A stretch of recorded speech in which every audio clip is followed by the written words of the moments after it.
this, obviously this hall right here is going to be a buzz with UFC fans. But when you're seeing stuff happening all over town and you're having certain people, getting a taste of it in different places, it's not all just centered in one place. That to me feels pretty awesome because it's like you're taking over the whole city, not just one little place. Yeah, and there is a buzz around the town. I've been here for International Fight Week before. You do get a lot more tourists arrive who are here specifically for International Fight Week and just going into stores and buying stuff in stores. What you're doing in Vegas? Obviously, they spot the accent, asking why we're here. So we're here for the UFC, and you end up having a conversation about what you think about Adesanya in this title fight. Is this Cannonier guy got a chance? And who are you picking, Volkanovski or Holloway? We're having these conversations just walking into stores up and down Las Vegas. It's good, and it's after a couple of years of it being a little bit more quiet. Everything's back now, and I think we're going to get an absolute banger of a fight card on Saturday night. Top to bottom is huge. And speaking of everything being back, our YouTube feed. We welcome in our YouTube audience now as well.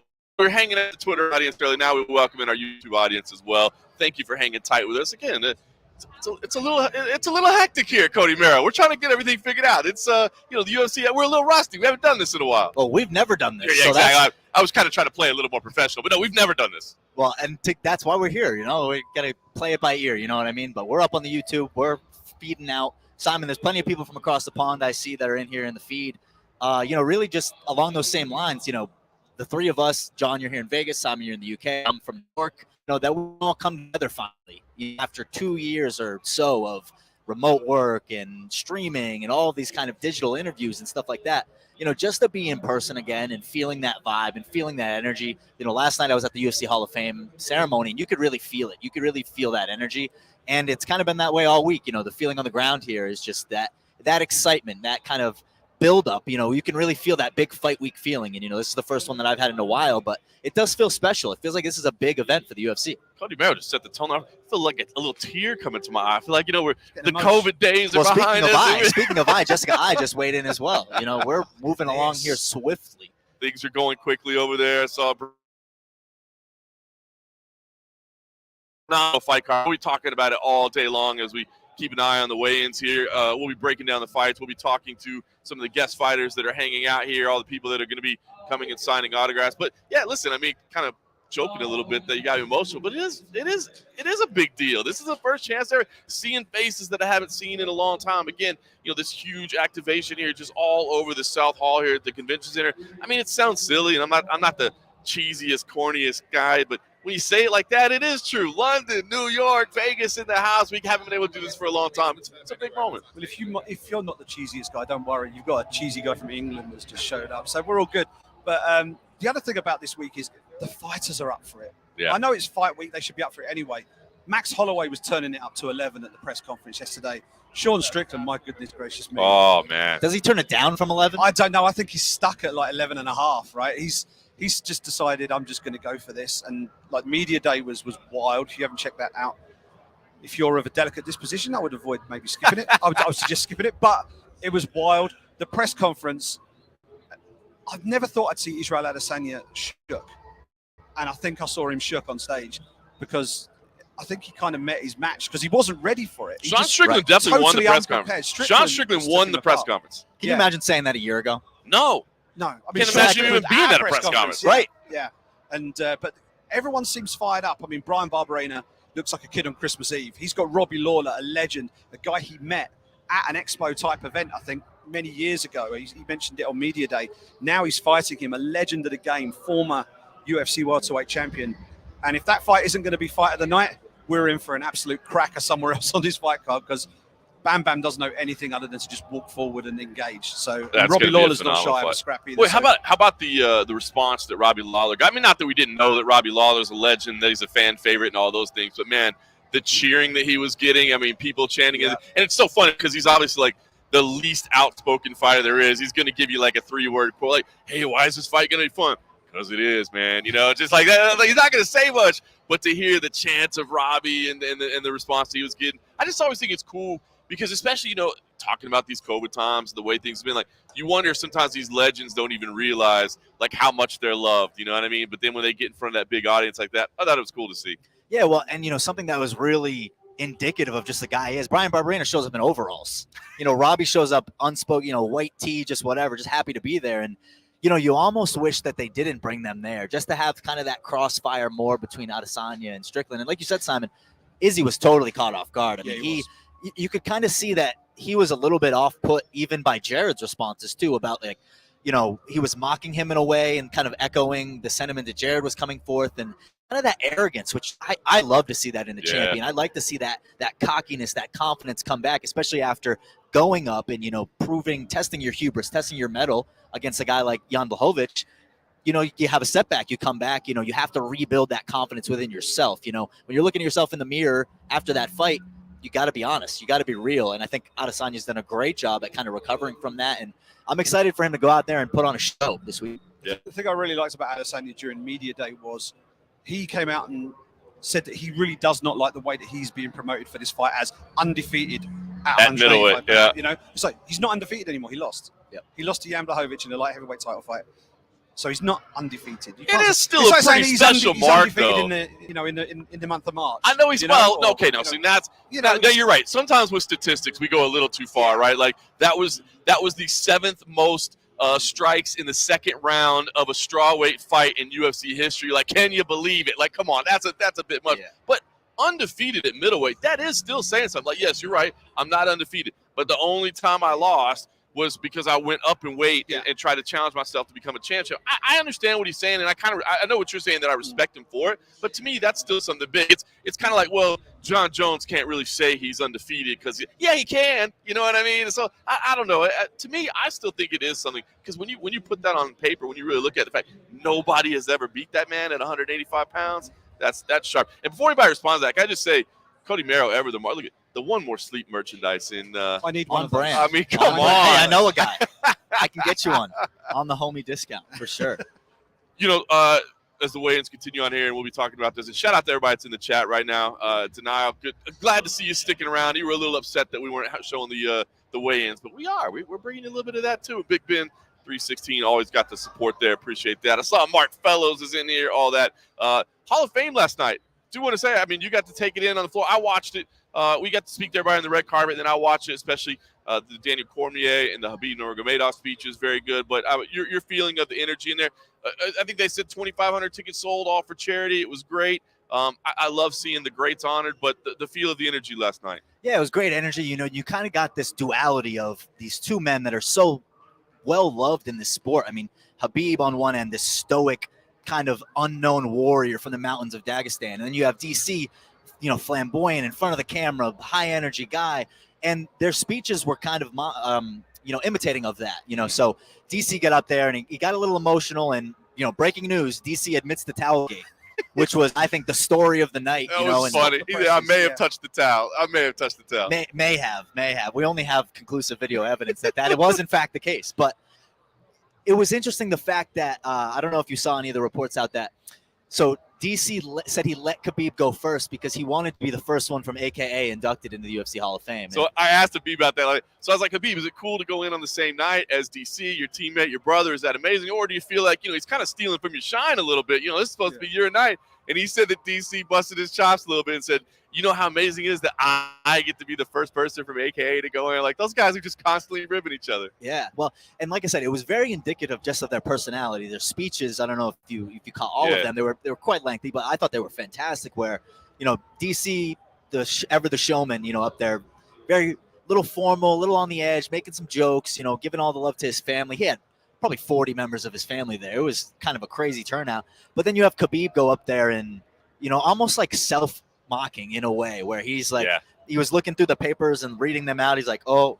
about legacy. As he would read like the notes he was supposed to talk. That cracked me up a little bit. I never thought that I wanted a Khabib show more than I did after watching that. I was like, I would watch this guy on an hour of a live stream any day of the week. Just the shooting the shit around the horn with even if it's him and his brothers. I just thought that his speech brought a lot of just what he is, that humility, that character, he doesn't need the attention. He never wanted it. He never wanted it in his whole career.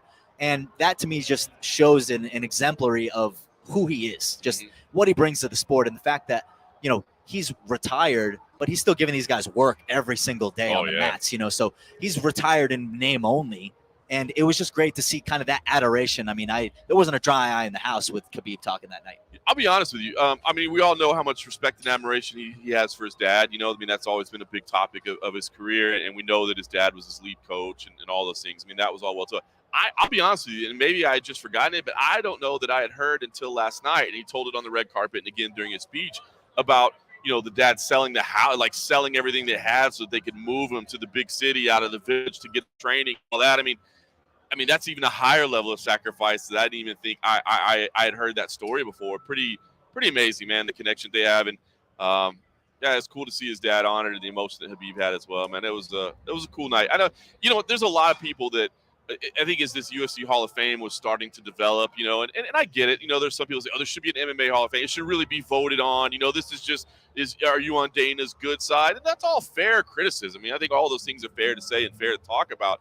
But to say that, like, it's something that doesn't matter or it's something that's insignificant, I don't think you can see that. I think you can say that. You see that to these fighters what it means. And I love what that Hall of Fame induction ceremony has become, where we do get to hear from. And like you said, maybe the speeches are a little bit long and maybe go, oh, this could move.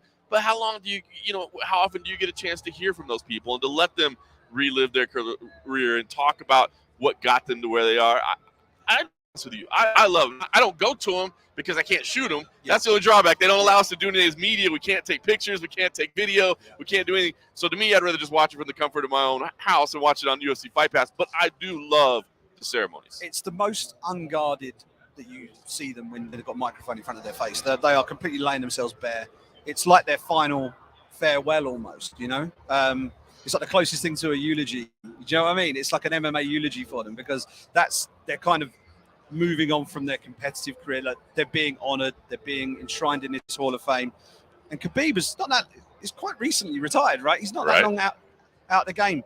Look what he's doing now. Like, he's opened the door for Dagestani fighters. There's a huge influx of Dagestani talent, not just in the UFC, across promotions across the world and you know, regional promotions as well. He's got his own promotion now. He bought Guerrilla Fighting Championships for, I think, $1 million US. Right. That thing is growing at a fair rate as well. And he's giving work to fighters who maybe have just dropped away from the UFC, but are still carry name value, like, you know, Kevin Lee and people like this.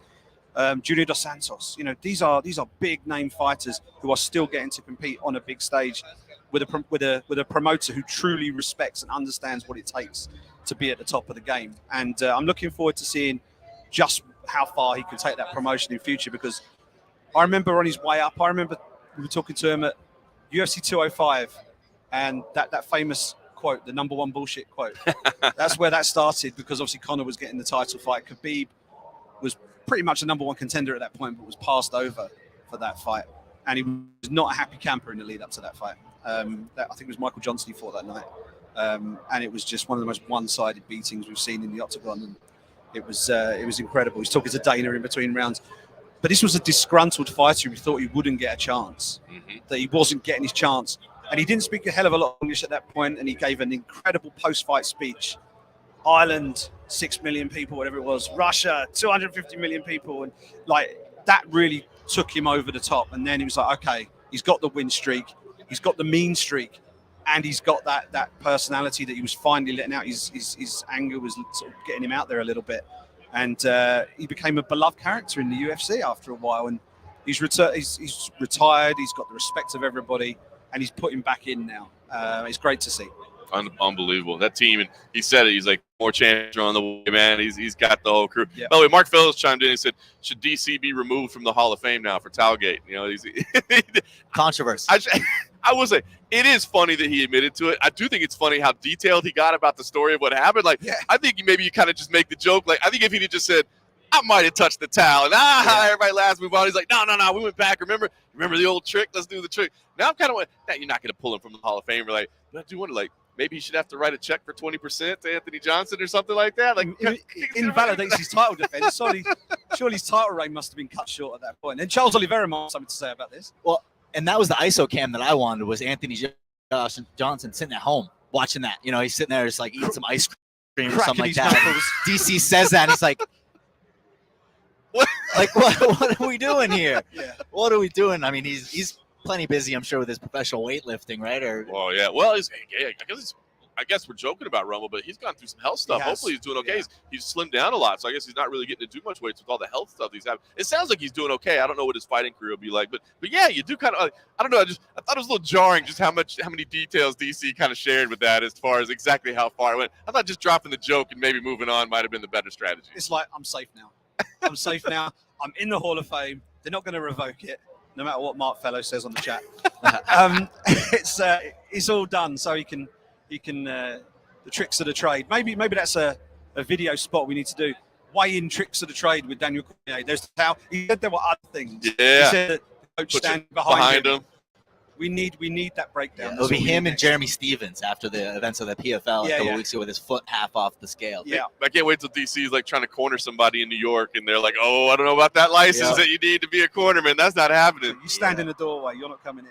Yeah. Starting to see the activity around us, people lining up for the first batch of autograph sessions over here at UFC X. You'll notice the table behind us, the MMA fighting crew over there. I think Mike Heck is doing some interviews throughout the day. Our good friend Oscar Willis from the Mac Life is just behind the camera over here. He's got Oscar's Pub set up over there. So I don't know if he's going to be crushing Foster beverages or just doing some interviews over there. But activity all around us.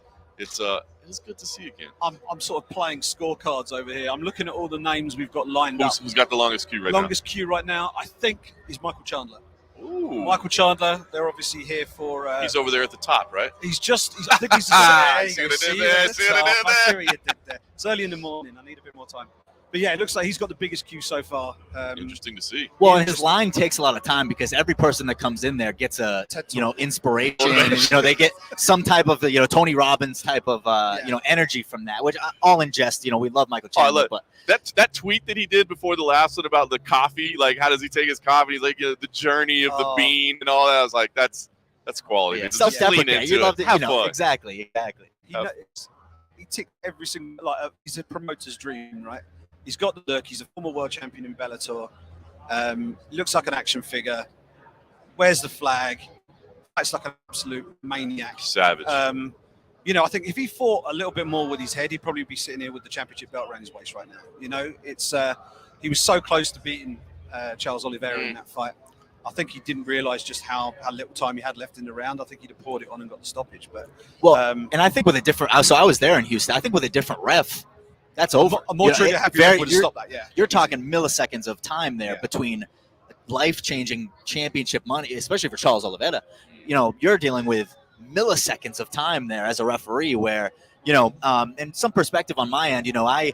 We all sit at home and we watch fights and we play Monday morning quarterback with the refereeing or whatever. But when you learn about these guys' backgrounds and just kind of like the monotony of how many decisions go into a fight, there's thousands of micro decisions that occur in that. And so, like I said, and you're talking about seconds there where Michael Chandler could be the UFC lightweight champion as opposed to Charles Oliveira. And then you would have had, that maybe Gaethje Chandler rematch, for a championship belt, where just very interesting kind of Michael Chandler's rise. He came onto the scene very well known, early, UFC rookie, so to speak, but has ingratiated himself with the fans, far better than some people that have been with the promotion for 10 years. So, there's no surprise that this line is that long for a guy like Michael Chandler. And getting longer over there. People are just adding to it. That's incredible. It's mad. And he demolished Dan Hooker on his debut, called out, he asked for Khabib, didn't he?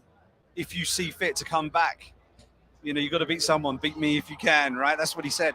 And then he gave that epic Conor McGregor promo that he cut after his last fight. And, we were talking about this on the MMA Roadshow. We think that might be the fight he gets. I think we may be going down that road. I think the timings could match up, stars could align, and I think we might see Michael Chandler, Conor McGregor, January 2023. I like to see it. What do you think? What do you think with Charles Oliveira? This idea that he's kind of stalling a bit. And I get the fact that he doesn't want to go to Abu Dhabi and have to fight like another road game, basically. But I don't know. At the same time, given everything that's happened, is it a good time to be digging in, against the promotion, or should you maybe like, bro, wherever you need me, let me just get my belt back? Well, and I think the argument from that is, Charles Oliveira is the champion. He's not in name, he's not in contract as the champion, but across the UFC space, if you go to poll everyone here, if we were to ask Oscar Willis, Charles Oliveira is champion, right, of the 155-pound division. There is a champion. He has a name. He has a name. It's Charles Oliveira. So, so bad. As a fan, do you want him to get in there and take that challenge of Islam Makhachev? You know, the kind of the dark horse of that division. Yes, of course. Yeah. But can you understand that? Yeah, I don't want to go to Abu Dhabi, essentially fight in Islam's backyard. Right. You know, not the most ideal of circumstances, but as you said, do you get that choice? Do you get that choice not being the champion? You know, I don't think you do. I don't know. I don't You don't think have you do. you don't have that leverage. I You think don't have that leverage. I was gonna say at that point, I bet they end up having a title fight without him. I mean, to be honest with you, I think Yeah.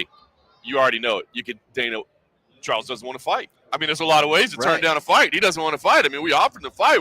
What are we supposed to do? Hey, division's got to move on, buddy. Right, Islam well- Makhachev is ready to go. We offered. He didn't take it. Oh, we're not telling him he can't have it. He just didn't take it. And we've seen it very recently with the flyweight division, where I didn't think that was necessitating of a new belt, interim championship or whatever. But, you know, there we are. The flyweight championship's going to be up for grabs, even though it's only a small time span. So, you know, and especially as we know with the inner workings of, you know, the deal with Abu Dhabi, you know, it's not something where the UFC really has a choice. They in. have to. It's contract. That was so wild to see it in the press release. I mean, they put it out. They're contractually obligated to have title fights on those pay-per-views. I think They have 281 that's coming up, that's part of Abu Dhabi Combat Week, right? Which is like their version of International Fight Week. So I think Brave Combat Federation have a couple of events planned for that week. It's going to be a big week over there. And 281 is going to be like the jewel in the crown for them. They're going to want a big title fight on there.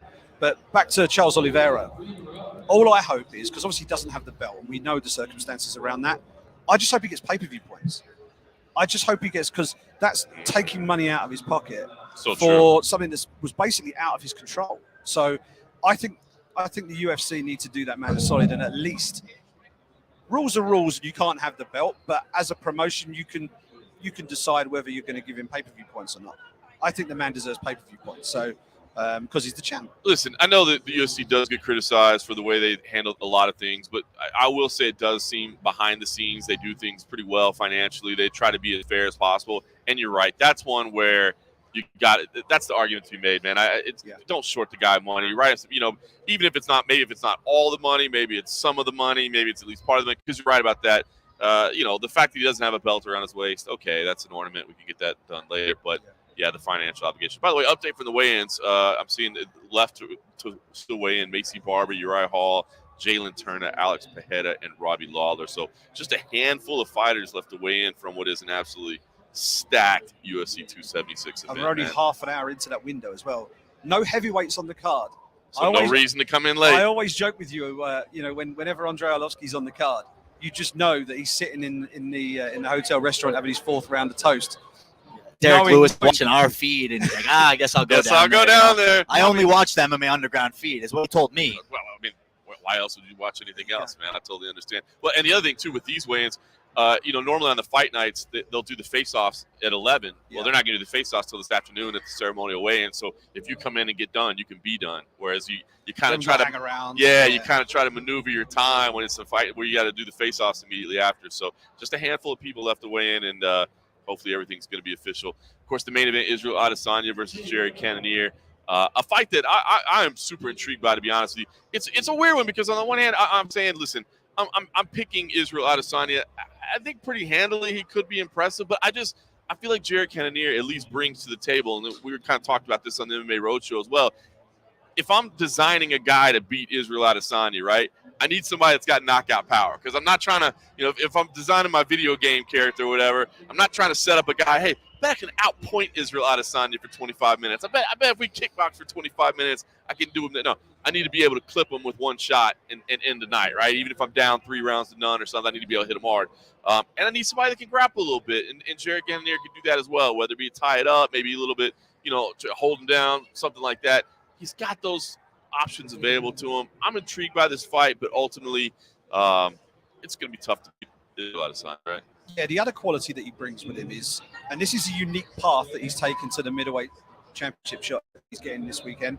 He started as a heavyweight, and he was a competitive heavyweight. He wasn't just bust as a heavyweight. He was getting smashed, and then moved down because he couldn't handle it. He was okay as a heavyweight, and then he moved down, and now he looks like an action hero, right? He's a proper, he's ripped, right? He's absolutely ripped at 185 pounds, but he carries with him the experience of fighting much bigger, stronger, harder hitting guys. And he hasn't taken a huge amount of damage, but he has had a taste of fighting, opposition with that sort of power. Izzy, I wouldn't necessarily say. Izzy's technique is what gets him his knockouts. It's not his power. It's timing and it's precision, and sometimes it's a bit death by 1,000 cuts. Sometimes, the way he just dismantles people. But it's not going to be a one shot, or it's unlikely to be a one KO, and he walks Cannonier onto something perfectly timed. Well, so I think from that means that Cannonier has, hopefully in his mind, the confidence that he can walk through some stuff to get his hands on Izzy, I think, and that's going to be the key. If he stands at range, he's just going to get lit up, and he's just going to get his head boxed off. Yep. He needs to make this fight dirty and scrappy and take it to the mat and put Izzy on his back and see what he can do. I'm looking forward to how this goes. Well, and I was wondering out here, if you're Izzy, maybe you have a lot of this confidence for the Cannonier fight now, as opposed to maybe a year or two down the line, because you're juggling off of that experience with Jan Blachowicz, where seemingly Jared would have kind of some of the same advantages that Jan Blachowicz would have. The training is probably similar. The fight itself is probably, if Jared wins, it's going to be how Jan beat Izzy.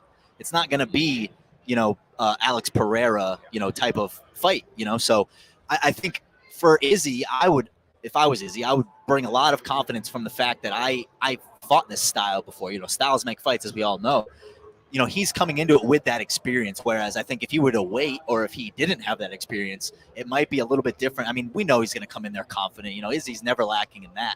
But I do think that he can draw something from that where, I have that experience of dealing with the bigger man, dealing with somebody who's going to try and outstrength me. And I think it really does bode well for him, especially in the prep coming into it. I was looking at the chat here, and Denial said that Jared has the potential to knock out Izzy if he sleeps on him or if he looks past him. And I don't think he slept on him. I think, Izzy's been talking about Jared Cannonier for so long. I mean, he really did kind of identify him as a future title challenger, I think, well in advance of any of us. He's like, this is a guy that's going to be there. So I don't think he would have slept on him. However, he says, or he looks past him. I do wonder, with everything that developed at the press conference yesterday, was he looking past him in build-up? But is his mind drifting elsewhere, maybe just a bit? Because, look, Sean Strickland won that exchange. I'm sorry. Sean Strickland is up 10-9 in the first round in the verbal exchanges with Israel Adesanya. Yeah. And I do wonder, listen, I'm sure Izzy mentioned it. This is white noise. This is all just extraneous. I'll look past it and we'll get back to the task at hand. But you do wonder, will his mind have drifted a little bit? Is he thinking about something else? I don't think so. I think he's a professional. I think he's dedicated. He's been there. But you do just wonder, with everything that unfolded, I know he said it was just a show. It's just entertainment. Sean Strickland had to bug him just a little bit. Oh, yeah. Yeah, I mean, he was totally unprepared for what Strickland came with at the press conference yesterday. As where we are. As are most people that Sean Strickland takes on a date. So yeah, I think that, for Izzy, it's kind of like, if you're going to go out, he has just this interesting character. I mean, he's one of the most, polarizing figures in MMA, and just the fact that he has that, confidence, and, he was thrown off guard. I think everyone saw it. Everyone, I was able to speak to John Anik last night after the UFC Hall of Fame, who was right there, feet away, feasibly probably having to step in. Wouldn't have done that, but yeah, I don't think he would have. I don't think he would have. Yeah, way too much on the line for John, to do that. But Dave Scholler moment. But he even said, he could sense kind of that energy change, that shift, and when you're feet from somebody, you can really, tell. And I thought that, listen, a lot of times when people are barking at each other at a press conference, you're like, all right, they're just barking at each other. Like Max and Volk. Yeah. I did think for a second, I'm like, they're about to go. Especially more so from Sean Strickland than Izzy. You know what I mean? Like, Izzy's going to, whatever. He'll sit there and go, he's had some back and forth. But when, Sean kept standing up, and I was like, dude, Sean's going to come over that table right now. Throw water or something a little that would really kick it off. That's what I was waiting for. And it's funny because, as a fan of the sport, that's something that we were kind of more akin to, used to. That kind of came down. Obviously, with the virtual environment, things are a little different, but we haven't seen that in a while. We haven't seen any of that press conference heat. Nobody's talking about Michael Chiesa's mom, at a press conference anymore. It's kind of subdued. So as a fan, I love to see that. I love to see that animosity. The last thing I want to see is, you go in there, cans, babies, let's fight. Let's have a good competitive bout. This is a simulated fight to the death. Show me that you feel that way. It was within the limits, though, right? Because you don't want them to go at each other like somebody twist an ankle. Right, well, or, yeah, I mean, when you're talking about Sean Strickland, you got to be a little more specific when it comes to a simulated fight to the death. You come in there with a lead pipe. But you've got the weird thing with this is you've got 4 middleweights up on the stage, the guy who attracted the least attention in terms of Izzy sort of getting animated was the guy he was fighting. You know, Jared Cannonier has very level energy, right? He's, you know, there's no peaks and valleys when it comes to his emotions. He's just very steady, very even-tempered. He's taking all of the external noise out of proceedings, and he's just staying laser focused. You've got the silent assassin sat on the back row, Alex Pereira, who knows that he can knock out Israel Adesanya because he's done it twice. Now, as Izzy has been at pains to tell us during this week, Izzy was doing very well in certainly in the second one of those 2 meetings before he got a little bit overzealous, got clipped and got stopped, right? Then you've got Sean Strickland, who is a complete wild card, but is the most experienced fighter of the 3. He's been in there. He's been around the sport for so long. Look at the man's record. Look at the man's record. Like, it is an incredible record. And he's the sort of guy that he's not going to lose confidence leading into a fight. He's not going to succumb to mind games. And the only thing that, whether it's going to be a distraction for Izzy or not, I think it's going to be not so much in whether he performs well. I think it might affect how he actually approaches the fight, because he's also going to know the result of that first fight before he goes in. So he might be looking at, say Pereira wins and he wins by knockout. I would be surprised if Izzy puts his foot on the pedal a little bit in the main event. It looks like it tries to outdo that knockout in the main event. And if he does that, and if he's a little bit too focused on that, that might open things up a little bit for Jared Cannonier, because we know he has punch power. I know Izzy hates the fact that we're talking about Jared Cannonier having punch power. The man has punch power. You're in 4-ounce gloves. You get hit with the wrong shot in the wrong place.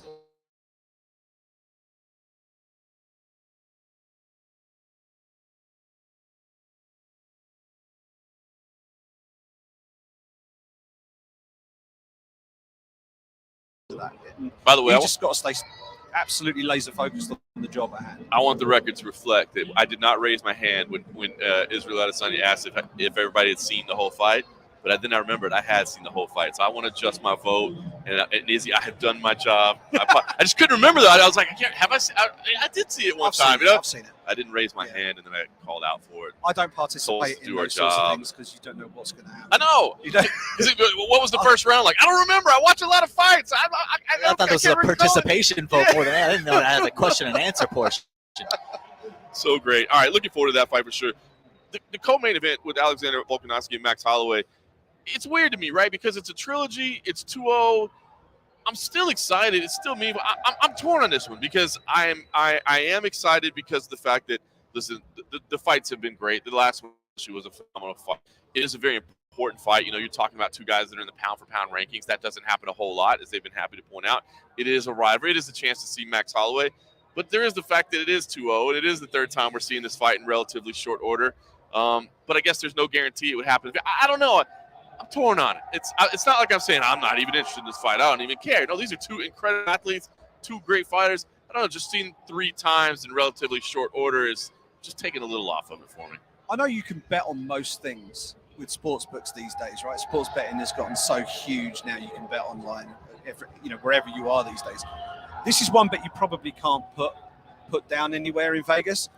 I think there is a definite possibility that the next fight for both of these guys could be at 155 pounds. Both of them? Both. Let me explain why. Alexander Volkanovski, if he wins, he wants his next fight at 155 pounds. He wants to go for 2 belts. Okay? Now, that's a tricky question to answer because the lightweight division is absolutely stacked. It's not like you have a stagnant division that needs a fresh fight. There's a lot going on. But it's possible. Champion versus champion could happen. Yes.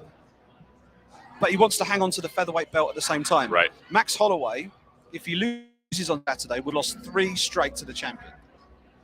Granted, the second one is somewhat debatable. Some people think that he won. Some people think I scored it for him, but anybody that scored it for Max, I totally understand. Yeah, I scored it for Max. You scored it for Alex, right? So, but if you lose 3 straight to the champion, it's a tough sell to get a 4th one. Yes. Right? So what does he do? He's lit up all of the other contenders at 145 pounds already.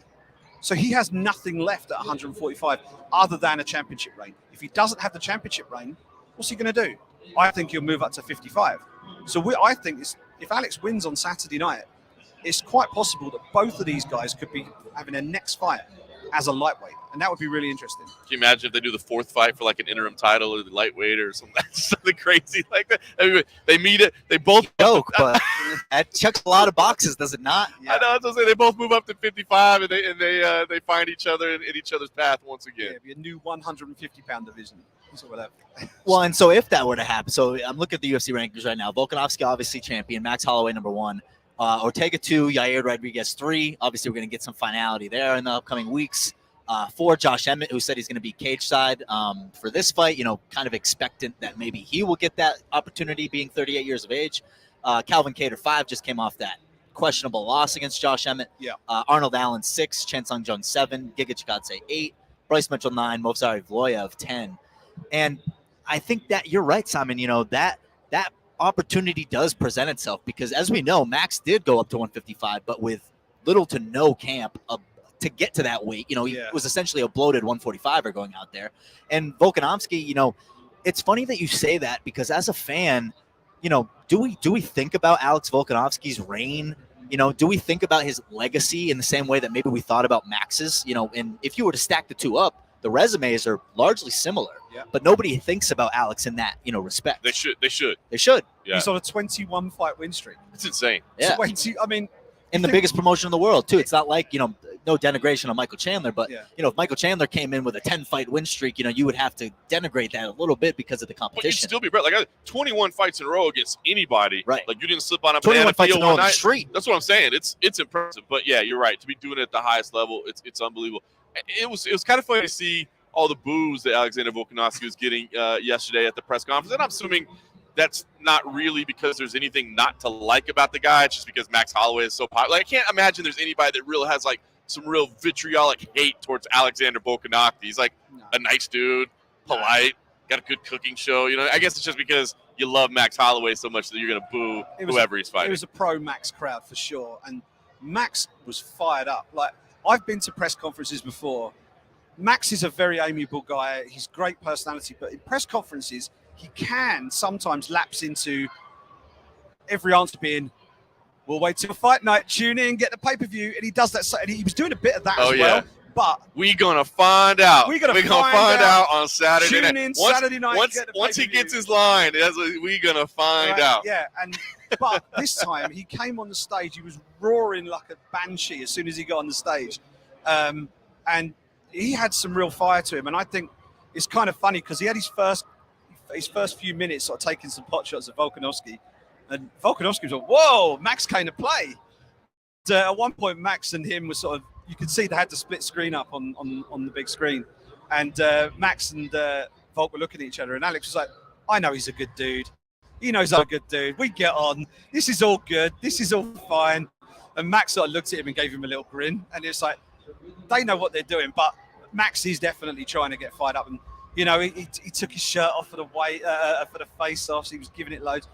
But I also think this is Max who knows if he wants to championship reign at 145 pounds again, it's now. Right. It has to be now. Right. Because as good and as incredible of a featherweight champion as he was, this is a damaging fight for his legacy if he loses. To lose 3 straight to the current champ is a hard thing to come back from.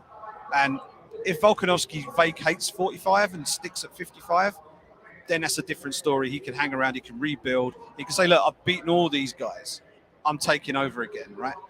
But to lose 3 straight to Volk is a bitter pill to swallow. So this is a big, big fight for Max. Massive fight for Max. Talking to Cub Swanson last night on the red carpet, he said, look, I think this fight is going to be another razor-thin. He's like, I see it going to a decision again, and I see it being another razor-thin decision. And I can't disagree with that. I mean, when you see how closely the fight's been contested over the course of 10 rounds, and you just wonder if they go another 5 rounds, split decision, argument over who won, but let's say it's Volkanovski again, and it's 3-0, but 2 of them are like arguable. That's just a tough spot for Max to be in. But I mean, this does feel like, I don't want to say make or break because he is such a big star. As you said, 55 is an option for him. It seems like it's almost destiny at this point. But I mean, in terms of like who this fight really means more to, it's got to be Max Holloway, right? I mean, if Alexander Volkanovski loses, like I've already beat him twice, I certainly get a 4th one at some point, if it's next or not. But if Max loses, that puts him in a bad spot. Well, and the question I would like to pose to you guys is, how much of that attitude at the press conference, and for you folks that are watching at home live, and make sure you share on all your social medias to get the viewers up, how much of that energy from Max is both performative and trying to psych himself up, knowing the stakes that you just laid out, knowing how important this fight is for his legacy, for his career? You know, how much of it does he have to kind of check himself at the door of like, I'm not just happy to be here. You know, Max kind of gives off this attitude sometimes of, it is what it is. Like, the best is blessed. Like, I'm just here. You know, how much of that energy do you guys feel from the press conference yesterday is because he understands the stakes of that legacy? It has to be some, right? I mean, as you said, Max calm, cool, collected. Like, he's not going to show it. He's not going to talk about it.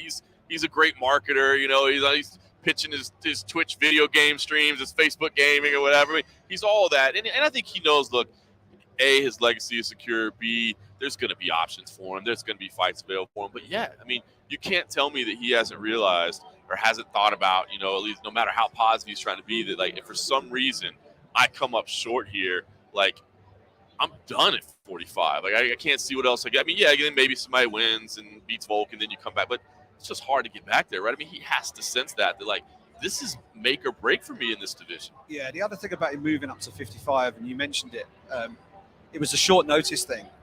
And he was in there with a big 155 pound. I mean, Dustin Poirier is a 170 pounder, able to cut 55 easily. So as a first experience at 155, that was about as tough as you could have got. So don't write the man off as a lightweight. I think give him a bit of time to properly fill into his body and bulk up a little bit, build on that frame of his, because he's a big rangy featherweight. Yeah. So you put some more muscle on, pack a little bit more weight on. I think he'll be a factor at 155 pounds for sure. Anybody in the top 10 versus Max Holloway is a bookable, bankable fight, right? So it'll be a new, fresh chapter in his career. I'll tell you one thing that he's missing as well. You know, he's had that championship reign at 145 pounds, and he still hasn't had his fight in Hawaii. He still hasn't had that main event spot, UFC Hawaii. I remember I was looking back. I did a retrospective thing on UFC 199 a few weeks ago because it was the. It was good. I heard that. Yeah, it was good. It was the anniversary, like 6 or 7 years of that, and I was cutting through a load of footage, just looking at some of my old stuff, and Holloway was on that card. That was the famous Ricardo Lamas, where it pointed to the octagon. That's right. Amazing finish to that fight. And in that media day, I remember talking to him, and he probably at the peak of him really pushing. Every interview he was getting everybody to hashtag UFC Hawaii, tag Dana White, tag Sean Shelby, tag Lorenzo, all that stuff. And he never did get that fight. I hope that no matter what happens in this title fight, and whether he moves up, whether he stays at 45, whatever happens next, that he does get that shot, because he has been an absolute star for the UFC for Hawaii. You know, obviously BJ Penn. I hope they figured out BJ too. Penn was like the pathfinder, the trailblazer. Max has sort of picked that baton up and carried it on, you know. So here's the not fun part about the idea of fighting in Hawaii, right? I mean, the logistical details of it are tough. There's no question. It's expensive. I understand they have a pretty high tax rate as well, so that really adds to the cost. I will say, after going to the Bellator that's out there, it was awesome. But the Blaze Center, like some of the stuff, it's an old arena and a really tiny building, and like some of the stuff that like our media room is set up outside, like just outdoors, because it's tiny. So you think about all the structure and everything that the UFC brings in, I think it'd be challenging. So then the alternative is you go to Aloha Stadium, but it rains there like every day. You know what I mean? Like it may just be for 20 minutes, it may be for 30 minutes, but it rains every day. So it's going to be a challenge. So that's the not fun part of like trying to figure out the logistics of it. The taxes, the small building, or working in a stadium. But you're 100% right that it needs to happen. They got to figure it out at some point. And you think about all the guys that would love to do it. Your Brad Tavares is. I mean, just the Hawaiian guys would be. I mean, how excited was Yancey to be able to fight? Granted, it was for Bellator, but all those guys that have the Hawaiian ties to be able to come back and put on a show in their backyard, man. I know they loved it. Maybe you could just do like a stripped down version of it. Tickets might be a little bit more expensive, but they got to figure out a way to do it at some point. Well, and here's the interesting fact about that. And when I was just looking up on my phone, we know that, Dana and the UFC are really not about that outdoor event life. And I was just doing some research. I'm pretty sure the last time that we did an event like that was over 6 years ago. It would have been UFC 198 Verdun versus Miocic in Curitiba. And I think that, it's been 6 years. They're used to doing the Apex shows, these big arenas, especially because they're kind of picking and choosing and selecting, where do you want to take on that liability and that risk, especially at this point, when we're just coming out of COVID, we're just getting back to kind of the reality of normal life. Do you want to be risking a rainstorm during your pay-per-view event, in the middle of the day, especially because, not for nothing, I mean, Hawaii is in a completely different time zone as the East Coast, where most of the things are timed for. So you're dealing with a lot of factors there where, unless you have that big swell where, Max is the champion and maybe you have another Hawaiian competing on there, you involve The Rock somehow, there's ways to do it, but I think the risk is way too high, at this stage, where there are other places where the UFC would maybe like to go, that are a little bit safer for now in the environment. I mean, not that I wouldn't go to Hawaii. No. I mean, we'll be there. I'll be quite happy. Look, I mean, Simon's ready already. I'm dressed. Where's the tickets? Let's go.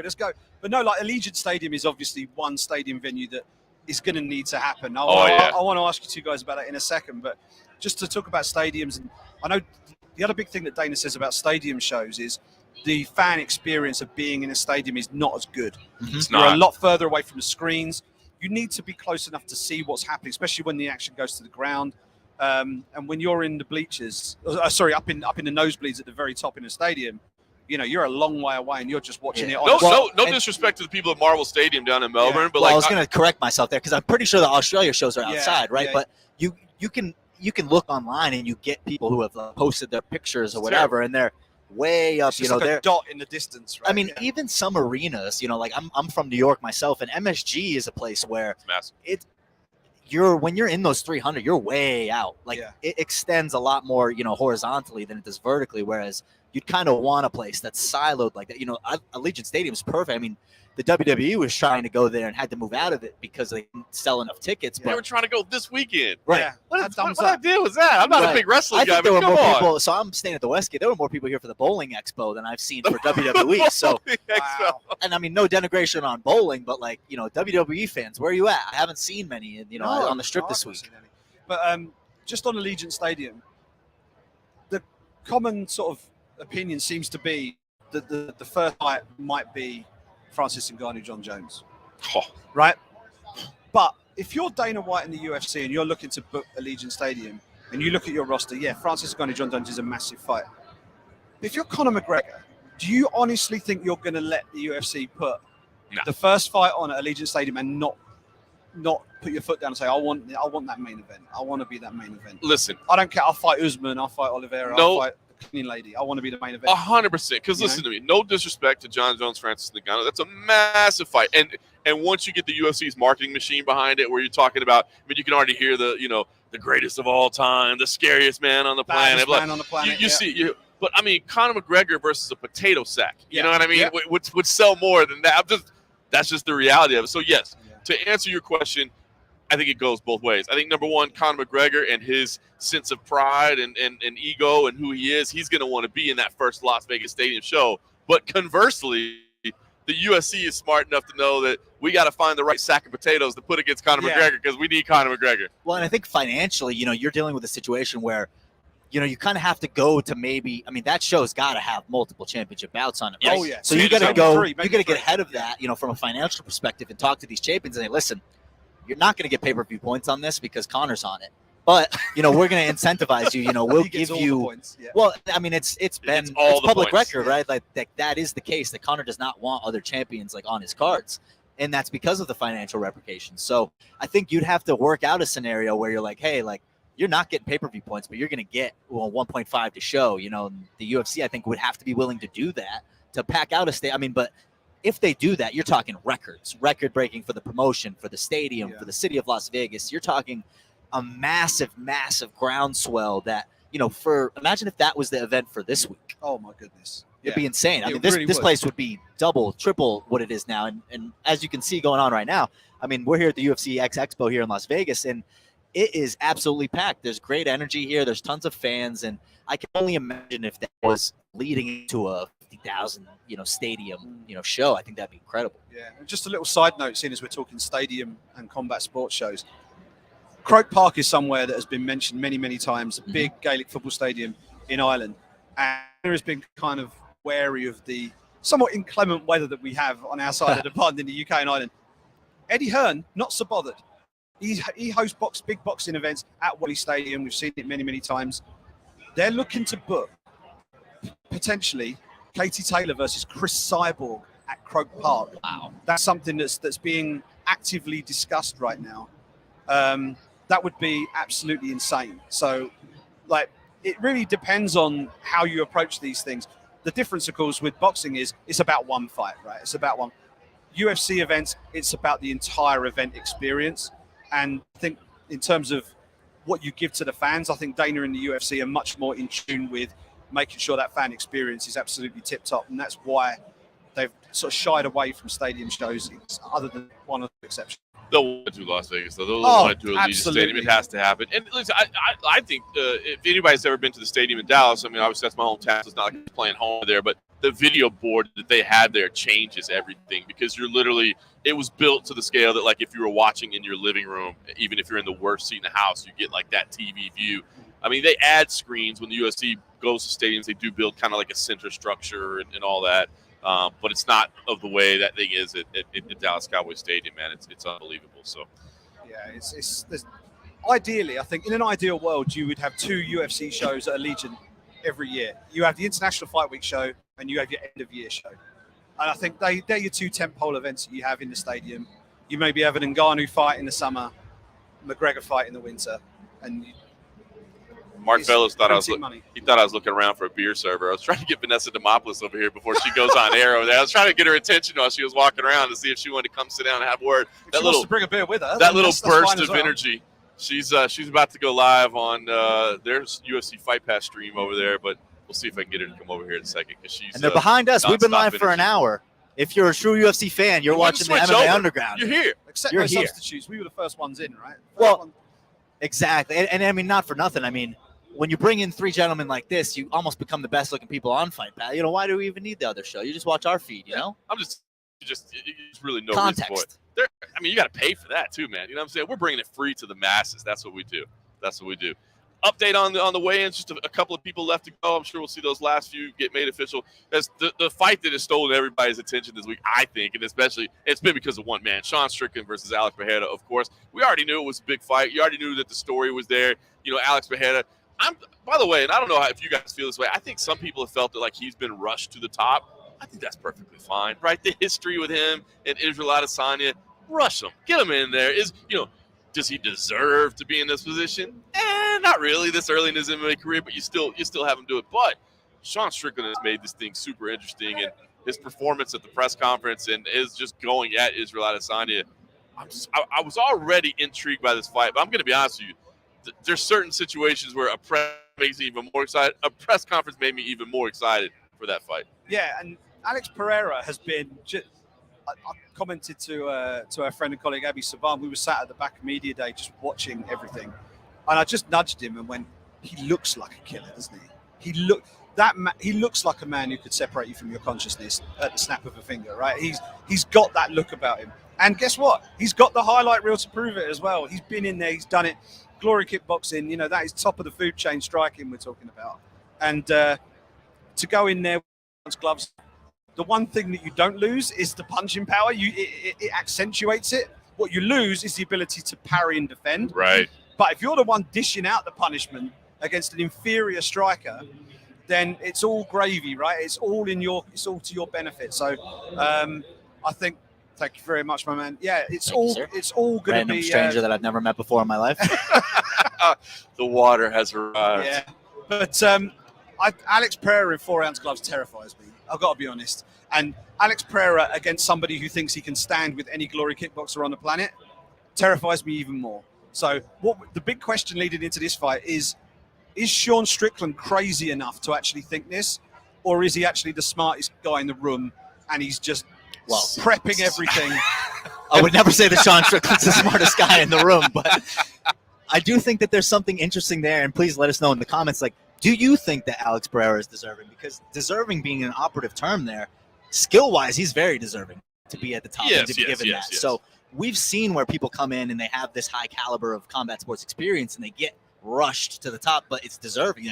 You could make that argument for Izzy. We kind of threw him after his, what it was, 1 or 2 fights against kind of mulling competition, but then right to the top, right to the Derek Brunsons of the division. True. So, deserving, I think, becomes an operative term because sometimes the fans dictate that. Sometimes the fans dictate who is deserving of the opportunities. And I think we're going to see Saturday night. That's the beauty of this sport, right? Is you might believe it 100% in deep to your bones, but when they lock that cage door, it's out there for everybody to see in your underwear. So I think it's one of those things that we're not going to know until it happens. Yeah.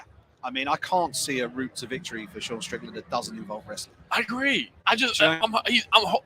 I'm hoping he's bluffing. I mean, for the sake of pure entertainment, we love watching two dudes just swing until somebody falls down, right? Yeah. So, I mean, that'd be exciting. But in terms of, like, what it's taken him to get to where he is, the length of time that he's been in his career to finally get to a moment where it seems like he is getting some attention and making some money and having some opportunities where he hasn't had that. I mean, it seems like it's all finally playing out. And then to go lose it in a hail of gunfire against – I mean, it just – you know what I mean? Like, why would you go stand – I just don't understand – why you would ever put together a game plan that says, you know what, man, I think if we stand and trade with this guy, like that's really going to play to our advantage. Yeah, and I think to sort of crystallize this fight in one comment, shout out Mark Fellows on the chat. Mm-hmm. Does Pereira deserve it? No. Do we all want to see it? Yes. That's this fight in a nutshell. Looking at the chat here, denial. Greg Ellison, will there ever be a time when John Morgan doesn't ask the first question? Absolutely not. I'm doing it. They just stop. They just cease the press conferences, you know. And you gotta love John Anik going out there. He doesn't even leave it up to who's got the first question. Oh, where's John Morgan? Where is he at? Denial says when he dies. That's it. I plan on doing this until the day I croak. Unfortunately. All right. So, if you're forced to make a pick with Strickland and Pereira, I mean, because I do feel like I need to know the game plan. If I know the game plan, I know my pick. But if you're making a pick, if you're forced to put some money down, somebody puts $50, like, bro, you got to play this for me. Where do you put it? Because the odds are about even, right? It's not even like you look at. Coin flip, it's not even like, well, you know what? I'm going to play the dog because I'm getting so much value for my money. Like it's basically even money either way. Which way would you lean? I'm going Sean Strickland, and I'll tell you for why. There's a little bit of background information that might be useful here. Okay. Chris Curtis just fought Rodolfo Vieira. And Chris Curtis's attitude for Rodolfo Vieira was, am I going to go to the ground with this man, former Brazilian Jiu-Jitsu world champion, very decorated grappler? Hell no. And he was, I think we said it on the podcast, the floor was lava for him in that fight, right? He did everything possible to keep on his feet, and he won the fight as a result. Who was helping prep him for that fight? Who was in his corner for that fight? Sean Strickland. So that mentality of, don't fight in that man's wheelhouse. Don't go where that man is at his best. Take his best weapon away from him. That was the entire game plan for Chris Curtis, and Sean Strickland was an integral part of that. Now, the roles are reversed, right? Now it's Strickland who's in there. He's in there with a guy who's really only going to fight one way, right? He's going to go in there and try and knock him out. He's a world-class kickboxer. Sean Strickland needs to keep that same mentality, and that's the big question mark, will he? We've seen from the last week, that's been the mentality leading into the Curtis fight. And he was a part of that. Carries that on for an extra week. Does what everybody knows he should do.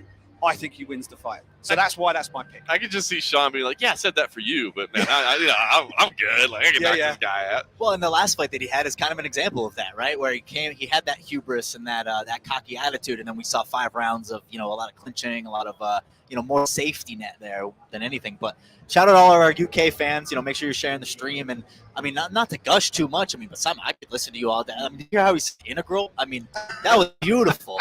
And so something interesting that I think is, if you look on the DraftKings odds, Strickland started at a +100 and Pereira was actually the favorite. Now it's shifted. Strickland's a -120 favorite, and a line that I would actually expect to get a little deeper as we get into tomorrow. Yeah. We're here on site in Vegas. We're seeing everything going on. Like, I wouldn't be surprised if people walk up to that window and get Strickland up to a -150, coming into tomorrow. If you can get Alex Pereira at 200, Alex Pereira at plus 200. Yeah. I think anything under that, it's like slim margins, right? So, I mean, it's a pickup for us as combat sports enthusiasts. That's a pickup fight. Yeah, like however this pans out, we're not going to be the only outcome that's going to really surprise us is if Strickland stands and bangs with him and knocks him out. I think that's probably the one thing that we're not going to see, right? That would be crazy. But I think if we see Pereira by knockout, not going to be surprised. If we see Pereira wrestle his way to a decision, not going to be surprised. And I think they're the most likely outcomes. It's just pick your poison, right? Which one do you think is most likely? And that might be, if you're looking for value, bet on the method of victory. If you have a preference, bet the method of victory rather than the outcome. Can you imagine? Yeah, you're right about that because you get better odds on that by predicting the action. But can you imagine if Sean, and as much as I'm saying this will be the stupidest thing to do, can you imagine if Sean Strickland does stand in the pocket, trade with him, and somehow clips him and knocks him out? Can you imagine the star power that will go, the interviews that will follow, the trash talking that will come after that, his post-fight interview? That would be unbelievable. The HR meetings that would occur. Can you just see PR scrambling behind the scenes? Like, how do we educate this guy? How do we keep him off the mic to saying certain things? I'll tell you one thing. If one thing I would do, if I'm Eugene Behrman, right, I want the remote control to the television in the locker room if Sean Strickland wins that fight. If Sean Strickland wins that fight, you turn the telly off. Mm-hmm. You do not want to watch and listen to that man's post-fight interview because he's going to be winding up Izzy like you will not believe. And then you've got an angry, possibly off his game plan, Israel Adesanya making a walk to the cage. If Sean Strickland wins that fight, you turn the telly off in the locker room. That's amazing. So I guess if you're a wagering man and you want to put some money on Alex Pereira, probably wait till closer to the fight because the line will probably drive up a little bit, especially as this popularity of Sean Strickland seems to be increasing. All right, let's talk about Robbie Lawler versus Brian Barbarina. I think the fight that everybody's got circled as a potential fight of the night, right? At the very least, I'm going to go ahead and knock on a little wood here, so I'm not the one that's cursing this fight, jinxing this fight. But if it's not the fight of the night, it's because something spectacular happened on the evening. But it does seem like one of those fights that, like, there's just no way it could be boring, right? I mean, there just doesn't seem to be a potential way for it not to be fun. Unless there's some unfortunate injury, someone rolls an ankle in the first minute and it's an unfortunate TKO or something like that. This is going to be a This is going to be a barn burner. I love to tip. It's going to be like a clash of heads, like 12 seconds in, with a nasty cut over the eye. We've just completely ruined. Do you remember International Fight Week? I think it was like 2018 or 2019, and we had Francis Ngannou, Derek Lewis. And I'm like, this fight cannot suck. There is no way this fight is going to suck. Pereira just made weight, by the way, 184.5. Thank you to the chat for giving those news 184.5. 184.5. Championship under championship weight. Just in case. Trying to keep up with it, but every time I look at the stream, it's. That Brian Barbarina doesn't know how to fight any different. You know, he's such a come forward, throw punches. And he's on this legend. He's on some sort of legend killer right now. Man, that guy looks like a killer. Yeah, he went in there. He was dressed up like something like the Dukes of Hazzard, wasn't he? He had the big old overalls and no shirt. Denim dungarees on. You had Sean O'Malley walk in first on that side, and he also had no shirt, but he had like a custom suit jacket on. Now he took the suit jacket off briefly. Pink hair and two watches, neither of which had the correct time as well. Meanwhile, Brian Barbarina walks in next to him on the stage. He's also got no shirt, but the no shirt with the overalls. And you see Alex Pereira kind of making his way off there. It's not a coincidence that he's come in under 185 pounds. Like, he would have to make sure that if there were any slip-ups with Jared Cannonier, that he could step straight in there and face Izzy for the belt on Saturday night. So, and he's a big 185 pounder. You know, that's probably a tough weight cut. Those cuts, they thanks to everybody in the chat that said he was looking good on the scale. I didn't get a chance to see him there, but you're right. It usually looks pretty rough. Like, I don't think that's an easy weight cut for him. He's a big dude. There's no question about it. Yeah, well, absolutely. And kind of polar opposite body types too. Like, Strickland does have a little bit more body to him, a little bit more chest. Yeah. Pereira's lanky as hell. You know, it brings in a lot of range. You know, all of the attributes that you would pick for a kickboxer, Alex Pereira has. But this is not a kickboxing match. Right. This is an MMA fight, and that's where, as we've spoken about, does that come into play? You know, is the fight IQ going to outweigh that for Sean Strickland? I think it's very interesting. And, you know, having seen him weigh in, like, I wouldn't want to fight that guy. No. Only a 3-inch reach advantage for Alex Pereira. I thought it might be bigger than that. 79 inches for Pereira, 76. Yeah, 3 inches is a lot in a lot of scenarios. We had this exact conversation on the podcast on the MMA Roadshow. It was slightly lower brow than this show. Yes, it was. So, but we're trying to keep it pro here. We're trying to keep it pro. We're an hour in. I don't think anybody swore yet. I think we're we're doing good. We're very well behaved early on in the mornings. But yeah, no, this is once the howler head gets flowing a little later today. Right. Well, I don't have a coffee cup like Oscar Willis over here with his proper 12 in there. Clearly not coffee in that cup over there for Oscar Willis. The hottest of teas.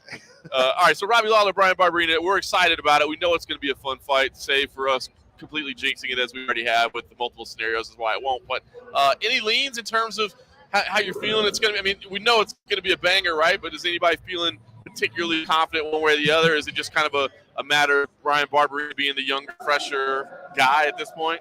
Yeah, I mean, suggesting that I'm confident in a pick is just a road to ruin, to be honest with you. So I won't say I'm confident.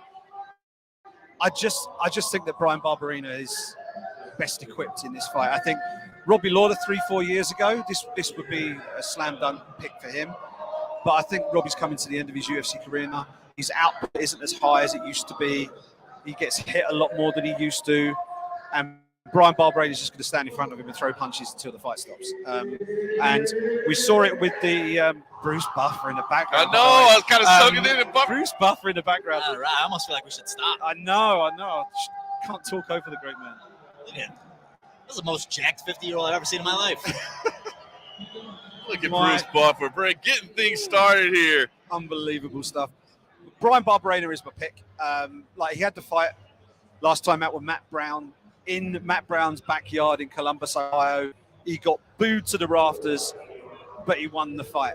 And it's going to be a similar situation here with Robbie Lawler. I just think he puts too much on him. Unless Lawler can connect with a shot from 2018 or something and connect one of those old school. And he can. He's still got it. He's still got it. It's just, it's not as frequent. He doesn't throw as frequently. You're right. If he comes out all guns blazing in round one, he could get a stoppage. If he comes out slow, I think he'll get overwhelmed over the piece by Bryan. You know what's interesting, and Cody, maybe you can weigh in on this and your thoughts on this, because I'm looking at that line, and Bryan Barberina actually started as the favorite and got bet down to where it's basically even money, or you could even find him at some dog money. Yeah. And do you think that's, from your perspective, sharp money, or is it just like people love putting money on Robbie Lawler, and that's why the line's swinging in his favor? I do think there's a lot of name value to that line being what it is. I'm looking right now, DraftKings -125, Robbie Lawler +105, Barbarina.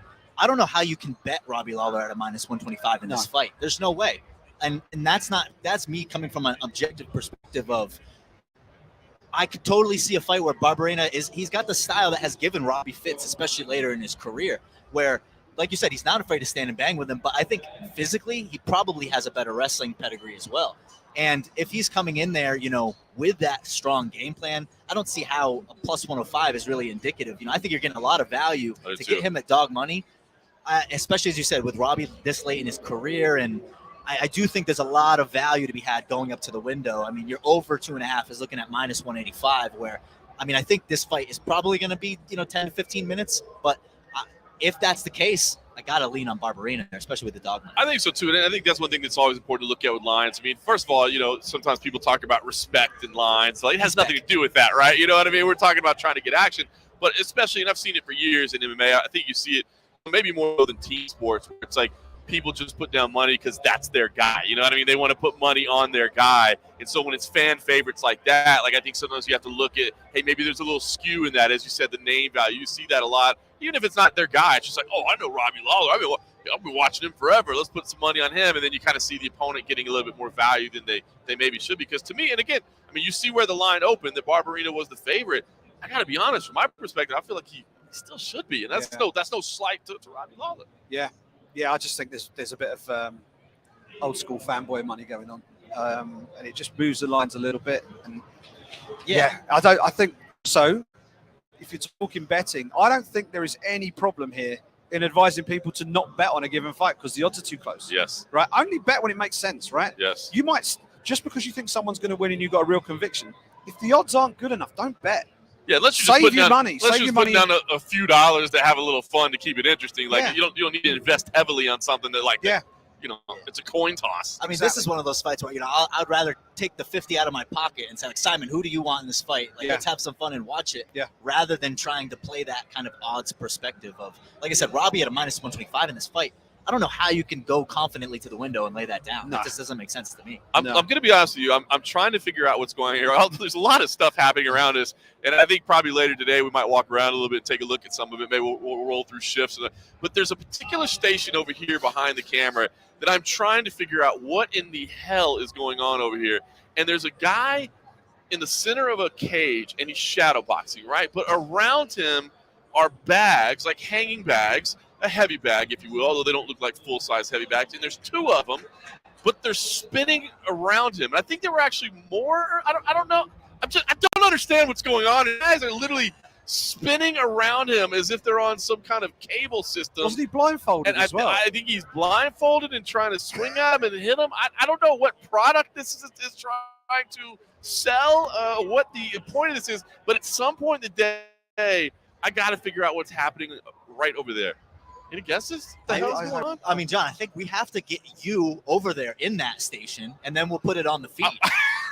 I'm 100%. I mean, the guy that was over there is bopping like weed. I mean, he's into it. I mean, I don't know if you come to the UFC X Fan Expo here in Las Vegas to get a sweat on, but there's plenty of opportunity to do so. There's almost too much to take in, and we were here a little bit early where things weren't set up, but really a raucous time. Here, if you're in Las Vegas, if you're not planning to come here, definitely a lot of fight feel energy here. Where I think you should definitely come if you're. It's fun. Hang out. I mean, look, the lines. I mean, look, they've got so many stations over here. You can see it. I mean, there's I want to say there's like 20 fighters. It looks like at one time. So the lines are kind of spread out a little bit. They're kind of long, but I mean, you'll get a chance to meet and greet with fighters all the time. But yeah, there's a lot of other stuff happening around here. I saw the F It Friday food truck over here. I took a picture of that a little bit. I don't know what's going on over there as well. I kind of want to figure out, like, are they like you just walk up and they just like you just have to eat whatever random thing they came up with? So is it good food or is it those stuff that he's actually like? That's what I think it should be. Like, I don't know what theme they've gone with. Maybe we'll have to go check that out as well, because it's one thing if you can like order off a menu. It's another thing if like you just have to like eat whatever they give you, and it's like a grilled cheese milkshake or something. You know what I mean? Where they just like do some weird stuff that he Cinnamon does. Toast Crunch bacon or something like. I'm sure there's if you were to go through Dana's views, and maybe that would be interesting if they grabbed like the top 5 viewed and then they had them at the thing. Yeah. Like, and they had like a little social media. That is, good. I don't know if my appetite is really going to be up for some of the stuff that Dana has been trying on a daily basis. Shout out to Stevie 100, who, as I was describing what was going on over there, he says that sounds like Tony Ferguson's training. Yeah, except with like spiked metal, like very dangerous medieval Chinese water torture type stuff. Like, that's more Tony Ferguson. We've also got James Krause is just over there doing some sort of shoot, just literally behind where Cody's sat now. Big stuff going on. He getting ready for the Fight Pass Invitational on Sunday, the grappling tournament that's going to be happening at the UFC Apex. Those are fun. So if you've got your Sunday afternoon free, maybe you want to tune that in on UFC Fight Pass. Those grappling competitions I mean, Fury Professional Grappling, obviously I'm a little bit biased in terms of what I think is the best grappling organization on the planet right now. We have a good time with it. But I will say, a couple of those events where we've had a lot of UFC fighters, it's so much fun because everybody's competitive. These grappling matches, like, they're all competitive. They want to win. Like, it's, personal pride on the line. But the nerves and the tension aren't there because it's like, well, I know if I lose, like, I just lost a grappling match. Not like I could get knocked out and suffer brain damage tomorrow and have, real life-altering consequences. So, the way that people are acting behind the scenes and acting, just during the events themselves, it's a lot of fun, man. So that'll be on Sunday afternoon. Yeah, well, and something we spoke about too, when you're in an environment like this, I mean, if you're a UFC fan, I mean, any which way you look, you can pick out somebody from the crowd. Having that kind of event and that kind of feel where you get the advantage of, I'm flying in and cornering so-and-so. Like, yeah, I'll pick up a grappling match for a couple grand, here or there. Like, I do love that kind of aspect that we're finally getting back to. Things are kind of coming back. If you don't think this is back to normalcy, then I don't really know what you're looking at, because this is the exact type of feel that as fans we've been really missing for the last couple of years. And yeah, unfortunately, John, the Fury Pro Grappling was kind of embargoed from that event, but because talent is so good at FFC Grappling, Rob Hayek, shout out those guys, that they just couldn't have us there. They couldn't have John Morgan commentating because he's going to be, worse for wear after this amazing pay-per-view Saturday night. I'm telling you, man, our squad would have rolled. They talked to us, and it's like, we told the team they were going to put together. It's like, they're like, your president can step in and, grapple with the UFC fighters on a day's notice. We don't want you guys here. One of the greatest stories of all time. All right, the bantamweight lead-in to this pay-per-view card is Pedro Munhoz versus Sean O'Malley. Should we get Oscar Willis over here? Oscar! Sit down. You just were killing time. I haven't been doing anything. I've been waiting for the invitation. Oh, bro, you're always invited. Hot tea. And somebody said, when does Oscar sit down? I was like, well, I thought he was busy. And then I just saw him walking around. I'm like, I don't think we're going to get our first athlete until midday, lads. Is that what they said? Another hour and Got to a wait half for this until- first. It's a rough one out here, listen, we'll get through it, guys, by talking about, oh, look, I can see myself. Now we're in business. That's all you want to is be able to see yourself. So talk to us about the setup. It's off camera over here, but you're set up just behind us. You got Oscar's Pub set up over here. I did. I paid what could only be described as an exorbitant amount of money for a neon sign that says Oscar's Pub. I bought some proper 12 Irish whiskey, the smoothest gold Irish whiskey you can buy. And then I'm obligated to say that legally. Yes. And then I was told that, no, Oscar, you can't drink on press row. And I said, why not? And the direct quote, John, was, you're not to be trusted. I can't believe that, Oscar. I actually can believe that because, well, there's been a couple of incidents here and there. And you know what's funny about that is, and I don't know this, but having heard what I've just heard, I'm going to bet there is not a blanket rule that nobody can drink on press row. I believe there's a Just rule for that you can't drink on press row. Well, I mean, when I said, listen, I know my limits, and it's met with audible laughs, I think we know, listen, guys, you haven't made it in this business until you got kicked out of the Apex for being too pissed. This guy. And that has happened. That has happened. So does that change the concept for you today? Or? No, because there's a proper 12 booth over there, so I'm just going to get it in different cups and not tell them. I did notice your conspicuously opaque drinking vessel. No, on the I table haven't there. started drinking yet, although believe me, it would be nice to. Irish coffee first thing in the morning. But yeah, so I've got that. I've got a world map, and I'm going to challenge each fighter to find Papua New Guinea in under 10 seconds because it is, of course, International Fight Week, and we need to shout out the other countries. I don't know where it is, so I hope one of them can I was tell going me. to say, how will you know if they're right or not? I'm going to Google it. Yeah. Oscar, talk to us about your experience on Fight Week because, I mean, we're talking about it. I mean, we're not to sit here and be sappy or whatever, but it is kind of fun to be back to this. And, like, and even us, I know, I'll be honest with you, I had taken the fan expos for granted. I'd been to so many of them, just like, whatever. But, like, now that we're back here, I know you had a chance to kind of wander around a little bit. It's a good vibe here. Well, so I guess I kind of started getting to this position I'm in 2019. So I actually didn't really get a fan expo before the old Pan ED. So this is my first one, and it's cool. A little bit unorganized, but it's cool. And actually, I've been walking around looking at some of the things, thinking, I wouldn't mind to try that. I wouldn't mind trying that. Simon, I'm sure you'll agree, it's an absolute sin not more people aren't asking me for pictures, but I guess they're probably shy. I don't know if You're they. very unapproachable. I think That's that the problem, mate. maybe they just. You've got this aura about I don't know. So They just know you're sober. Yeah, so they don't want that. So I'm just doing laps of the building until I get more pictures. But Public service announcement will let the world know it is okay to approach Oscar Wilson asking for a photo. So, don't look at me in the eyes. and no fist bumps. Yeah, I don't want to touch these people. Yeah. Actually, it's someone stopped me yesterday and went, "You are greatness," and I went, that is way over the top. But thank you. Yeah, it's cool. Greatness. It's nice, isn't it? I like people who are nice. I love it. Go on the Twitter bio. It's fine. Yeah. Which pick us out a fight, man? Which one are you looking forward to most this weekend? I mean, obviously a high profile, stacked top to bottom. I mean, we've been talking about the main card, but it's crazy because you're talking about one that trips me out is Andre Munhoz down there on the early prelims. But I mean, not that I'm saying you're going to pick out an early prelim fight, but there really are great fights up and down. So what's the one that's most got you intrigued? Well, first of all, I have to say, right, this card is, they say stacked cards, but in terms of stacked, is every fight, a world class, maybe not, but every fight has someone that and after a series of Apex shows where, listen, there's a couple of people fresh off the Contender Series that you might not recognize. Certainly, I know there are some people that I have to look up Tapology and maybe get a background check on. No, you don't go to Tapology. You go to the underground, MixedMartialArts.com. I'll be the honest, official. I don't look up shit. I just wanted to pretend I did. But no, so this card I feel like is just literally stacked. But I'm a big Donald Cerrone fan. Yeah. I'm looking forward to him. I think for me, the one that stands out the most, and it is a high-profile fight, but I'm curious about Sean O'Malley. I think that we always talk about these performances. Like, is he at Madison Square Garden against Derek Brunson? Standout performance. Conor McGregor against Dustin Poirier. That's a standout performance. That's the one that really set them. Okay, this guy is a legit prospect. And I think this is, if Sean O'Malley does go out there and puts on a show, doesn't even need to finish him, but if he drubs him up for 15 minutes, you have to start saying, okay, Sean O'Malley is really, he's not a character, he's an actual prospect of that division.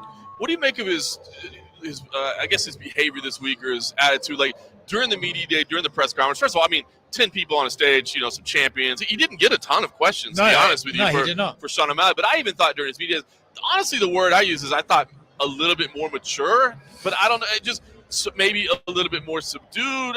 But the word that I used when we were talking about on the roadshow was I think he's maturing a little bit where he doesn't feel like the need to be quite as ridiculous over the top, although he still did wear 2 watches that he was very defensive about saying that that he just does. But I don't know. What do you make of his kind of behavior and his vibe this week? I think the word that stands out for me is subdued. I think it's subdued. The press conference thing was interesting to me because for someone who's touted as this next big star, it wasn't that he was quiet. He just didn't get asked a lot. You know, now there was another Sean on stage who was perhaps dragging the attention over to him. But, I remember when Sean O'Malley was up there with Cody Garbrandt doing face-offs for fights that weren't scheduled, he made it about him, right? He made it the sugar show. None of that this week. I don't know if you can look too much into that. Maybe it's a case of, maturing. Even Conor, there was a point where Conor stopped doing that and sort of just, maybe he's over the media thing. You don't know. But it is curious to me. Maybe he realizes that this fight is important and he knows what he's got in his hands. The 2 watches thing was kind of funny because I asked him about that immediately, like, are you wearing 2 watches? And for some reason I just knew, I was like, neither one of them tells the fucking time. So I just said, like, what's the time? And he went on. It was almost planned, but it wasn't. So I think it's still in there. It's curious, though. I do notice a difference. Yeah. I do notice a difference. I will say I like the fact that he's showing some respect to Pedro Munhoz. You know what I mean? I think that's smart, number one. I mean, Pedro Munhoz is not a joke. It's not any kind of guarantee that you're going to go in there and just spark him when you look at who Pedro Munhoz has been against. But I like the fact that Sean O'Malley is actually giving him respect and kind of building him up a little bit because especially if you do have that respect, it's going to be a challenge. It doesn't do you any good to say the guy sucks because he has been losing, but he's been losing to the absolute best in the division. Well, also, again, it wasn't like there's a significant back and forth between them. But John, you and I, we like to see things at face-offs and stuff. Pedro Munhoz, shirt off, came there. He looked fired up. Yeah. I get the sense that here's a bit of inside baseball for everyone. The security don't always walk every fighter around the apex. They only walk with fighters that they think have a bit of beef with other fighters. Right. So, for example, Sean Strickland was accompanied, and Izzy was accompanied because, there's been a bit of friction.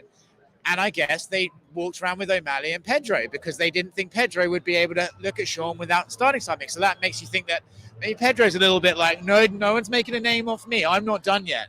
So I'm curious to see how he approaches. I could see him coming out guns blazing. And I think despite that he has looked very impressive to me, there are still questions about O'Malley's durability. Yes. And can he get into a firefight and get out of it? And I think if you're Pedro Munhoz, you have to look at some of his fight against Cheeto and think, if I just go in there and just hurt him, will he want to stick around for 15 minutes? So I'd like to see a really aggressive style from Pedro this fight, and I think he will. I think you said it. There's questions to be answered. I mean, to me, when I look at Sean O'Malley, like if you're somebody that's like, this kid's all hype, dude. He's not to me, I think you're wrong. I don't think you're evaluating that correctly. He's got real talent. He's legit.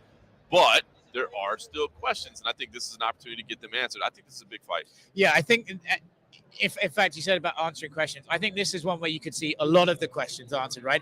Let's see O'Malley get dropped and get back up. Let's see O'Malley gas and fight his way back in. There's lots of things that we need to see from him, and especially in that division, right? 135 pounds, I think for me is the best division in the world at the moment.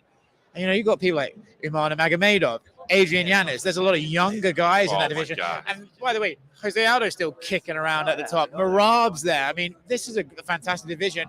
And I think if you're someone like O'Malley, you need to show that you're well-rounded enough to get put against those bigger names and not expect it to be a washout. Yeah, 100%. So much talent. It's funny when I look at like the bantamweight rankings. You got kind of that old guard that's starting to slip down a little bit, but you don't know when you kind of make the complete switch. Adrian Yanez was ranked 15 for like a day, and then there was another fight and he was gone. Like that's how competitive that division is. It's awesome. What's your feelings on that fight? I mean, is it all O'Malley all day, or are you kind of looking forward to seeing what Munhoz can do in there? The thing with this is you look at Munhoz's recent record on paper. He's lost 4 of his last 5, but they're all to world champions, right? They're all to world champions. Sterling, Edgar, or Aldo Cruz. And all of them were by decision. He's not been finished, and he's never been finished with strikes. If Sugar Sean goes in there and starches him, that is the ultimate statement. Then you put the rocket boosters on. Then you give him the beefy contract, and you put him in the big fights. But he's going to get tested in this fight. Pedro Munhoz is going to stand there and throw consistently at him. There's not going to be any tippy-toeing around. He's going to get in his face, and I think he's going to do exactly what you just suggested, Oscar. He's going to get in there and put him on his back foot. Do you think there's a risk for Sean, because he's obviously clearly said, like, I need to get a finish, it's going to be a finish? Is there a risk he overexerts himself trying to find that, and Pedro capitalizes on Sean trying to put on the show rather than just fight the fight? Absolutely, because here's the thing. there are no guarantees that he can get that This is finish. fantastic punditry, isn't it? Carry on. Striking power, but Pedro Munhoz has been in there with some legends. Jose Aldo was a finishing machine.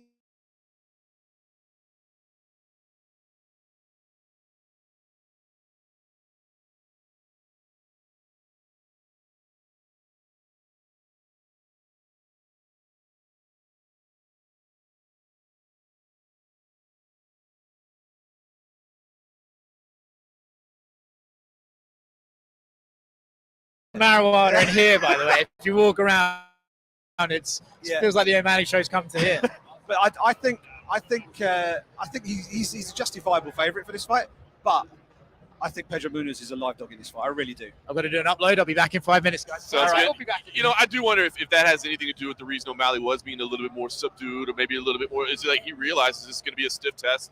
He realizes maybe this is not a fight where it's going to be, you know, the 37-second knockout highlight or something. And I don't know. It's just found it interesting, too, that even when I asked him, hey, you win this, I know you've kind of taken the patient route to the top, but you win this, do you all of a sudden, as you said, put the rocket ship on and, like, now we're escalating right up the ranks? And he was like, well, we'll see. You know what I mean? I don't know. It's just, I don't know if I'm reading too much into it. It just struck me this week is like, here's this massive event, International Fight Week. Sean O'Malley always does a great thing. Now, of course, he came out with colorful hair and custom suit, and he's driving the Ferrari around, but Lamborghini actually. Lambo, yeah. Yeah, he's driving that around. He's got his big face on the side of the hotel, Resorts World, where the after party is gonna be. So I mean, some of the elements are there.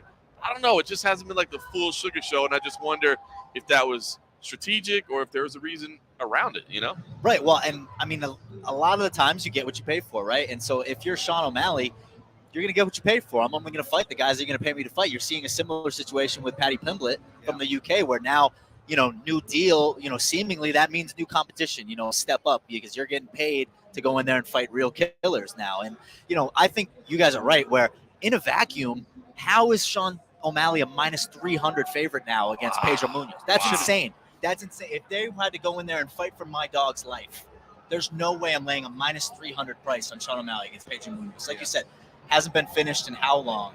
Hasn't really. He's seen adversity, but like when you watch a Pedro Munhoz fight, he's not getting dog walked in there. He's not getting washed. So a minus 300 price on O'Malley, I'm more than willing to eat crow on Sunday morning if this isn't right, but I have no way of knowing that he's like inflating that price to that extent. I think maybe part of it is that attitude, is that persona that he's bringing into the fact, because a minus 300 favorite there. So, like I said, in a vacuum, you're putting money on, a dog fight. I mean, Pedro Munhoz is as live as a dog on this card, I think, top to bottom. Yeah, 27 pro fights, Pedro Munhoz, and look at the man's strength to schedule, right? He has been in there with killers, world champions, top contenders, has never been finished, ever, in an professional MMA fight.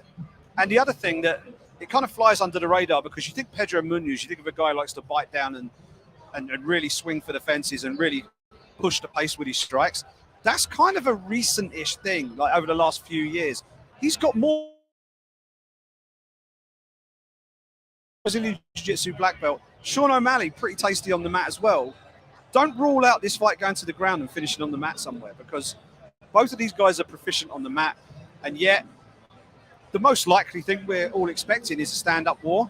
If someone gets rocked and the fight goes to the ground, don't rule out a submission finish for one or the other guy. It's competitive fights, man. I think all these fights in the main card, you can really make as to why they could go in either direction. I think that's what makes it entertaining, right? Where you don't know. I mean, there are fights, and granted, one of the things we love about MMA, right, is anything can happen in a fight. I always point to Sarah GSP years ago. Anything can happen, but I think there's a lot of fights where you go, I have a pretty comfortable idea of how this is going to go, but I think with a lot of these, especially on the main card, man, there's a lot of question marks. That leads to entertainment. Yeah, and I think, this is a card where there's multiple fights on here that would be completely different stylistically if they were in the 25-footer in the middle of the apex. Whereas now, like,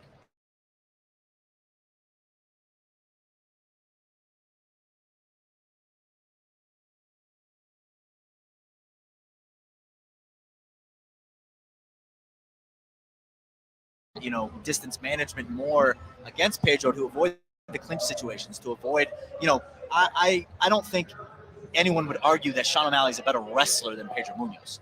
Does Pedro implement that? Can he get in close to be able to do that? that's a completely different question, and probably why the line is where it is. Yeah. It is crazy, man. Minus 300 for anybody. It's, I mean, it's start at that point. You start looking for, let's look for some, some methods, some over under, something like that, because it's just hard to lay down in a mixed martial arts fight minus 300 on anybody. So, back to we talk about stacked cards, and how about look? It's on ESPN, it's on ABC. That's pretty neat, right? I mean, I know ABC doesn't mean a whole lot to you, but I mean, obviously you understand the scope of network television, the fact that anybody in America can get it. That's a big deal. So to be on ESPN and ABC, I love that. That to me just shows, more eyeballs on the sport. That's what I'm always trying to get.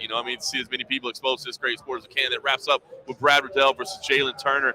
I find this to be an intriguing fight, right? Looks to be very, very entertaining. Jalen Turner is on this incredible streak, 4 fights, 4 finishes. Really just, as hot as it gets right now, and on his way up the ranks, trying to break into the rankings. He wanted a ranked fighter. He got one with Brad Riddell. Riddell, obviously incredibly entertaining as well. He's coming off a loss, but Brad is, I don't say, I don't say cocky, but he's pretty confident in saying, he's like, look, this kid Jalen Turner's good, but he thinks he wants to be in the rankings. He's going to regret that because he doesn't know what it takes to be at the top of this division, and I'm going to show him what it means to be, against a ranked opponent. Looks like it's going to be fireworks. Fun fight. Yeah, Brad Quake Riddell, former kickboxer, very successful in MMA. His last loss came to Rafael Fiziev, right? Who he's like something out of the Matrix, that man. His striking is absolutely incredible. They're actually former training partners at Tiger Muay Thai. Both of them, I think, have been striking coaches at that gym at various points in their career. But yeah, he's been in there, he's beaten Drew Dober. And Drew Dober's one of these guys who's sort of bounced around on the fringes of the rank spots. Drew Dober's legit. If you can get a win over him, then you're more than capable of moving up the ranks. And Jalen Turner's had a really good run of form. It's a step up for Jalen Turner in terms of competition. And the other thing is Riddell is the company that he keeps in the gym, right? He's in that city kickboxing team. Most of the guys he's sparring with are elite level. Most of them are bigger than him, right? So, and he's a technical striker. He's a technical striker. And I just think I'm leaning towards him, even though the form book says Jalen Turner is worth a look. I just think that credentials-wise, pedigree-wise, Brad Riddell has that little edge on him. Now, Jalen Turner might turn up on fight night and prove to us that we just didn't know yet. And that we've got everybody needs that moment, right? Right, and that this might be that day for him on Saturday. But looking at what we know, I think Brad Riddell is probably the pick right now. But that is going to be, and we've said this about so many fights on this card, that's going to be an absolute barn burner. And, we're just talking about the strength of the fight card. It's not just about names, it's about matchups. Mm-hmm. And shout out the matchmaking team at the UFC. We have got a card full of great matchups. You could have a great fighter in the red corner, but if it's a mismatch with whoever's in the blue corner, you've got a poor product, right? We have got a great product, top to tail, competitive, well-matched fights. And this is one of them. This is going to be a banger. Interesting note on Riddell. He is the current underdog. He started as a dog. He followed the line movement, got bet down to basically a pick him, but now money's starting to come in on Turner again, and Riddell's kind of creeping back up as a dog. So that's kind of interesting. You see it get bet down and then start heading the other way as well. Well, interesting because Simon's still sitting here instead of running his ass to the window and betting that plus 130 Brad Riddell price, and maybe that's where Raiders star Max Crosby was just walking by. Maybe he heard what you said and he just ran. He's like, I got to get that Riddell price. We got Ryan Clark here from ESPN as well. Guys, I think the interesting factor of this fight, DraftKings has this under 2.5 minus 175. That, guys, sound off in the comments. Under 2.5 minus 175, that's a finish price. That's a high clip to pay with someone like Brad Riddell, who has proven that he is durable. And like you said, he's got that pedigree. Being in that camp, there's probably some wars that go on there that we would never see the light of day. Yeah. And so you've got to think it's very intriguing for me that fight goes to a decision. And at a plus 140, maybe plus 150 going into tomorrow, you might see Cody Merrow out the window taking that. So sound off in the comments if you agree. By the way, shout out to Cody Merrow for being able to recognize people that aren't MMA fighters, because I do not have that skill. I thought it was Max Crosby, but I wasn't 100%. Right? He's a big unit of a man and one of the big stars of the Las Vegas Raiders. And I thought I saw Charles Oliveira, but it's actually just the schmo with bleached hair. So I'm shocked that we haven't seen him come in here. I know the champion has a name, but it is not the schmo. Yeah. So it's very interesting. There's a lot of things going on here. James Krause is over here not wearing socks, which you know why if you follow him on social media. You should go look into that. I'm not going to get into it for this stream. But, there's a lot of activity going on. You can see out here in the back, Derek Brunson signing autographs. I'm pretty sure he's just stood like this the entire time. So it's been really exciting here, really, really exciting energy here. We've been live for almost 2 hours going on. And guys, I feel the energy. And as you said, top to bottom, this card is stacked. Yeah, it's building. And for any kickboxing fans out there, if anyone who's listening to this stream and knows a little bit about kickboxing, follows a little bit of kickboxing, Brad Riddell's credentials in kickboxing are solid. He has shared the ring with the likes of Reggian Irsel, Cedric Doumbé, John Wayne Parr, who he holds a victory over in kickboxing, right? This is a legit striker we're talking about. And none of those fighters who I mentioned finished him. He lost to some of them, but all on the cards, right? He's hung with some of these elite level strikers, and he has a win over John Wayne Parr from about 5 or 6 years ago when John Wayne Parr was a bit closer to his peak. So, this is a legit striker. He's transitioned to MMA, and he's only he's had 2 career losses. One was quite early on when he first moved down to lightweight, and then obviously he had the defeat to Rafael Fiziev. But he's legit. He's legit, and I'm looking forward to seeing how he performs. I'm looking forward to seeing if Jalen Turner can justify that pre-fight favorite tag when he gets in there against Brad Quake Riddell. So, Ab Talks had a great question here. This is a fun one, so I'll read it out here and let you guys kind of weigh in. Shout out to Bull from the UK. We love you. We appreciate you. Thanks for joining in the chat. After yesterday's press conference, would you guys prefer to see Izzy versus Sean Strickland next, or Izzy versus Alex Pereira? Now we're going to assume there that Izzy wins, that he gets by Jared Cannonier, but which one would you like to see? Who would you rather see Izzy matched up with next? Simon, I'll let you take it. All I right, got to mull that over. That's tough. I want to see Izzy Pereira. Izzy Pereira is the backstory. Everything you need in combat sports, right?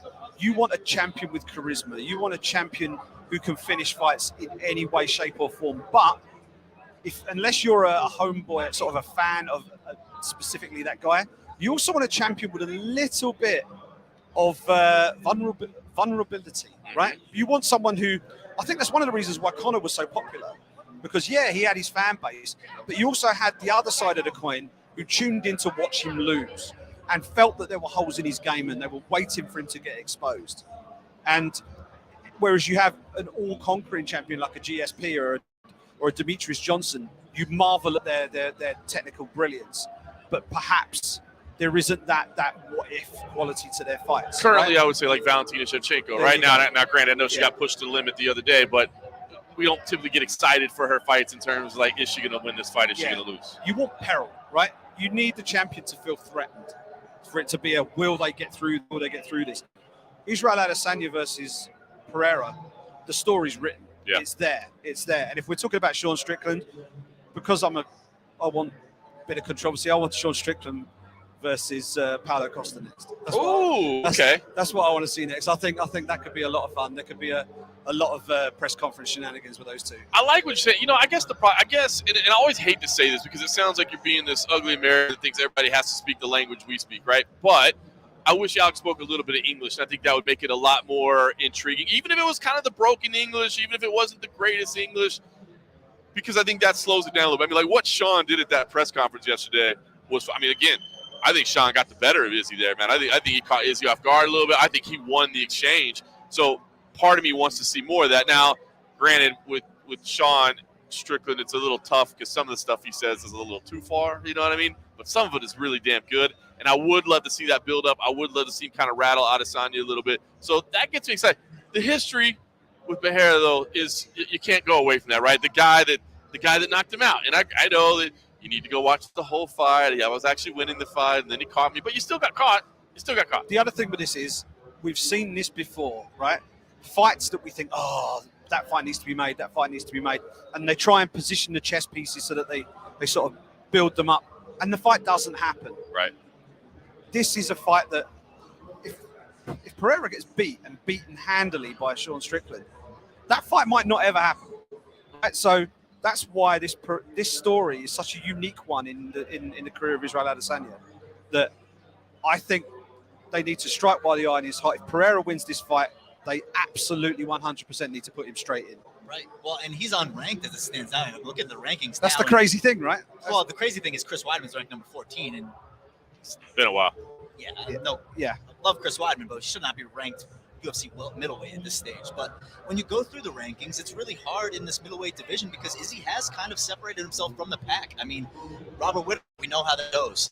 Cannonier is fighting this weekend. Vittori, we know how it goes. Strickland, as you said, new blood, like very, very interesting storyline.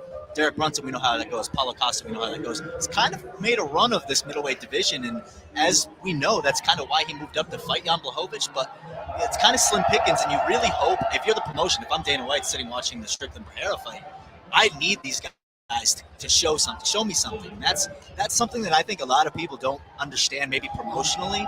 You know, I try and view title fights from that lens of, you need to be able to sell me that you can win. It's not that you deserve it. Fine, Leon Edwards, you might deserve the title fight, but you haven't shown me that you can go out there and win. You haven't spoken it into existence. So, you know, you really want Pereira or Strickland to go in there and really stake that claim. And as you said, Pereira not ranked.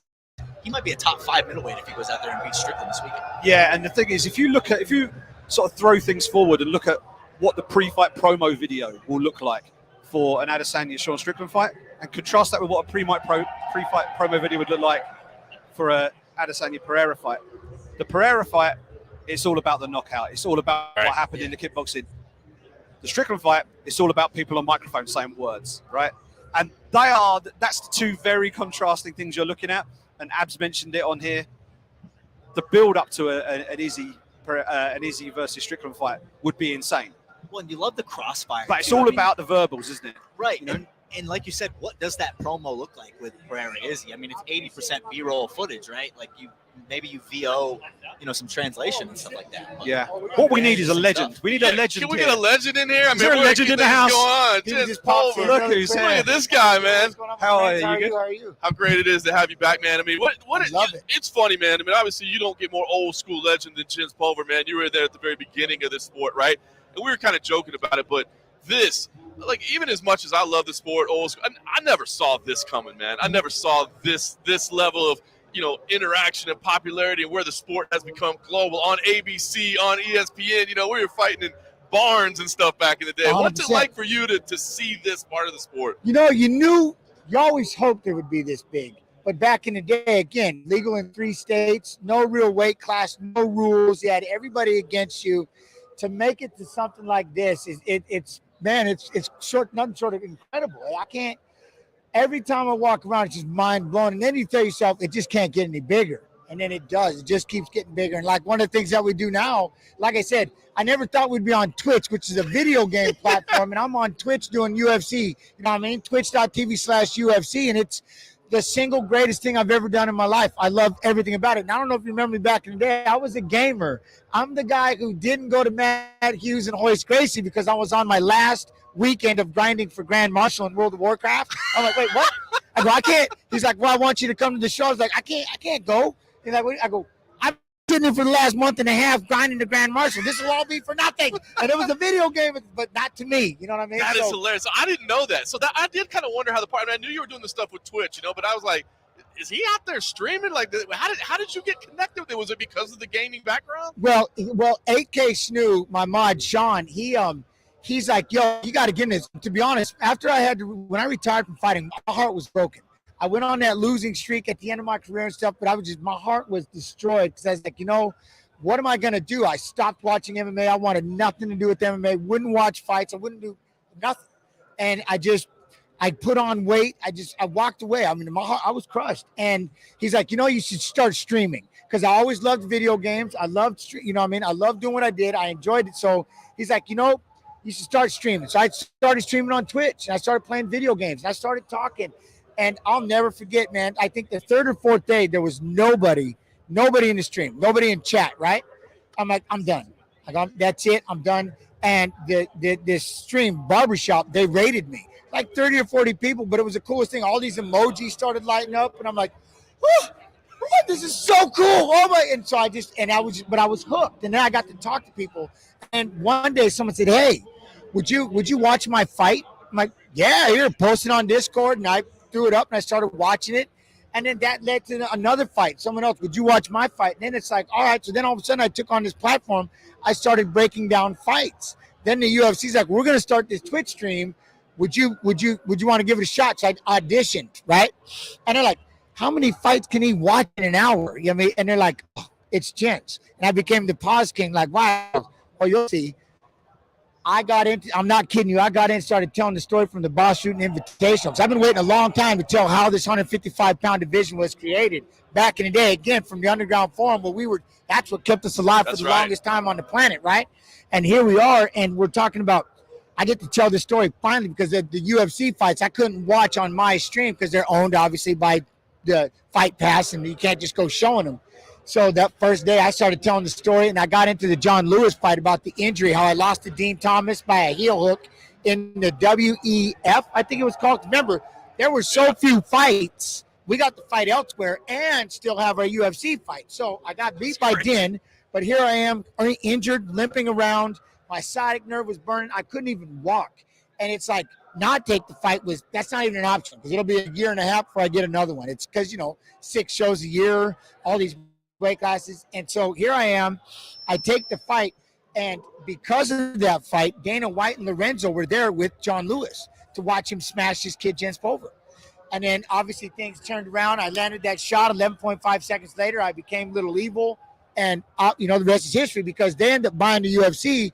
And then it goes, all right, we need that little dude that knocked out our coach. And had I not taken that fight because of the injuries, life could be completely different. Who knows what would have happened? So here I am telling this story.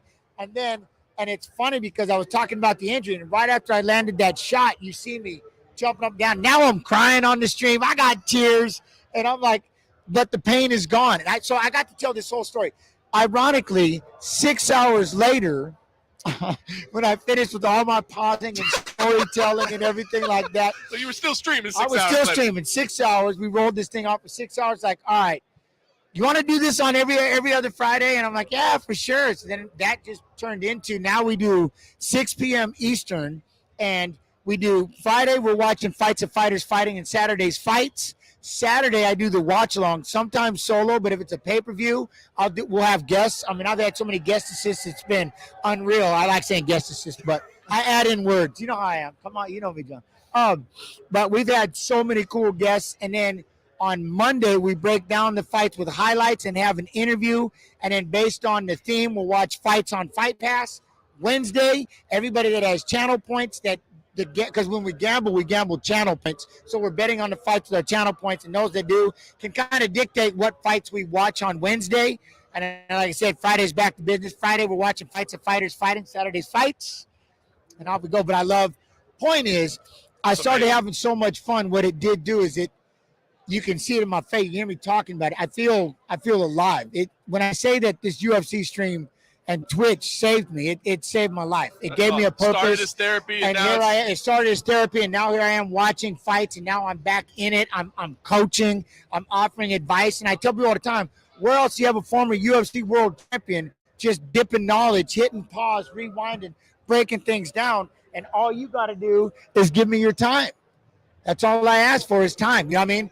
Money can't buy it. We always wish we had more, and time's the greatest gift on the planet. The fact that you all come in here and give me your time, I'm going to pause. And the coolest part is all subs go to support the American Cancer Society. Not some, all subs go to support the American Cancer Society. So I'm doing what I love. I'm raising money for Cancer Society on top of watching fights, breaking it down, and it's just it's like I brought color back into my face. I got my life back together. I stopped getting fat. I decided to get big. I just found happiness. I love what I'm doing. I love this stream. And now today, I got to commentate the UFC 4 aspect of Nick Merckx and Tim the Tap Man. And like every other time, I'm nervous. I can't breathe. You know what I mean? My UFC Mod 2 is the boss. He knows it. He knows I get all worked up. It's been a lot of fun, man. It's been heaven. I love it. And to see, your passion back, and obviously just being around the UFC again, right? Yeah. Which wasn't the case for a long time. I mean, that's got to be an overall positive. It's massive. Like I said, it's just I feel like I'm home. You know what I mean? I'm glad. You know what I mean? I love it. And then, like I said, I think one of the coolest things was I got to go to the Performance Institute, and I brought my son, who's now 13 years old. Carson has grown. He's been around the sport his whole life, and to have him standing underneath me, winning the world title, it was just, to have that happen now, 13 years later, it's just, I can't, no words. I'm happy. I'm home. You know what I mean? I love it. I'm so hopefully, like I said, I just want to build this stream because Twitch. I mean, it's a phenomenal platform. It's a great place to have it. The watch alongs are sick. I think I'm gonna have Adrian Yanez with me this Saturday doing a watch along. This time I get to do it on a couch, so I'll be up bouncing around. I end up working out more in a chair, slipping, showing people how to move underneath stuff. But no, I love everything about it. It's just totally revived my life, I guess, in one way. That's so great to hear, man. So which fight are you looking forward to most? We've been talking about this stacked card, like just how ridiculous the lineup is. I mean, top to bottom, the problem man. is, and I can't.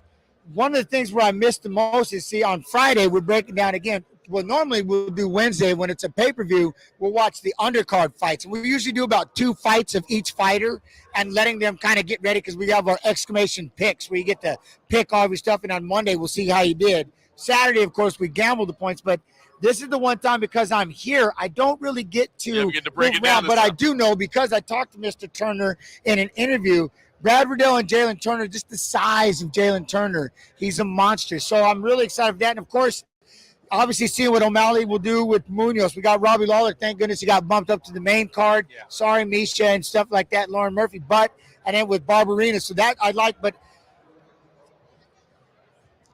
there's something about Strickland that I can't.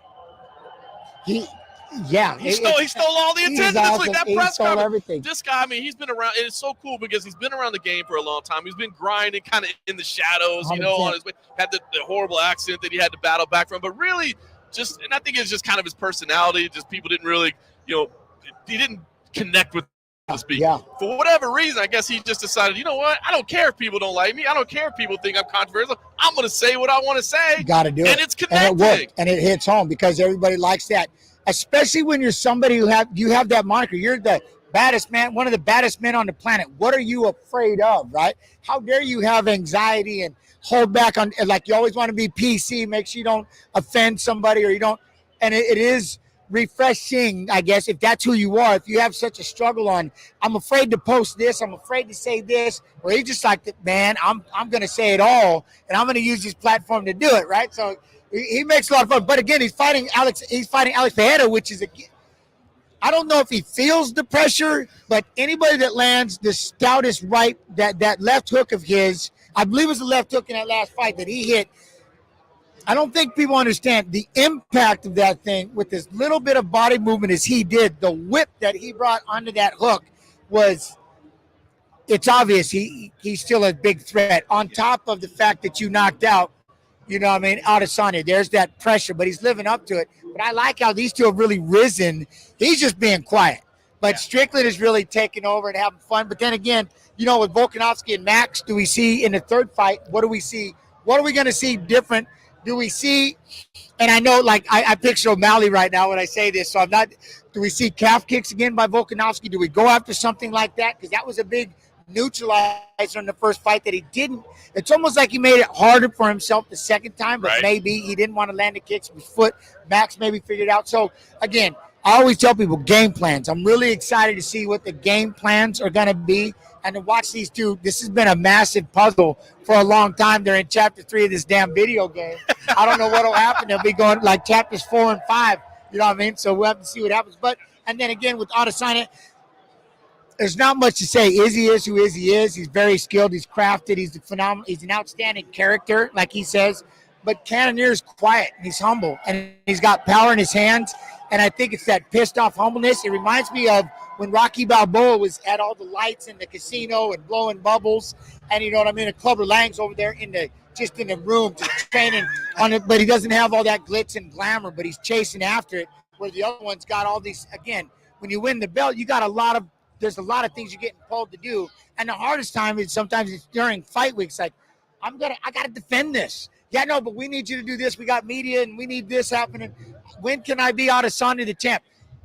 Saturday morning when nobody's around after weigh-ins, you can now go, or Friday night when everything's done, now you can go be Israel Adesanya and focus on being a world champion. Sorry I'm long-winded. I love it. You can tell I talk all the time on a stream. Well, you know what I'm saying? Not for nothing. 6 hours. You talk about impact. I mean, Jen's is throwing these. I'm feeling the wind over here. I mean, I pushed my mic. You've been in that. My mic a time or two. I'm telling you. You got gotta watch taking advantage. I was made I was made for this stream. And like I said, to be able to do the interviews and stuff like that is 100%. I love everything about it. And because the funnest part is when we do get guests on to do the streams, we got to let them know.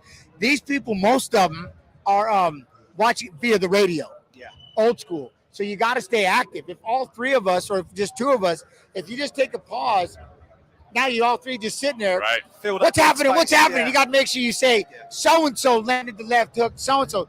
So I'm just like, if they start to get it, they dive in, and if they don't, and I just start going ham. Like CM Punk, and I get it like TSM Vis streamers that have done that, or CM Punk, who's really good on the mic and stuff as well. You know what I'm talking about. It. So you get those guys around, and it makes it a little easier. Then we get some other ones that kind of just up, and then, you know what I mean? Not to make sure they got the headsets right and everything like that. We always talk about the boo-boo about the AirPods. Evidently, those AirPods travel far from the distance. Somebody had to go to the bathroom one time while the stream was going. So we got these live scenarios while the stream was going. AirPods are playing, and I realized it was Wonder Boy because he brought it up when I hear me. He goes, "Do you remember that?" And I'm like, "It was you that I was." So it was me, Wonder Boy, and a fighter. So you just leak on Well, there. we're all just kind of Brilliant. pay no attention to the dribble. I'm like, dang, he's been holding this thing for some time. It's like, it just keeps going. Everybody's just trying to look away, just going, pay no attention to this, pay no attention. You know, we're like, yeah, this is good, we're good. You know, so I love when people try to get it all dialed in and figured out with the headset and stuff. So what we do, though, is, again, everybody's watching on the radio, and so you got to, when I go in there, I'm 100 miles a minute like the way I talk now, and I just 6 hours of no stopping, and I just let chat keep me alive, because that's the biggest thing is I love having chat going, and I make sure to pause and stop and answer all their questions. I love it. One thing I wanted to ask you, obviously, you know, it's so great that you're still involved with the sport. You're sharing your insight, you're sharing your stories from your career. Former UFC world champion, there aren't many of those, right? But only one can ever be the first, right? You were the inaugural lightweight champion of the UFC. What does that mean? I mean, to be a UFC champion is an incredibly special and rare thing.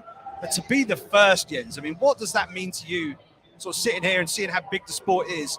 When people start to get into the sport, they start to read into the history, they catch your stream, they read up about you and find that you were the first guy to hold a UFC lightweight title. What does that mean to you?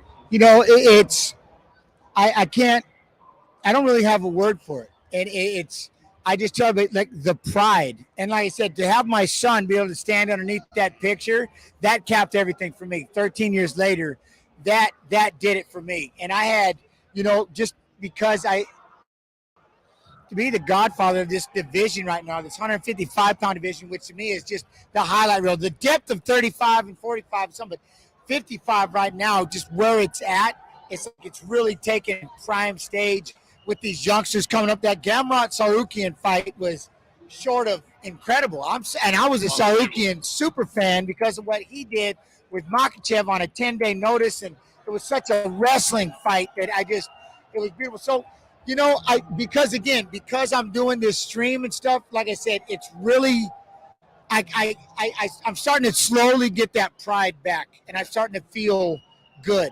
Because there for a while, man, I'm not lying to you, I kicked myself really hard, that losing streak, and I see these fathers that are having their children, and they're motivated, and they're going away to camps, and it motivates them to fight. But see, me, as bad as I was abused when I grew up, just having my son was it for me, and I was so afraid of being that intense little jackass at all times. And I think the biggest thing for me is, like, I'm too busy. I'm too busy to have time for you. So it's like I became human. I don't know if that's the right way to say it, and I just didn't want it anymore, but it's all I knew. So I was just trying to go through the motions. But I had a lot of guilt, and I think one of the coolest things about the platform that I have now is I can talk to people about that, but I look at it because of where everything is right now. And I love, like, right now in this moment, I'm so in love with everything. I have no regrets, and that's what I tell anybody. If you can truly love where you're at right now, learn how to be your own best friend and love where you are right now, then everything was for a reason. Everything was for a purpose. And you can let that, pardon my language, let that shit go, take off that vest that you're wearing, and just be at peace and start to build from here. And I think that's what I mean by when I say this stream saved me. That's what it did, is I don't hang my head in guilt. I didn't want that. And people used to say, you know, you keep losing like this, it's going to come back and haunt you. I'm like, man, I'm trying to figure out the damn puzzle. I don't know why I'm losing. I don't know what.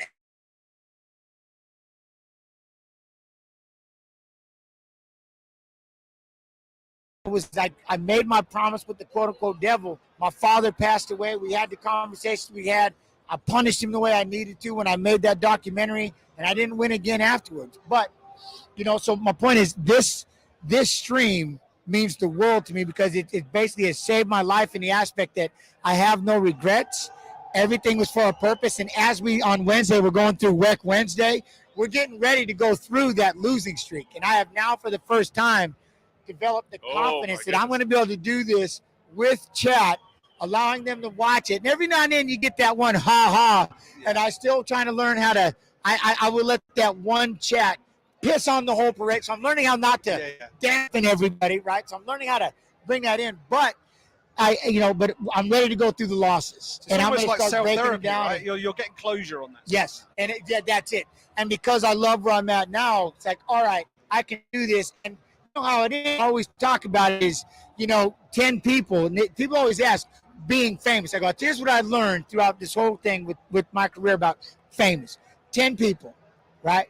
4 want to knock the smile off your face for no other reason. They don't give a shit. They just don't have a smile. And every now and then, you'll get that one crippler that just got to jump in the chat and just try to piss directly into the Wheaties, right? I'm like, there's no point, right? And then you'll have 4 more that look you in the face, give you a high five when you turn your back. They're flipping you off, telling you bullshit, talking all kinds of crap about you. Then you'll have 2 out of 10 that are genuinely happy for you for no other reason than to see a smile on your face. And that's what I've learned. And so now doing this stream has allowed me to put my money where my mouth is, because I'll get those haters and I'll get to do things that I do. And this is just the greatest platform, Twitch, UFC, my gaming life, bringing them all together. I married into the greatest thing in the world. I'm about to commentate UFC 4 with Nick Merckx, Tim the Tap Man on UFC streams. It's just crazy. And if you haven't followed on Twitter, at UFC Streams on Twitter, you got to jump in and follow Twitter. Then we got clips and all this craziness. So This is awesome. The thing I love about this is that what you're doing now, and you see it's saved all the rest of it, it didn't exist when you were competing. not at all. None of this stuff existed. This is We were kept alive by the very underground different forum. place. Yeah, Yes, we were. and now here we are. Mixedmartialarts.com. We're in the middle of a massive expo, and pride of place doing this stuff. It's awesome to see. Awesome to see. That's what I mean. It's unbelievable. And you got to think about it. And there's nothing but love to everybody out there in that underground forum. People don't understand, like, they all used to go ham on the forum. I couldn't wait to finish my fight and get back to the forum. See what everybody said about me. See how it was. See what everybody got. Now it's like they're on YouTube channels. Yes. By the way, chat, I'm ripping a mullet. I'm growing just a mad mullet right now because one, I haven't cut my hair since I caught COVID. Then I had to get braces because I decided to be, once I finished being quote unquote famous, getting punched in the mouth, I'm not leaving this earth without straight teeth once. So I got braces. I'm like, well, we'll just get this mullet going. Because everybody asks, like, I always wear hats, and I pull it off when they're like, you do have hair. I'm like, what? Yes, I have hair. What's wrong with you? So I haven't cut this since I caught COVID. Then COVID turned into pneumonia. Then I was like, whoa! I never missed a streamed through the whole thing, and so I've been growing it ever since. Well, and I got to ask, talk about wearing different hats, coming in as a legend, to be able to, what does it mean to you to impart that wisdom, to be able to give kind of like your 2 cents, a new fighter like Adrian Yanez, I'm sure he'll piece together a couple nuggets from a conversation with you that, simply put, nobody else could have experience. What does that mean to you? And I think that's the one thing, right? Just to have worth and value. And for people to want to give you their time and their attention. And that's what I love. Is even when it comes to like the street beef fighters and stuff like that, I was watching their organization and just little things like that, just having people come in for the first time. Hey, I've been boxing. Would you watch my boxing? Could you tell me this? And I'm like, dude, where else do you have a world champion? So it just feels so cool because I was always afraid that people just gonna be like, shut up. Like nobody wants to hear from you. Nobody wants, and that's what I mean by sometimes you just don't feel like you belong, right? And so that was the one thing. Oh, and speaking of Mr. Yanez, who I love this kid to death. I did, if he wants the name, I've blessed. I'm blessing it to him because with Max, he was going to be Little Evil, but I kind of wanted to be retired, but I wanted to give that name away because there's only one Little Evil. It's the greatest nickname in sports, I think. And there's only one Little Evil bastard, shortened down to Little Evil. And I was sitting there rapping with Adrian Yanez the other day. I'm like, and we were doing this stream. I was like, it's yours if you want it. But he's like, well, I don't want people to think that I just took it. I'm like, you're not. I know, because nobody can just be Little Evil, but it's yours. So I'm looking at it, but it's his. I've given Little Evil to him. I don't know if he's going to take it. So now I'm sitting back butthurt. But it goes back to what he said. Having that belief, right? Just being able to have fun. And the fact that people are willing to give you their time and listen, it's the greatest gift on the planet. And I've enjoyed blowing up this stream as much as I can. And we're going to start adding in gaming. Right, UFC Mod 2, we're going to start gaming on Tuesdays and Thursdays. It's been an absolute gift UFC Mod 2, like nobody gets to meet him yet. He's a mystery on the stream. They all don't know who it is. They're like, is it Dana? Is it Sean? Is it like, I don't know who it is. It's a mystery. So I'm always messing with him. Ginger, the man, it's good to see you, man. I Thanks love for the time, man. We'll tune in. I haven't seen one of the streams. Now you got me Thank you. fired up. I got to do see it it. at 6 p.m. Eastern. Everybody out there, 6 p.m. Eastern, twitch.tv/UFC, Monday, Wednesday, Friday. Saturday, we're going to be doing a watch along. So if you're not watching it, or even if you are watching it on pay-per-view, jump in and listen to me and Mr. Adrian Yanez. I don't know if there's going to be a third guest, but this time I get to sit in front of the couch. So I'm really going to get animated, shadow boxing the whole 6 hours. So make sure you check it out. Top man. Bet. Thank you, brother. man. Appreciate it, All man. right, guys. You know, you got a bunch of things to do. We appreciate the time, bro. Thank you, bro. Awesome, man.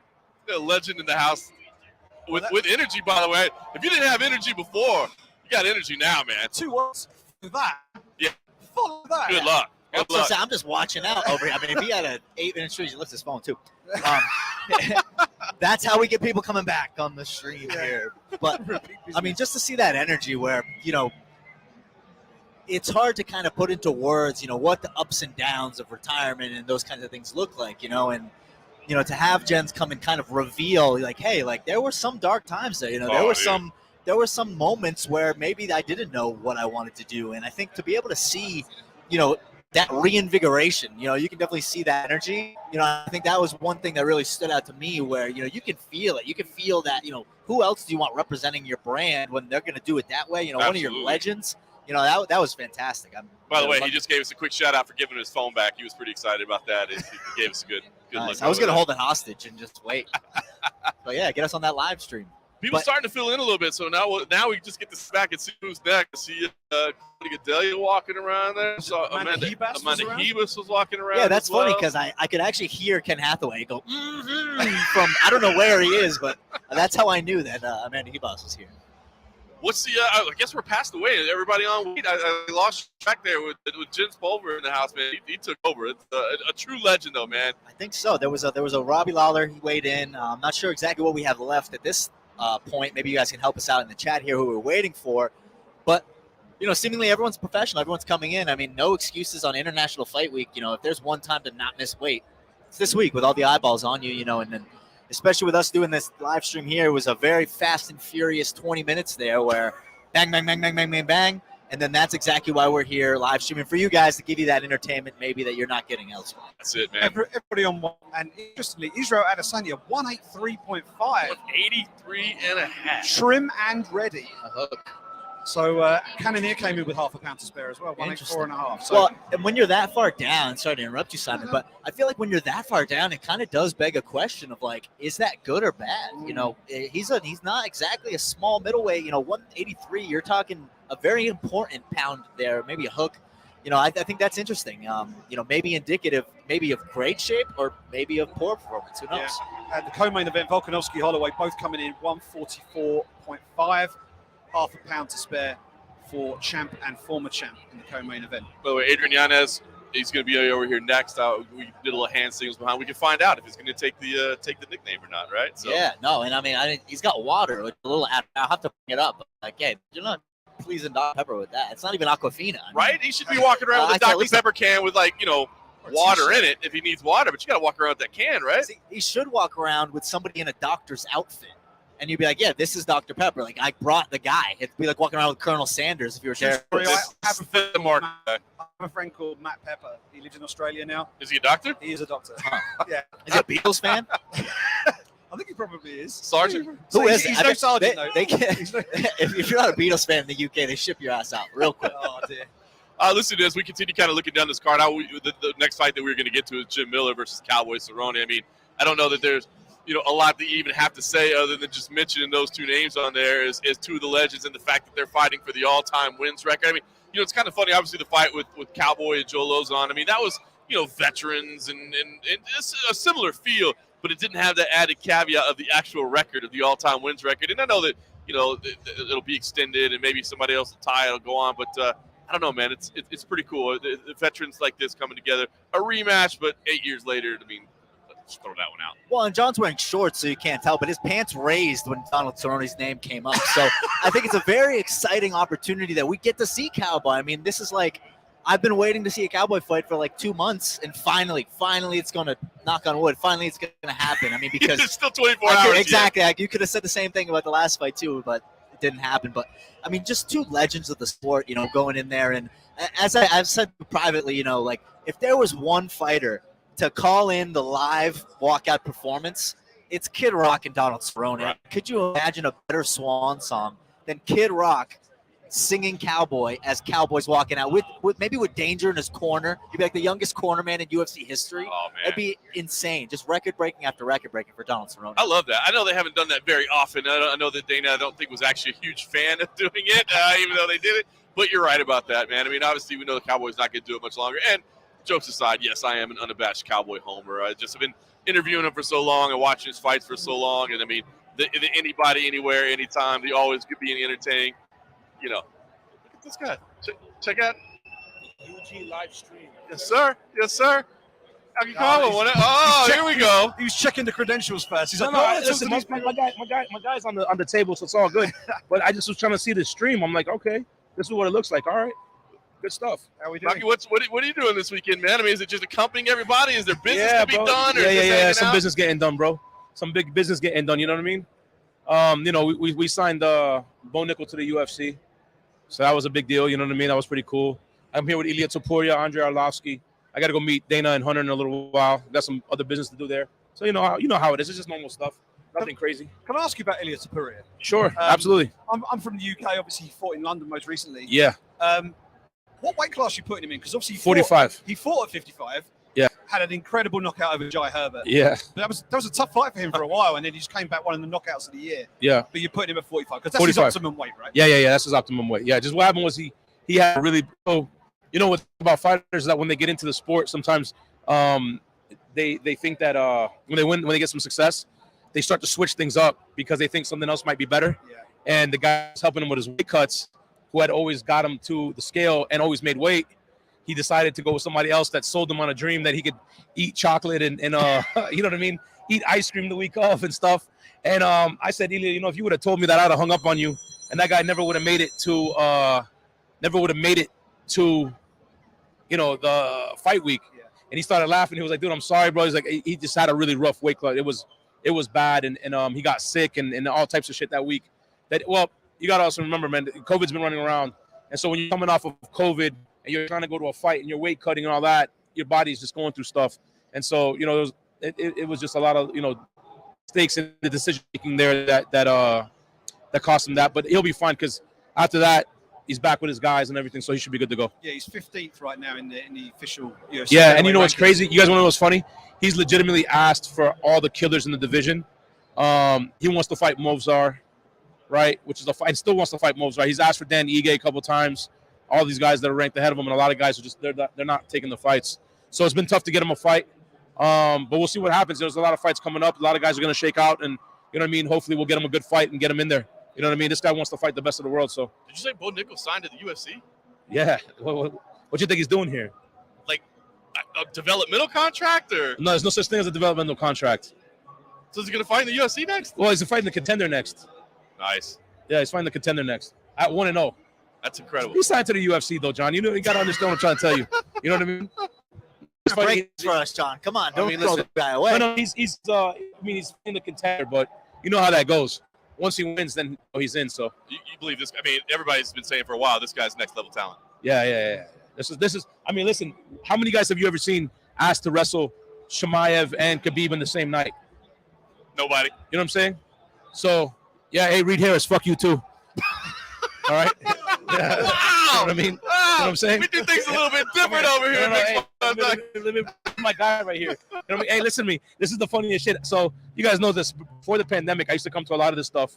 And then after the pandemic, I stopped coming to a lot of this shit because I have a whole staff now, and it's crazy how big that we've gotten, you know? And then so a lot of my fighters are upset that I don't come out. So I said, hell with it. I'm going to come to this International Fight Week. I'll be here. I pull up to the fucking, to this shit's a fucking bullshit ass show anyway, right? So I pull up to the, what do you call it, to the front of this thing. And one of the Fight Pass guys comes out and he's like, hey man, I'm sorry, I only have a credential for both. He's got 4 of them in his hands. I'm like, bro, I've been doing this a lot longer than you were born. He's like 20 years old and shit. You know what I mean? You better show some fucking respect to the OG before I fucking smack the shit out of you. Shit was funny as hell. You know That's what I mean? amazing. Hey, what are we gonna get done for Masvidal? I just talked to him the other day. I know he's kind of waiting to get everything worked out or whatever. But what do you think the fight when he can fight? What's the fight to make? Someone in that top 5, bro. Someone in that top 5. You know what I mean? Listen, you know, the first fight he took on 6 days notice with Kamaru. I mean, by the way, I want to preface this by saying Kamaru Usman deserves everyone's respect. He's taken every single fight. He's one of the pound for pound best. He's not John Jones, but he's one of the pound for pound best, right? He deserves all the respect in the world. And Masvidal took that on 6 days notice, and then the next fight, you know, Masvidal was doing good in that first round, and then he gets caught and he gets KO'd. Which, by the way, vicious knockout. I'm not taking nothing away from him, so that haunts him a little bit, right? So he wants to fight somebody, get his name back in there in that top 5, beat somebody, and then he wants to fight Kamaru one last time, and then that might be it. You know what I mean? And see what happens. You know what I mean? He wants to really give it his all and go from there. So we'll see what's up. So we're looking for that fight. You know, he's dealing with some injuries. He's dealing with some stuff that he's, you know, suffered in training camp. He's obviously got some, you know, legal issues he's got to deal with. Once all that stuff settles and clears, we'll sit down and take a look at it. Could be Gilbert Burns. It could be anybody that's in that top 5. I mean, whoever's going to get him to the title shot next. Now, the beautiful thing about it too is, you know, if Liam beats Kamaru, now that changes. I mean, everything. you know, you got the 3-piece in the soda. It's a slam dunk, isn't it? Yeah. That fight has to happen. I mean, it has to happen. And then there would be no better way than for him to go fight Leon, and then to fight Kamaru after that, right? So it's like if you ever wanted to write a story, right? But you got to rely on Leon beating Kamaru. So And Leon said it himself. He said, if I win the belt, Masvidal's first time. yeah, 100%. And Masvidal, and we accept that challenge right now. But he's got to beat Kamaru Usman. You know what I mean? And that's a tall order for anybody. So now you guys are Leon fans for at least one night. I'm never going to be anybody's fan. You know what I'm saying? Come on, but you know, I've been doing this too long to fall for that. But no, listen, absolutely. Look, you know what I mean? If to me, for the sport, for Masvidal, for Leon even, you know what I mean? If Leon wins that belt and he gets to fight Masvidal for that belt in London, that's going to be the biggest payday of Leon's career. And deservedly so. If he beats Kamaru, he deserves that. And I think, you know, Masvidal will be up for that task and would love to do it. And, you know what I mean? Nothing respect for all those guys. You know what I mean? They're all great fighters. It's interesting that, you know, talking about Masvidal, that London show where he knocked out Till and then went backstage and clipped Leon, that was really the start. Correct. It's like a 16-year overnight success. You guys want to know something funny about that? You want to know something funny about that whole story? You know that fight was actually, we used to represent Ponzinibbio at that time. And that fight was actually offered to Ponzinibbio, and he didn't want that fight for some reason. And Masvidal just came out of that reality show that we put him in, because he was going through a lot of personal stuff. We had to clear him. I mean, the work that Abraham did with Masvidal is probably some of the best management work I've ever seen in this sport. Forget that it's our business or not. The fact that he got him to go away, got him paid to go away, clear his head, no phone, no nothing, really changed everything. And then when Ponzinibbio said no to that fight, sheesh, like it, you know what I mean? It opened the door for him to go in there. Masvidal goes in, and Masvidal takes advantage of that opportunity. Remember, he had just lost, I think, to Tyron. Right. You know what I mean? And he's the #1 guy in the world, and then he goes and beats him, and that's exactly right. Then he has the 3-piece in the soda in the back. And then that was it. Rocky. And then after that, he goes and has that knockout, and then beats Nate, and yeah, he's on top of the world. You know what I mean? It's So insane. And yeah, you know, for someone who had been in the sport for as long as he had, Mhm. and was one of these fighters where he went through a spell where he'd lose by split because he's almost Somebody wants to talk to you. He's almost More breaking news. Huh? Yeah, it's John Jones. nonstop. No, I've actually 3 football players that have just called me right now. You're a big NFL guy now. Yeah, Well, big NFL. it's guy. NBA season too, right? You dabbling in there? I don't fuck with NBA yet. Not yet. Not yet. Not yet. No, we're getting there. But bro, John, it's too much, bro. I don't sleep that much. It's a lot of work. I got to be in a lot of different places at the same time. You know, we just put a contract on a building. So First Round Management now has its own building, stuff like it's going to be state of the art, real badass. You know what I'm saying? So we've grown a lot. So it's just there's a lot of things going on. You know, the NFL side, there's a lot of regulation and stuff as to your role, right? Do you think we could ever see that in MMA? We should. Listen, you know, I think the reason, look, I know fighter pay is a hot subject right now. And you know what's crazy is that, believe it or not, all my clients get paid, and they get paid very well. You know what I mean? Masvidal, one of the highest paid, if not top 3 in the company, right? You got a guy like Derek Lewis, one of the top paid. Derek Lewis, top 3 in the heavyweight division, right? And I can go on and show you examples of guys that are getting paid.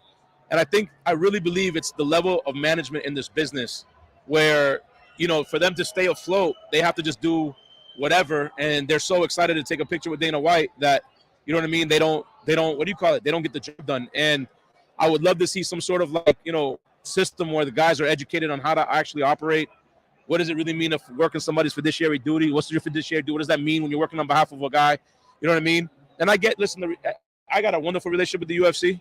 You know what I mean? Me and Hunter Campbell are super close.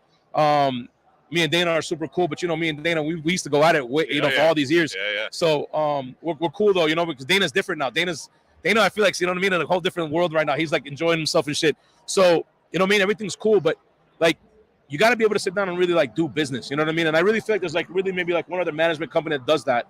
Everybody else is just kind of, like, you know, try to get a deal done, try to get a fight done, and just take this and take that. And people don't understand, like, this is when you're in football and you understand that structure and how revenues work, you come to MMA and you hear all this noise about fighter pay, and you're like, yo, the reason why it doesn't work is because nobody really understands what the revenues are and what does that mean for each individual fighter. Like, you can't tell me, a fighter that's 5-0 that just signed off the street had, like, you know, no real traction and nobody knows who they are. You're just going to give them a base salary and a number, you know what I mean, to fight in this promotion, when in reality, being an employee of a promotion like this is a completely different ballgame. I mean, you're talking about, I need you to fight Saturday and you're going to fight so-and-so, and if not, you're going to get docked. And so now all these, you know, and how does that all work? And then what if you got a Conor on the card and he's generating a lot of the revenue? Well, then who really gets anything else? So it's like, it's just people don't understand it, right? And so until you understand it, you're never going to get some of the things that you're probably looking for. And so we'll probably never see a system where managers are regulated and have rules that they got to abide by, and that certain things that they got to do for, you know, fighters and stuff, if that makes sense. It's a shame. I feel like it'd be valuable, man. I feel like there's no barrier to entry for guys to come in. So you got fighters that maybe their uncle from down the street or whatever. You want to know a funny story about that, John? No. My favorite one is the managers that are the gym owners, the guys that are the coaches that, you know what I mean, that fought at some point, never knew how to manage themselves. Now they're going to manage a group of fighters. I mean, dude, it's like, I'm the only guy in the business that's done a $100 million deal in the NFL. I'm the only guy you just saw the other deals I just did. Oh, no, listen, there's no comparison, bro. You guys can talk to any manager in this business. None of them have any of the experience I have. The only guy that's come close to doing anything similar was Adi at Paradigm with Conor, with that boxing match with Floyd, and that's a once-in-a-lifetime type thing. But I've continually done stuff. I mean, bro, you got to remember, guys, the Nike deal with John was what set off the Reebok deal. Yeah. You know what I'm saying? Like, let's not get shit twisted. I'm a fucking OG in this bitch. I've been the best in this motherfucking game. I'm always going to be the best, whether I show up every single fucking week or not. I don't give a listen, whether I train with fighters, you know what I'm saying, and run around fucking in terrorist cells or not, I'm still going to be the greatest fucking fight manager in this fucking game. So it is what it is, you know what I'm saying? It just is what it is. I'm not going to sit here and bullshit anybody ever.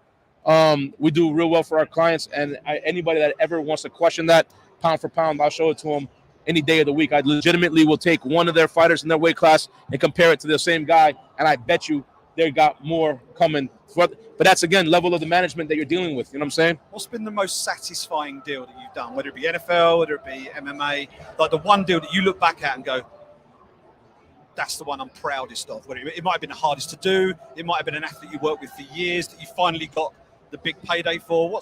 Is there one that you could sort of hang your hat on and go, yeah, that's the one I'm proudest of?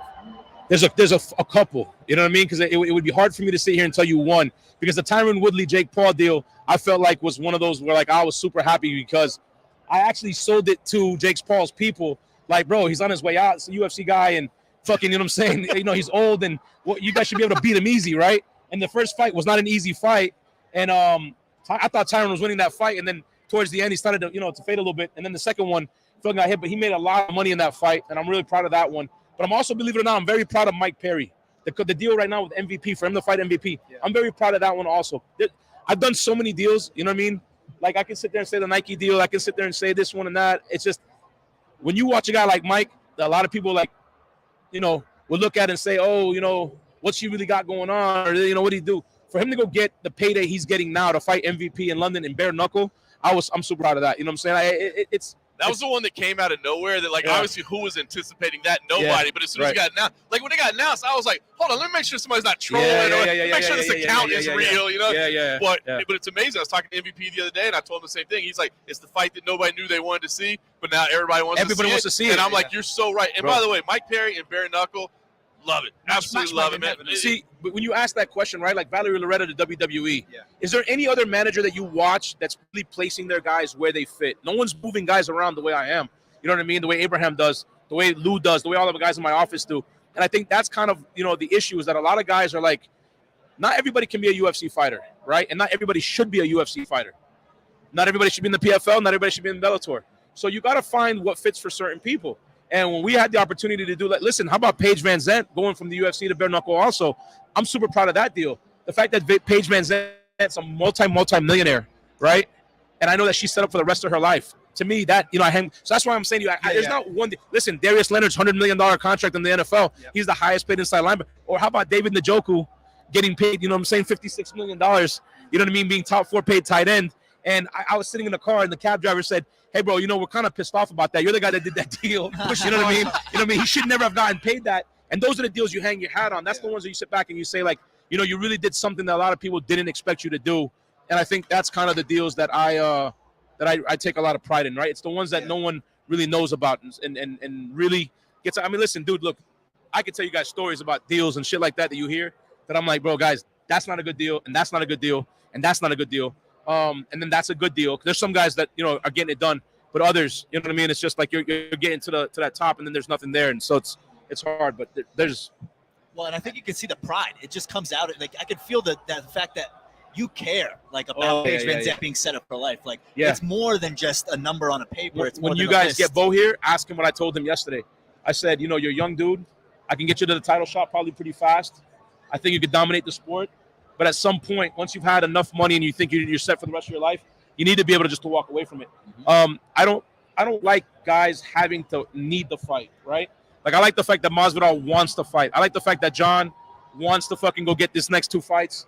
You know what I mean? Win the heavyweight belt and maybe walk out, you know, go off into the stage. He's 35 years old. He's got plenty of money. So at the end of the day, right, I want guys to make all the money they can and then walk away from the sport, you know, set. Whether it's that, businesses, other things. And that's kind of like where we're at. Like guys don't understand. I don't show up to a lot of those fights anymore, not because I don't enjoy it or I don't want to come to it. I'm busy running the business. But when I say the business, there's businesses that Paige owns. There's businesses that Masvidal owns. There's businesses that we own that we're doing for the fighters, for our football players, that we are the ones that are the manpower and the brainchild behind, and they're the face, right? And so and that's kind of some of the stuff that we're focused on now. So a lot of guys come in like, oh, Mike, you think give me a sponsorship? I'm like, nah, that's not who I am, bro. Like, I can get you sponsors, but I'm not doing the $1,000 show up here and, hey, I'm a UFC fighter here. That's not what I'm doing. I'm looking at how do I, because if there's no 401k, if there is no shit that everybody's complaining about, what are we doing about it as managers? And that's kind of where I'm looking at finding a solution. Like, bro, people miss this. 2 years ago, I was the only agent offering insurance. Yeah, you know what I mean? I was doing health insurance, and I was getting guys insurance for like $30 a month, $100 a month, $200 a month. And I was telling fighters, like, sign up for this shit. Right. There's these programs out there. Get out there and get it done. And I went through I had every one of my guys call each fighter. You have insurance? No, I don't. Boom. Call this. Check the thing. $85 a month. Bang. Done deal. And started making guys get insurance. So some guys were able to take it, some guys weren't. But you understand what I'm trying to say? Like, you always have to, like, figure out, just because the UFC doesn't provide it, if the NFL doesn't provide it, what am I supposed to do? Sit there and say, hey, guys, I'm sorry. You know, the corporate owner, I got it. And I'm, you know, a corporation, I guess, right? So I have health insurance. UFC doesn't give it to you. Oh, I'm sorry, too bad. Oh, the NFL doesn't do this for you. Too bad. I think that's kind of like, that's where the problem is. You know what I mean? That's the issue. Is guys are more interested in being this so-called 800-pound gorilla. I represent this guy and I represent that guy. I mean, pendulum shift in this business one day to the next. If you remember my heyday, you know, it was John Jones, Ben Henderson, Carlos Condit, right? And then it was, you know, Demetrius Johnson and Tyron Woodley with John Jones, right? Boom. And then you got the Dominic Cruzes and the Anthony Pettis's and all these different guys who represent, right? And then one day, Usman beats a Masvidal, Cejudo beats a Demetrius Johnson, a John Jones goes and gets in trouble, and I sit back and I don't got no champs. Yeah, your dominoes are falling down. And it's like, You know what I mean? It's then I got no champs. So now all of a sudden it's funny because I see a lot of these new fighters, and they swear to God, some of the managers that they got are like better than me, and I'm like, wait, what? But you're just young. You just don't know like really who the OG in the game really is. So that's kind of what it is. Is it hard to get people to convince people, because you said it right, like everybody wants to be in the UFC. Everybody that's in the gym training, they're like, I want to be in the UFC. As you said, you've done a good job of saying, no, you can make more money over here. This might be. Well, we're here. The UFC is the leader in the industry. There's no doubt about it. But you could be a big fish in a different pond, right? But is it hard to get people to buy into that dream or to buy into that? I mean, here's the deal. If Bellator's offering you 10 and 10 and the UFC's offering you 10 and 10, you're going to the UFC every single day of the week, right? But when you got the PFL and Bellator trying to outbid the UFC for you, and you're a fighter, listen, especially if you're a young fighter, it's not a bad idea to go develop at some of these other companies. Again, but they got matching rights, and I'll be there like, I don't want to be like, Michael Chandler that came late. I go, Michael Chandler came late and is tearing it up, whether he's winning or losing. The guy's some big checks. You know what I mean? He's cashing big checks, right? So it's not bad to go to some of these other promotions and develop some other top tier talent and go from there. It's just that I think that fighters do not want to be told. See, here's the other thing too, right? Now, John, what it is that when I talk to a fighter, I'm telling them straight up from the get-go, if I can't tell you the truth, I can't represent you. Okay? So if you think you're bigger than the sport already, if you think you're bigger than your teammates in the room, and you might be in some cases, but in a lot of others you're not, and you think you're that guy.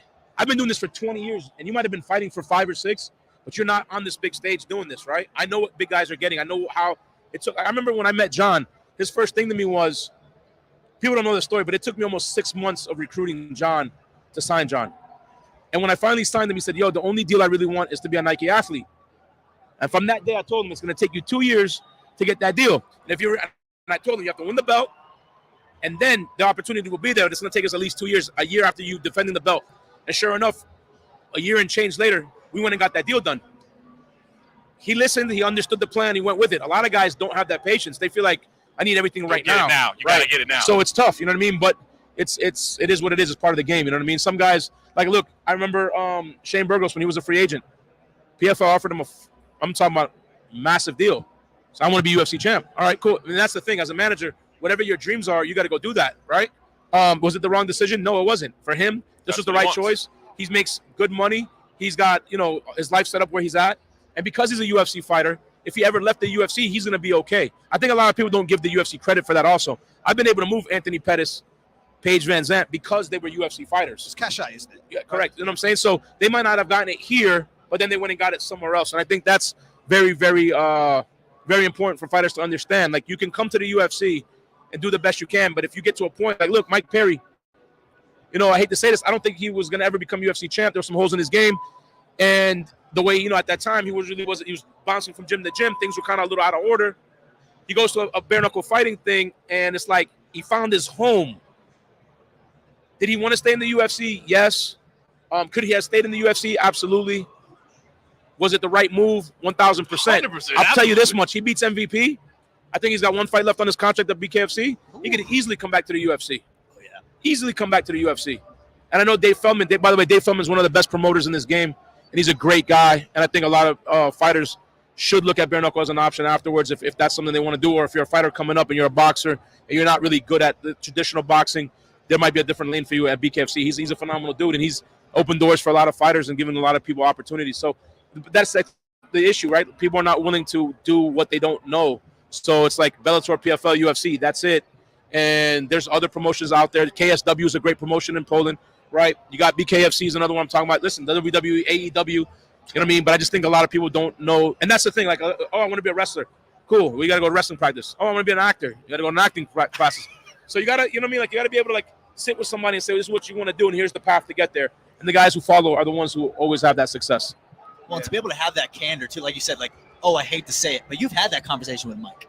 And Mike? Yeah. So it says a lot about every one of my guys. Listen, if you see one of my clients fighting way past when they should, don't think that I did not tell them they should stop. Right.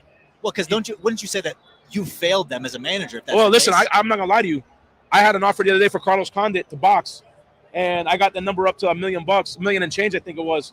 I called them up. I said, yo, I hope the answer is no. As a manager, I got to call you with every offer because I don't want you to think I'm holding things from you.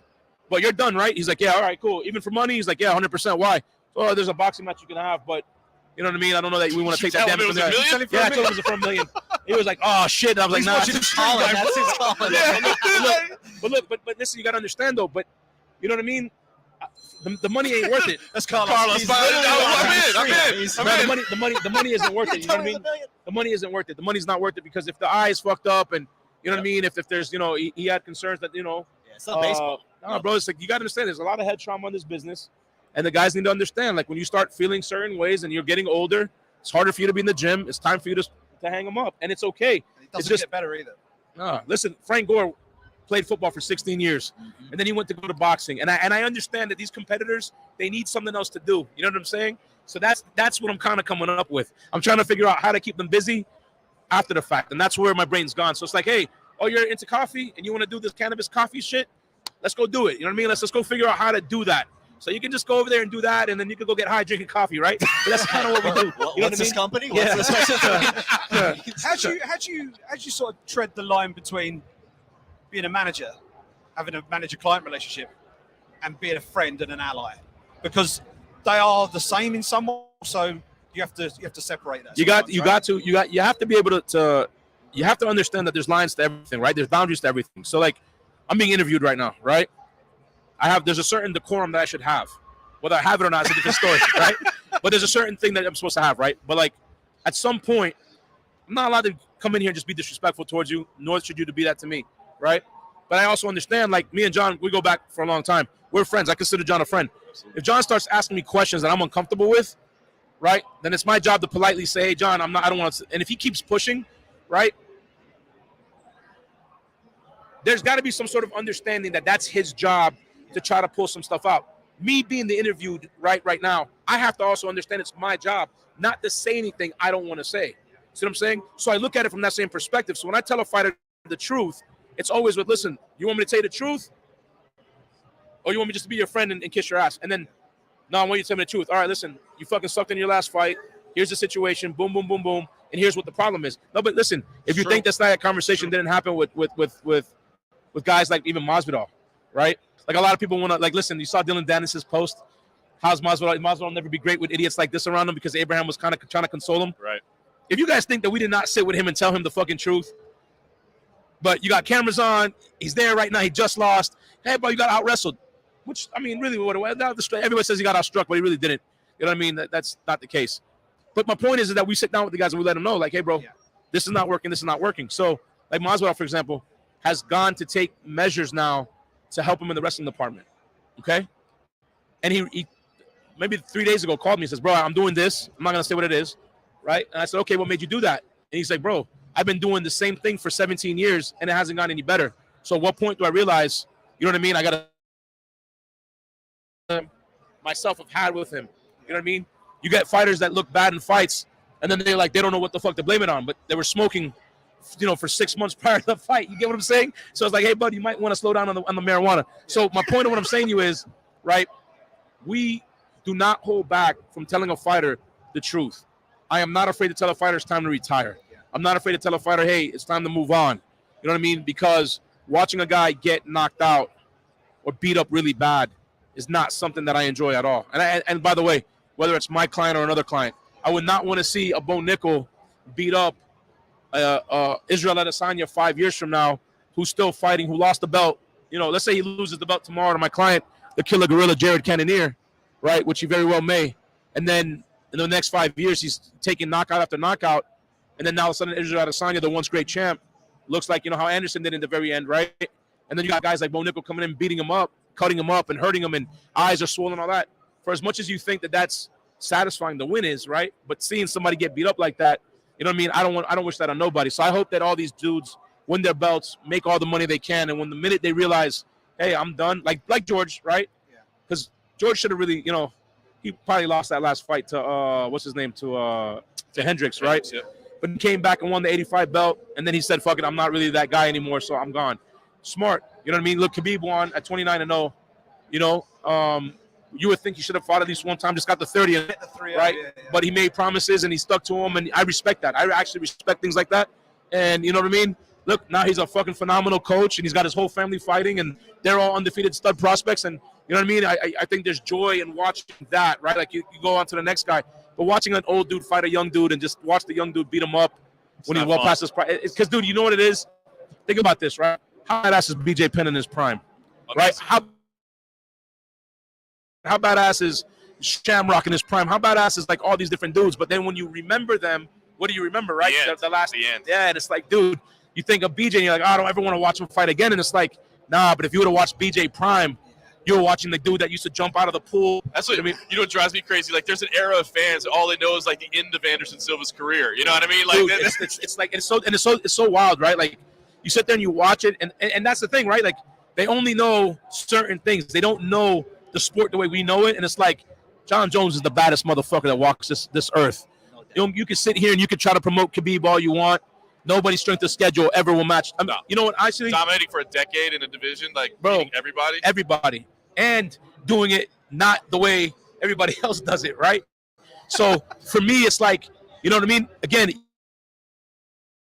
another one. Khabib's a GOAT in his own sense, in his own right. But man, you know what I mean? That fan base now only knows Khabib, right? In the end, and how dominant he was in his reign. Nobody really saw that John Jones, because remember, ESPN changed everything for the UFC. Yeah. You know what I mean? So if you're coming up in this ESPN era, it's a completely different ballgame. Chuck Liddell was, had the scariest hands ever, and guys are like, oh, Iceman, he got knocked out by so, or if they even know that part, if they even know him, you know what I mean? So that's the part that gets me. But I tell you what, man, if John Jones is able to win the UFC heavyweight title, like, there's not even, I don't even think, how do you even have a discussion anymore? Like, he dominated light heavyweight. No, listen, I mean, pound for pound. I mean, if John Jones was 125 pounds with those skill sets, he'd dominate everybody. It's like not even worth the conversation. I don't think people really understand that. Like, even in his last 5 fights or 6 fights, whatever it is, first off, let's just make sure we really look at John's resume, and let's make sure that we update it. Glover Teixeira was just recently the champion. John Jones played with Teixeira in Teixeira's prime.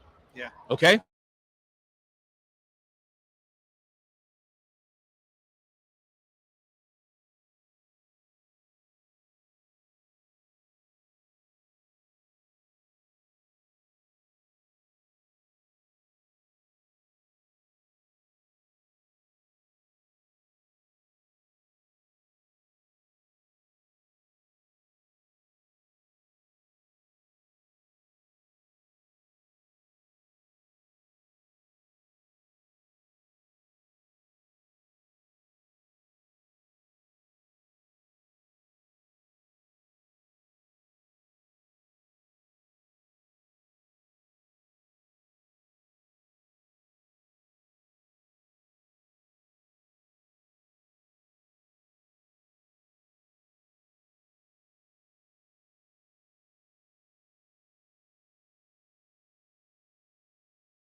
he didn't have a great year last year. He had 2 losses and a no contest, but this year he's already had 2. He could probably squeeze another 2 fights in if he really wanted to. Maybe have 1. I don't know. I mean, see, it depends on the fights he's being offered, right? The fights need to make sense. They need to progress him, because if he can string the wins together and be growing, then there's something big in the future for him. He's talented enough to make it to within the fringes of a title fight, you know. Do we need to go to break to try to work out audio? We're good now. We're good now. Yeah, We're back up now. Hot on the fly. Yeah.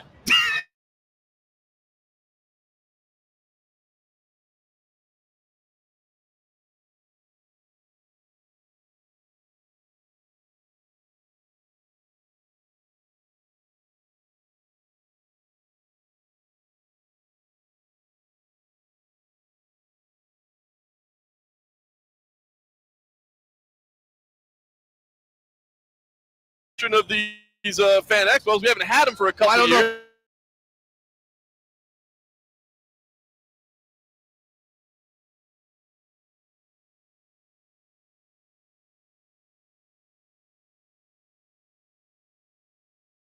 We like still a beast as far as I'm concerned. It's called Psychology 101. If you had to climb into a cage and you looked across from your opponent and you see this gray-haired guy, is like going, you're not as intimidated if I keep it all dark and dastardly. Come on now. It's all about psychology. Yeah, exactly. You're going to catch up on somebody if they think they can mess you in the bar. Yeah. You still talk to me about martial arts, wrestling. I mean, do you still actively train? Is this something that's part of your life every day? I mean, I can see it. I mean, if you have I'm a 64-year-old cat, baby. I don't look 64. I don't act 64. I don't move 64. If you had to guess, one of us trains and one of us doesn't, I'll let you pick which one. I mean, no, I mean, I will always train only because the reality is you get only one body, one life to live. I've already lived a life of half a dozen men over. I want to live another half a dozen men's lives at the same token. I've even had the questionnaire with my better half already. I go, baby, when your time comes and you have to pass on,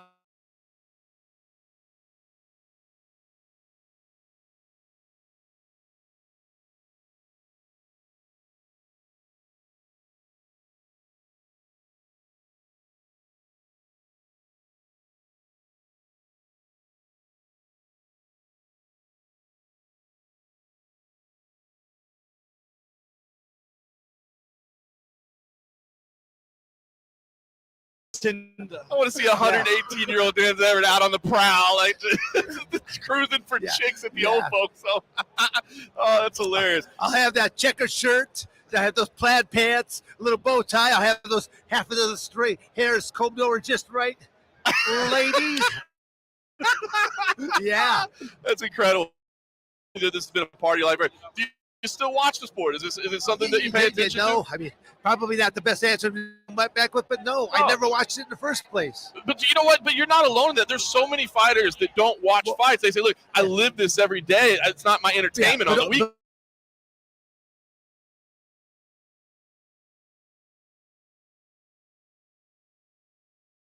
Network, or you're watching the pay-per-views, it's every single weekend. It's hard to keep up with it. And then if you want to, really dive into it, you can jump on the internet and jump into all that kind of things. I live a life outside of, what I did as an amateur wrestler, what I did as a professional wrestler, what I did.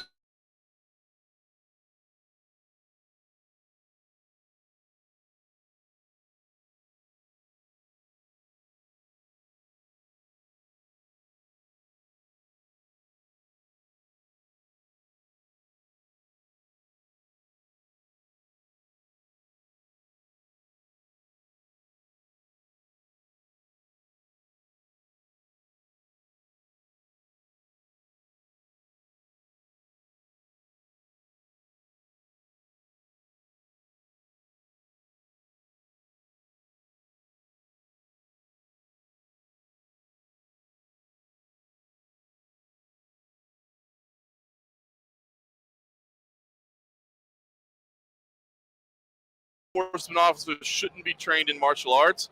That seems silly to me. There seems to be a debate. Like, they need to understand how to control a suspect, a potential criminal. If they don't know what they're doing in the terms of grappling, that's just dangerous. Yeah. Well, when you think about it, everything in law enforcement eventually turns to the ground because how are most handcuffs put on? You're usually belly down, hands behind your back, and then literally if you need to teach certain basic elements of whether it be amateur wrestling or some other elements, you have to be able to teach them in order to know how to use body weight.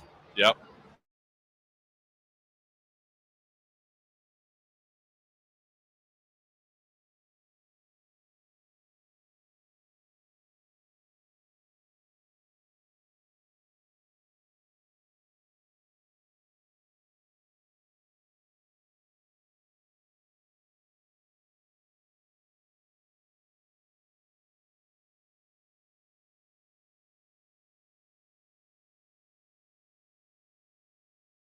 Look at the sport of amateur wrestling.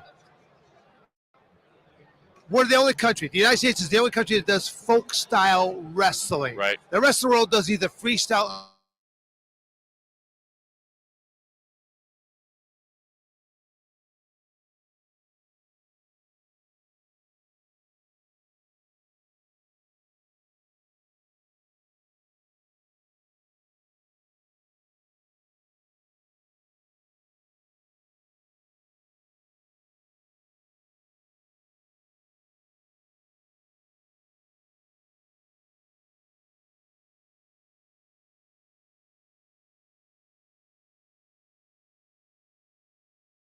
Or is it too ingrained into? You know, I mean, I can't say that it will never happen because things will. The sport has changed a lot over the time that I've been involved with the sport of amateur wrestling alone. So, I mean, change will continue to happen. It should happen a whole lot faster. If you really want to have a lot more athletes be successful and the world champions at every 4 years, the Olympic Games, you had better implement freestyle Greco now. I'd love to see it. Sport of mixed martial arts, I know you don't watch a ton of it these days, but did you ever, think it would be like this? I know it's kind of a little bit of a silly question, but I know when I started following the sport in the early days, I loved it. I fell in love with it right away. I said, this is the greatest sport on the planet, but I never thought this was going to happen. Did you see this coming? Yes. Wow.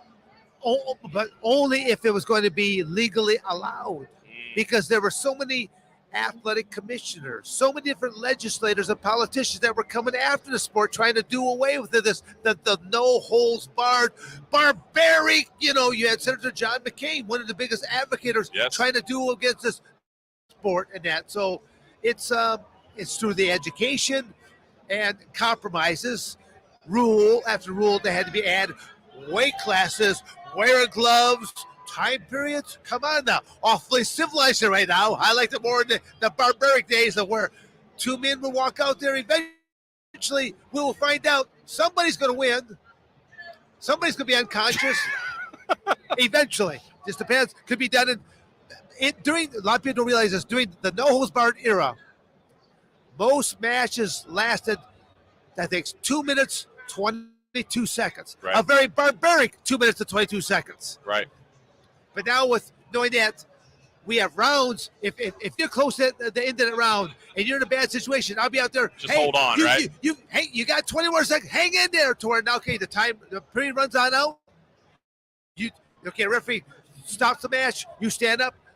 I'll be yelling at you. Come over to this corner over here. But it's an interesting point. I hadn't really thought about that. It's a great point. For 1 minute, I get to towel you down. And where do they restart the match? On the feet again. But once you're down and you're in a compromised position and all that person is doing is punishing you, eventually you're going to say, hey, it's time to go tap, or rest the referee or miss referee. I've had enough fun for the night. So you'd prefer maybe just 1 15-minute round or something like that?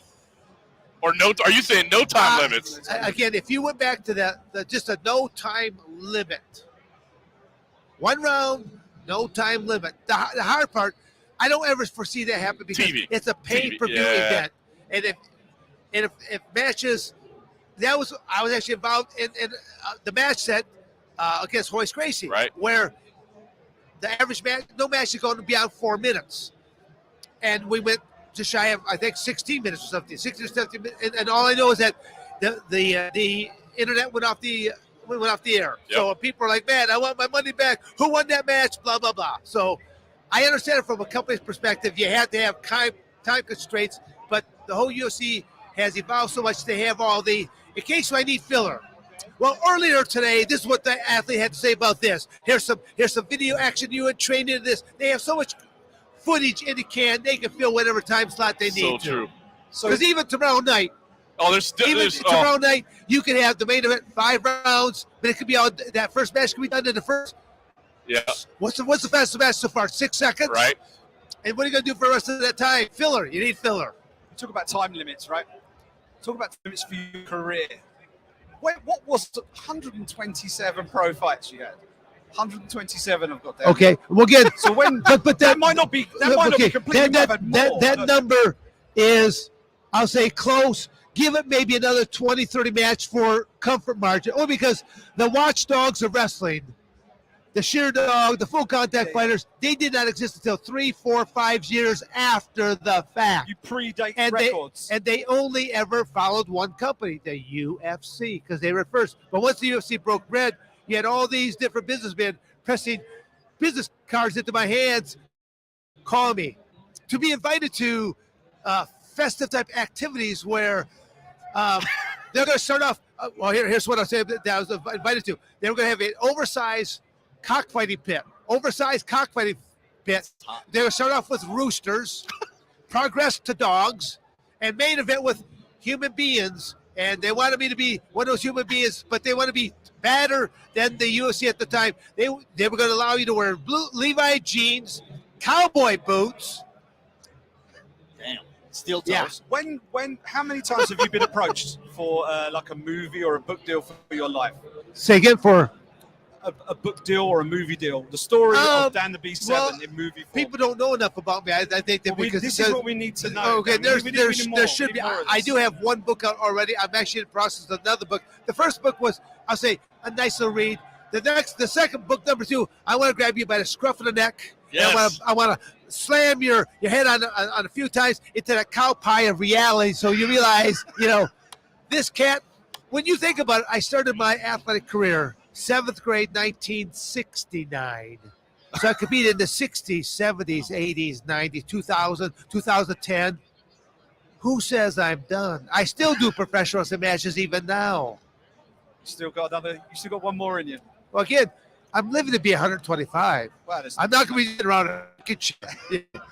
I'm going to be talking to town. They're at the old folks there. I'm like, ladies, one at a time, please.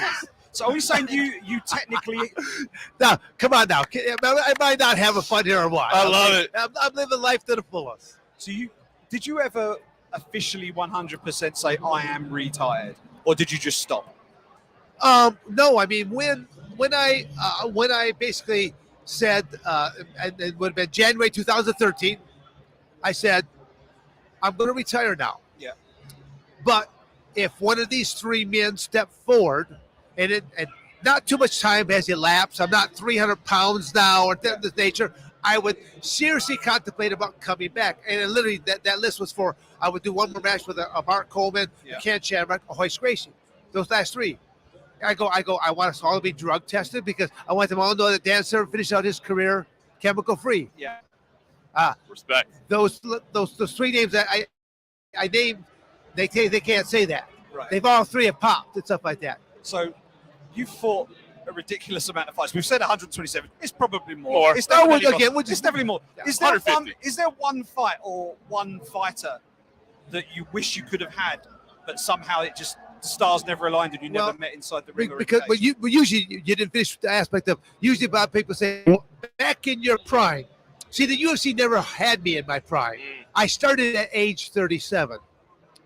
Who still is competing at age 37? And only until recently did you have one of the oldest champions.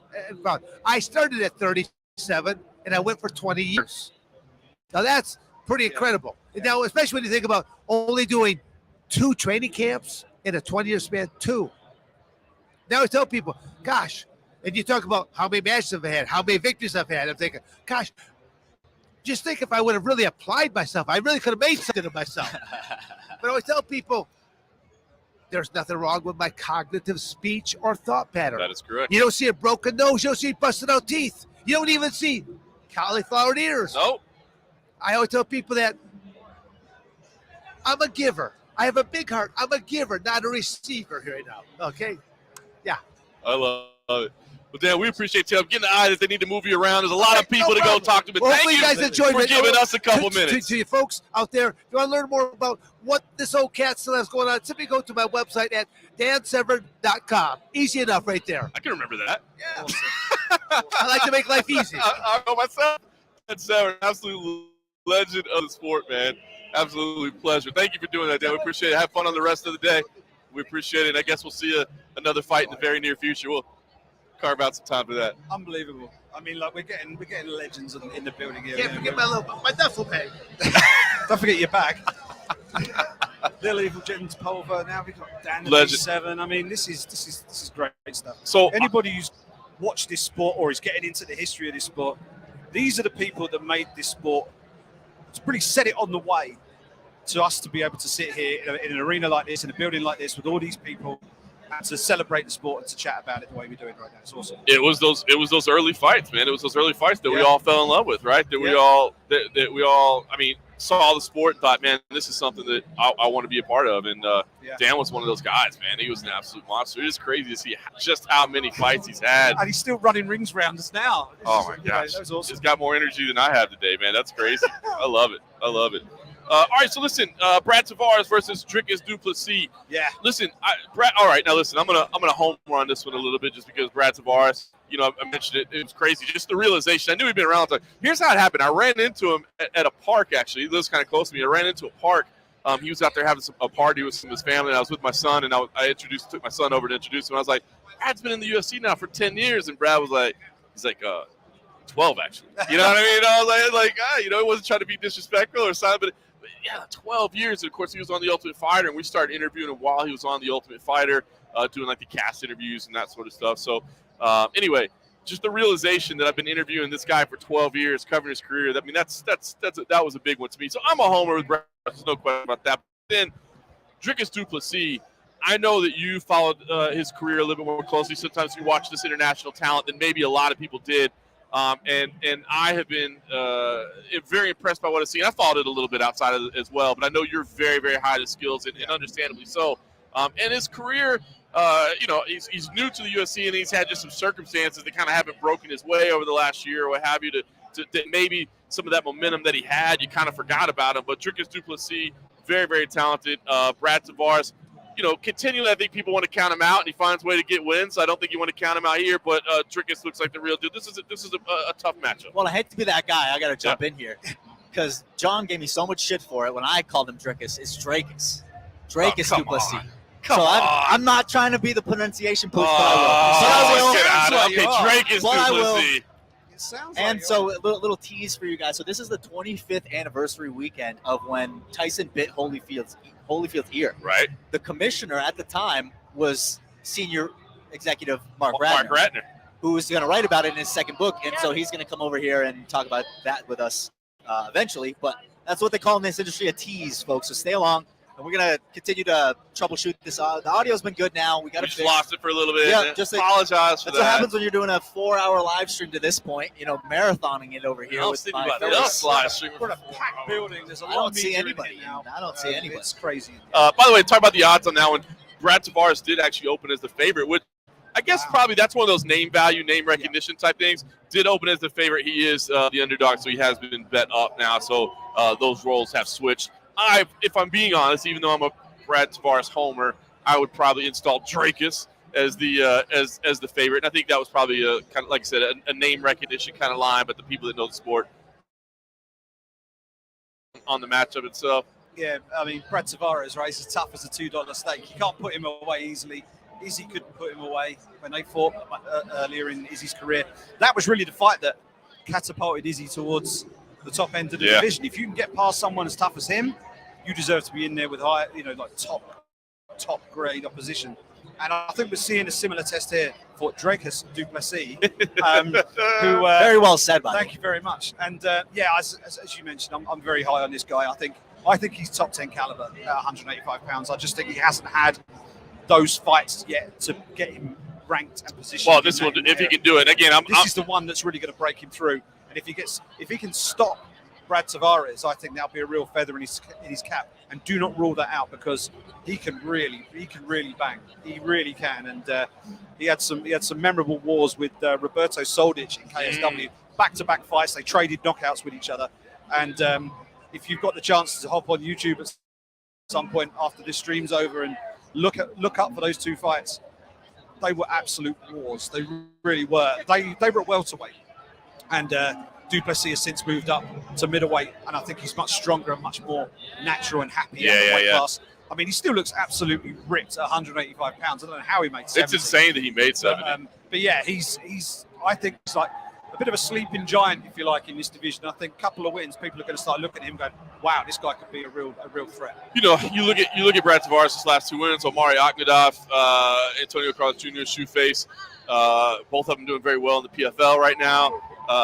Akmadov, of course, known to have kind of some cardio issues, but certainly in terms of like strength, power, I mean, that's a relative matchup that you could put together, right? I mean, I don't think you want to count Brad Tavares completely out of it. No, Omari Akmadov is doing very well for himself in the PFL right now. You know, he's proven to be a very tough nut to crack, as he always has been in the UFC, but now he's in the PFL and he's doing very well over there as well. So, yeah, I mean, Brad Tavares it's that Hawaiian toughness, right? They don't go away very easily. He's so durable, and he can bang, and he's so seasoned. You're not going to pull any tricks on this guy. He's been in there with a who's who.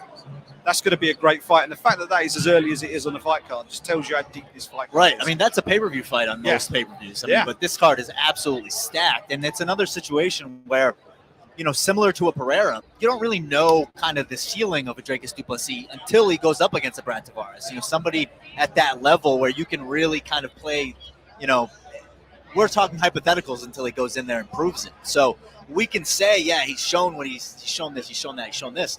But until he goes in there and, you know, if he goes in there and blanks out a Brad Tavares, then you have to start talking about him in the top, you know, 15, top 10 in that division. Definitely. This another one is the final early prelim, right? And again, this is going to show how stacked the card is. It's to me, I will say, and I understand, I'm not one of those guys that goes, why is this fight on that position? Why is it? Like, I get it. They're trying to have like kind of featured bouts here, and I think they did that because Uriah Hall versus Andre Muniz, you know, that's kind of the featured early prelim on Fight Pass. But I will say, I'm a little surprised this one didn't sneak on to ABC, ESPN. Honestly, you could even put it on the pay-per-view, except that I get it. You know what I mean? Well, and along those lines, I was shocked that Sean O'Malley fight wasn't on the ABC card, because that's a guy who, that like, you remember back in the, you know, we're not talking that long ago, 4 years ago, where that was a huge selling point for Fox, was that last fight to really sell the pay-per-view.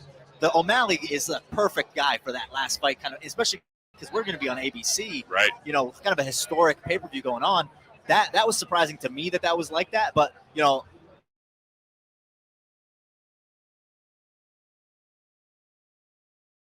you know, I can see it both ways, but it's a balance. Yeah, and listen, I think Andre Muniz, just to me, man, what I've seen from him so far looks like the absolute real deal. And I definitely don't want to take away from Uriah Hall. I know Uriah Hall feels like he gets doubted all the time. He certainly has the ability to win this fight, but Muniz looks so damn dangerous to me, man. It's like you don't even want to hit the floor with him. Yeah, it's quicksand once you hit the floor with him. He's won 8 straight, and he looks the business, and the confidence. You can see the confidence level rising. You know, he came through Contender, and once he got that deal and he had the first couple of fights in the UFC, starts picking up finishes. Decide, okay, this guy's going to be a problem. How high? Being a decorated submission artist and somebody who finishes by submission. Once you get to world level and they know that that's what you're bringing to the table, and you're still submitting them, that's when you know that you've got a real contender in your hands. So give us some love to Kike Chikadze there. Maybe he'll circle his way back. It's not like he had an appointment over there he had to go to. I guess it's like somebody knew who this was, and I don't. Do you get TikTok? No. No, I have no idea. And I don't mean to be disrespectful. Hey, what's good? Okay. Yeah. Sounds good. All right. Sounds good. We're setting up some stuff for later. See, we got teases going on, man. That's what happens when you're, we're the 3 most recognizable guys here on Radio Row. I mean, is there anyone else doing a live stream? We're 4 hours in now. Time's a ticking. I don't think anybody else is doing what we're doing. But no, John, I was actually waiting. Maybe we get her for an interview, and then after she left, I was like, I have no idea who that is. Yeah, that's because I thought that would be funny. I'm not trying to be disrespectful. Like, I just don't know, and I feel kind of bad because I understand she's here for a reason, but I just Right. don't know it, so I feel bad. There was a lot of that I would like yesterday. to tell you who it is. I can fill in the audience. Yeah, no, there was a lot of that yesterday, and I was with Bilal Muhammad and his coach Lou Taylor, and Lou was going around trying to get video with these people, and he's like, my daughters are the ones that want this. Like, I don't care, but like my kids are 13 and 14, they're on TikTok, so it's interesting. It's an interesting vibe. I mean, maybe I'm aging myself out at this point where I don't know who these guys are either.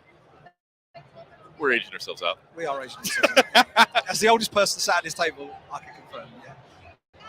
So Munhoz has got to be a heavy favorite. I'm looking at the odds. Yeah. Oh wow, even heavier than I thought. 320, is he? Yeah. Started out as -220 bet all the way down to -320. And again, I don't want to count Uriah Hall out, man. And again, he's capable of doing spectacular things, but it's just he's going to have to grind to stay away. If this hits the ground, it's lights out, right? It's a big fight, I think, for Uriah Hall. I mean, he won 4 of his last 5. But it's just reminded me, checking he beat Chris Weidman, where obviously Weidman had that horrible leg break. And it was the first fight in UFC history where neither fight threw a single strike. Yeah. Because it was just such an unfortunate thing that happened. His last fight was a decision loss to Sean Strickland, who was in a very big fight this weekend. And Uriah Hall is one of these fighters, when he puts it all together, he's incredible. He's absolutely incredible. But he does blow hot and cold. He does blow hot and cold. But when he's on, he is an absolute monster when he's in the stand-up. So, but this is your quintessential striker versus grappler fight. And I think we talked earlier about the fact this is a big cage we're going to be in. It's obviously a big arena show. I think Uriah Hall's going to have his track shoes on for this one because Andre Muniz is going to be hunting him down to take this fight to the mat as soon as possible. Yeah, I'm a little surprised this wasn't higher up. So that will be on the ESPN Plus prelims. I think Muniz, I think if you're watching this stream, you're pretty hardcore, you're familiar with him. But if you're not familiar with Andre Muniz, it's a name that needs to be on your radar for sure. And hardcore, I mean, mixedmartialarts.com, the OG, the UGs of the OG. I mean, Dan Severn's was like, before this existed, before that existed, and it's like, not before we existed, not before mixedmartialarts.com existed with the official combat sports registry. So I thought that was an interesting perspective. And for me, I mean, he's talking about, my first fight was in 1969. My mom was born in 1969. So, I wasn't even, my swimmers weren't even thinking about fighting when this guy was in the cage, crushing skulls for a living. And just crazy to kind of think about the longevity of the board. And this expo is kind of a good example of that, of how just like young, old, new, seasoned veterans, like there's so many people here from all ages, all walks of life, and it goes to show you just how much the sport has really grown. Charles Oliveira has made his way into the building. The champion has a name. He does have a name. And the champion is in the house right now. We kind of talked about that earlier as far as what move he should make next. I know that they're trying to jockey for position a little bit on where he wants to be and what he wants to do. I think he's earned the right to be a little bit a little bit choosy in what he does, not wanting to go to Abu Dhabi to face this with Makhachev. I get that, but I do wonder if the UFC will just kind of move on without him if he doesn't make the call. It's a tough one, isn't it? It is a tough one. He deserves to have a belt over his shoulder right now. We all know this. It's been very unfortunate how it's panned out for him. I just hope that whatever it is, it gets sorted out and that he's in the cage next, he's fighting for a belt. And it then just eliminates all doubt. And we can move on with the division. Last thing we need is some sort of weird, stagnant, interim, vacant situation at the top of that lightweight division because it's one of the most exciting divisions in the sport. Yep. We're troubleshooting right now. If you're watching live, we're still here on audio trying to get our camera fixed there. Camera dropped out for the first time. Camera dropped out? As opposed to the audio. So we might need to re-add over here. All right, you want to let's put, all right, look, we're 4 hours in. Do you want to just take a quick break? We can do that. We can do that. We'll reset. We'll leave the stream live, right? So we don't have to go anywhere. We'll just reassess everything. All right.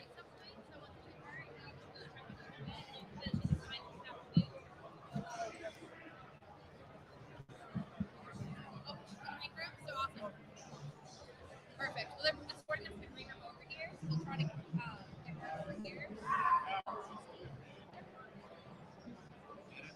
Hey, Miguel, do you know?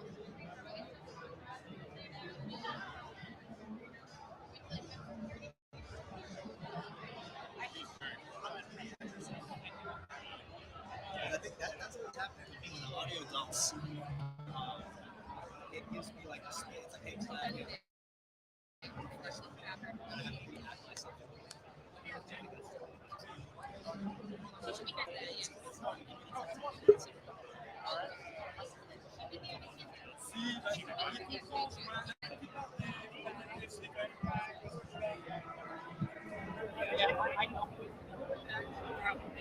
There we go. We are back, folks. Quick little technical difficulties there. I had to put on my producer cap and get this stuff for you guys. But we're back, so make sure you're sharing us on social media. We got a couple of good interviews set up. A lot of people flowing through here. We just saw El Campeón, Charles Oliveira walk through. No Fat Portuguese. It's not exactly at the level where we're not going to need the translator, but maybe we can get him on here. Other than that, guys, 4 hours into the live stream, I mean, I'm having a great time. What about you? Solid time. Apologize that screen did drop about there for a second. Other than that, but yeah, man, it's the energy's definitely picking up, man. I'm so glad we decided to do this. We knew it would be a bit of a Herculean effort to try and do this, but I'm glad we did it because, man, you are really getting, I think, a little sense of what's going on around us, and it's a lot, man. It's getting really busy. The interview lines are filling up. There's people cycling. There's Chuck Liddell just walking by. I mean, the Iceman just chilling in the building. I mean, come on, man. Camera going down's not that bad. People have told me I'm on face of radio anyway, so it's all good. See, people have told me the opposite. But 4 hours in, I get let the hubris out a little bit. Let's just set the scene for a little bit here. For anybody who's recently joined this stream, this is a big building we're in. It's the South Hall at the Las Vegas Convention Center. We have literally thousands of people in the building right now, spread across a whole load of different stands, exhibitions, meet and greets, autograph sessions, on stage, presentations. And here, in our little radio row, we have been streaming live since minute one. Minute one, 9 a.m., man. We got it going. We still got a few hours to go. We got the press conference. Crowd's getting fired up over here. I'm trying to see who they're yelling at. But yes, press conference later on today, ceremonial weigh-ins. We'll lead you all the way up to the ceremonial weigh-in, so you want to watch that later on. We'll lead you up to that so you can see all the big final face-offs from this big fight card. UFC 276 completely sold out at T-Mobile Arena. And yeah, it's amazing the number of people that are kind of milling around right now. I'm trying to see who we're going to get next, who we might be able to get. So I'm looking at the fight pass and I'm like, that looks like Dan Hooker, but I don't think it is. It's not. I'm trying to, right? It's like he's got the same kind of nose or whatever, but yeah, that's not Dan Hooker. That's a poor man's Dan Hooker over there. That looks like we're doing maybe a live breakdown of see Johnny the Greek over there. Yeah, talking about where the sharp money is. The sharp money. The inspiration for Gianni's teeth, the greatest screen name of all time. And our chat. All right, Jessica Eye versus Macy Barber. Two women's fights to kick off the night. Jessica Eye versus Macy Barber, both ranked opponents. A key matchup here in the flyweight division. I was a little bit surprised to see the line. I was just peeking at it right before we had that brief video difficulty there. But Macy Barber up around a minus 280 at this point. And, started out, because you look at where the line opened, minus 155, and now it looks like all the way down to minus 290 at one book I'm looking at right here. I mean, that's a huge shift. I mean, and I know, listen, people like to give Jessica Eye some grief and whatever the case may be, but I don't know. Yeah. Exactly. They like to give her some grief for some of the things she's done in open workouts and some of the things she posts on social media and that sort of thing. But yeah, from minus 155 to minus 290. Right. I mean, not enough, especially guys, and I hate to bring it up. I mean, they're talking about 80% of women's fights go to decision, right? And we constantly talk about this judging thing, seemingly every week. Right. Are you laying a minus 300 price, trusting that maybe that goes to the James? That's hard. That's hard from a gambling perspective. Somebody asked to bring Mike Heck over. He looks kind of bored over there, but then I might interrupt him getting a review. I feel kind of bad for doing that. But. Same, right? It's like, well, we're kind of like both eating up each other's time. For what? Yeah, so I feel bad. So I see you there, Elliot Olsen. I appreciate the request. I feel like I would be stealing time from him, and then he'd miss an interview, and then he'd hate us, and he'd hate you because you were the one to ask for it. And I would sell you out. I would be like, dude, I wasn't going to. Elliot Olsen said, bring him over here. That's why you're not getting your interview right now. I would do that, being honest. Man. John, this is exactly why you're the perfect person for this stream. I mean, who else could be doing that? And then people walk by, like, I don't know if you guys can see on the stream constantly. John's like, off key, off kilter, like, oh, we can grab this, that, or the other. And so I just want to commend you, John. And obviously, most of the reason you guys are watching here is not because of me or Simon Head. Although I don't know, I listen because of Simon Head. I watch because of John Morgan. But that does make sense. I'm having a great time, guys. And I appreciate you guys being so open and ingratiating me kind of into the space. And this is, of course, my first, real experience, in kind of the media space officially. But I'm having a great time. And I think it just goes to show kind of I only found my way into this sport through being a fan, and I'm sure all of us ended up coming into the sport being fans first. Me too. It's a week like this that really, I think, makes you appreciate that. It really shows you kind of what we've all been investing this time over the last 2 years where we couldn't even go to events, especially you, Simon, with the guys in the UK. And I think it really is just not inspiring, maybe that's the wrong word, but it's uplifting, because I really truly have said this, and I believe this, that the impact that the sport has taken to advance in the last 2 years is something that we're going to now see when we're on the road. It's going to be UFC Boise, where it's packing out a 15,000 stadium thing, that you're really going to see that energy. And I think this is kind of just the first. There's still strong demand for the sport in these markets, right? That haven't gotten it. I think the UFC would have sellouts without even mentioning on the card because people are wanting to be there. I think you're absolutely right about that. There's a bunch of markets that haven't had the UFC. I mean, you look at how strong it was in Singapore, for instance. They hadn't had it in forever. And I think you're still going to see a lot of that. So, which is interesting because I see a lot of people saying that, hey, I think the UFC is really just going to kind of stay at the Apex right now. I don't think that's the case. I mean, I think the Apex events are still going to be around for a while. They said, look, we're not going anywhere that's not going to make it incredibly easy on us, right? Like I know when I flew the other week through Canada, we had to wear like masks on the plane and masks at the airport and all that. And like the UFC is not going to go through that. So there's going to be markets they can't go to or don't want to go to, but I think they do want to travel. So the idea that these shows will stay at the Apex, they'll always use the Apex. I think they'll have some shows at the Apex, but I don't think it's ever going to be a situation where they don't go on the road. And it's because of that. It's because when fans go to their first live event, when they see it, they sit in the crowd for the first time and you experience what it's like, you get hooked. When you have stuff like this, you know what I mean? That's when you get hooked. And I think you need that. It's that Bubba O'Reilly moment, right? When you're in the arena for the first time, the lights go black and they play that Bubba O'Reilly montage on the big screen.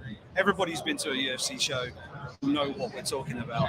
If you haven't, get to an arena and wait for that moment. It's just before the main card starts. Do not go for a pee before the start of the main card.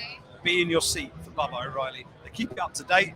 It's an institution, and it's something very, very special, and it just gets the whole arena amped for the big fights that are about to follow. And it's always special. Like even when I'm on press row, I'll just stop what I'm doing. Sorry for the brief video outage there again. Basically, I'll just introducing on the fly. It's my internet connection. I was actually connected to my last 4.5 hours, and that's how I was eating in the video. But I guess it's dropping out. Maybe my phone service provider is like streaming data for 4.5 hours.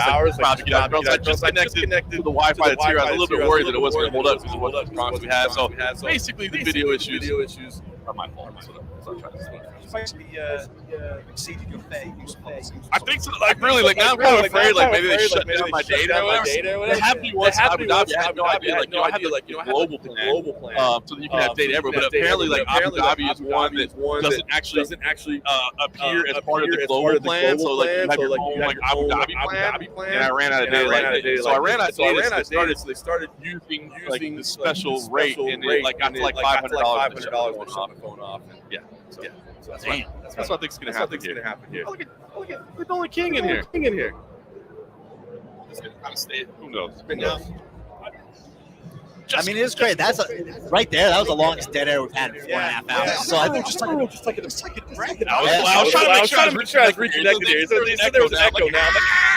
I feel like sometimes the echo is me. I'm like trying to live QC the show. So I untap the mute button and retap it to make sure that we're on there, because we got our good friend Keurig Jennis in there in the chat telling us when the audio's in and out. So you love to see that, the OGs of the UG, in there supporting us as we hammer away here on Radio Row. We're about 4.5 hours in here at MMA Underground. Follow the UG on all socials. Here with John Morgan, Simon Head, myself, Cody Merrow, and we're just running it. We're just kind of doing it live, I'm watching Oscar Wilson over here, hot tea, taking photos of people, looking up over there. I know. You see this entire crowd right here. It's actually not for Oscar, but I'm going to say it is just for the sake of the show. They're piled around. All right, let's talk about the first fight tonight, guys. Jessica Rose-Clark and Lita Stoliarenko. That's kicking off again. 2 women's fights to kick things off at UFC 276.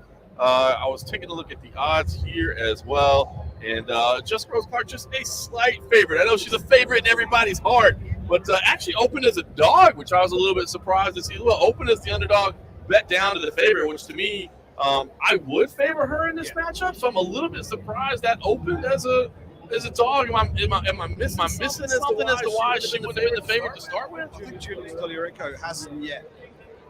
This might sound harsh. She hasn't yet proved herself as a UFC caliber. Right. Correct. I agree. She earned a spot in the UFC with a split decision win on her Invicta FC debut. Yeah.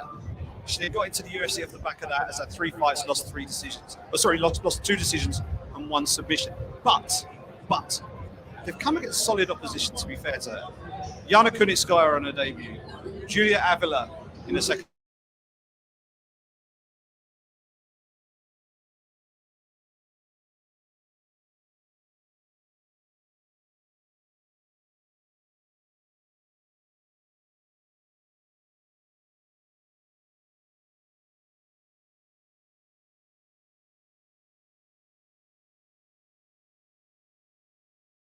She's in a little bit of form herself now.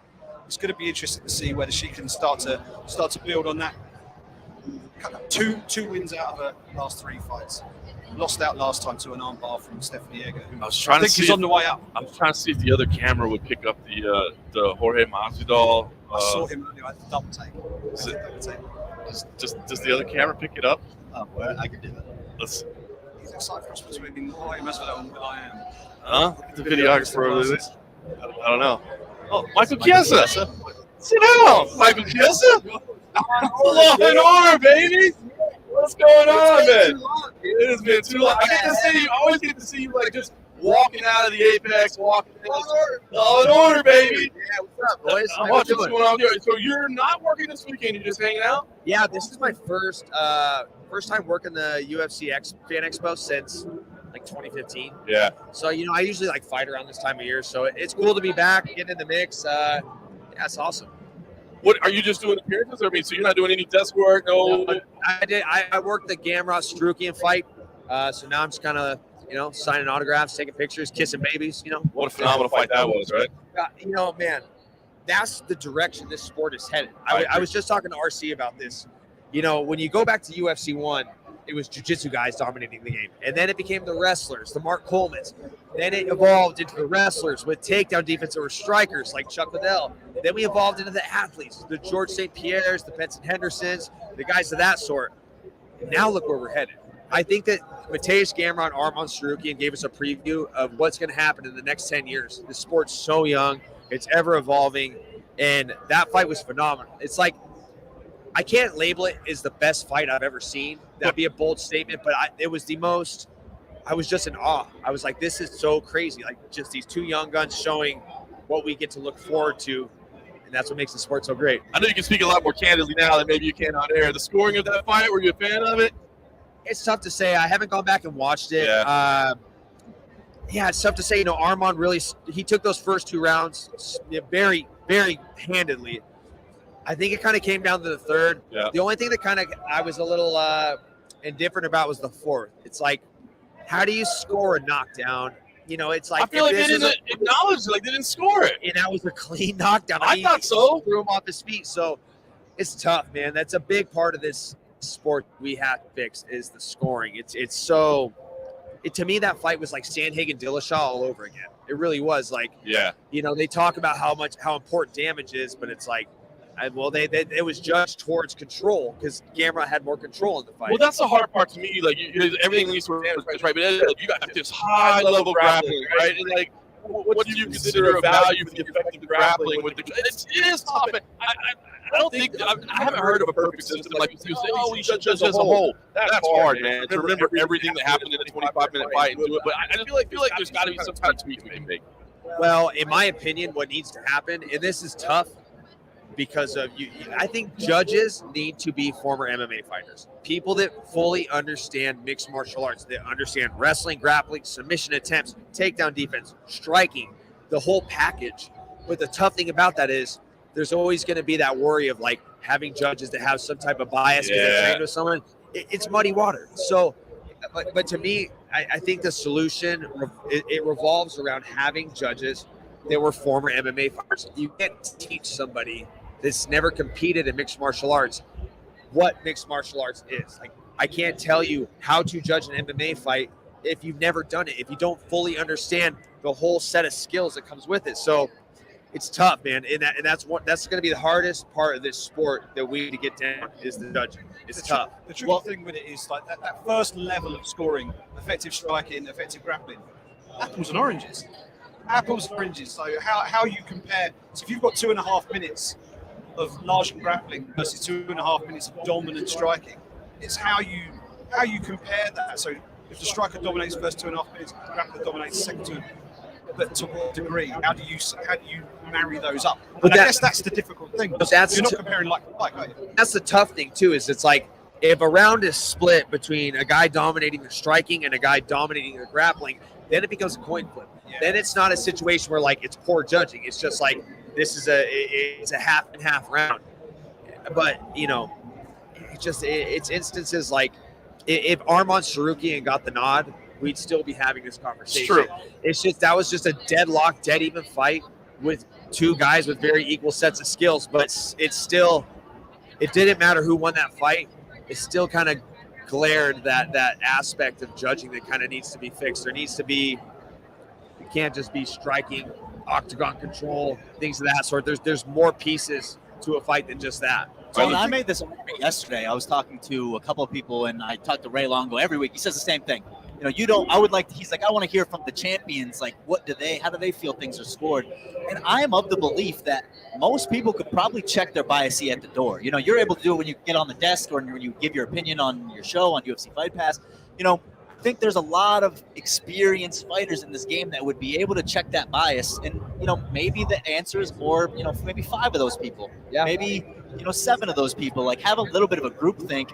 And I've always said, what if you have to have a collective scorecard? What if the 4 of us have to give a single scorecard? Here's the argument against the more judges, though. We're saying we can't find enough qualified judges now, right? So how do we find 3? We can't find 3 to score, right? So let's go with 5 or 7. I know, yeah. It's like, are you going to add more judges that, to me, aren't qualified? Right. I'm not trying to take a shot at any of the judges, and I definitely don't want to because I don't want to be on the bad end of it because of something I say. Yeah.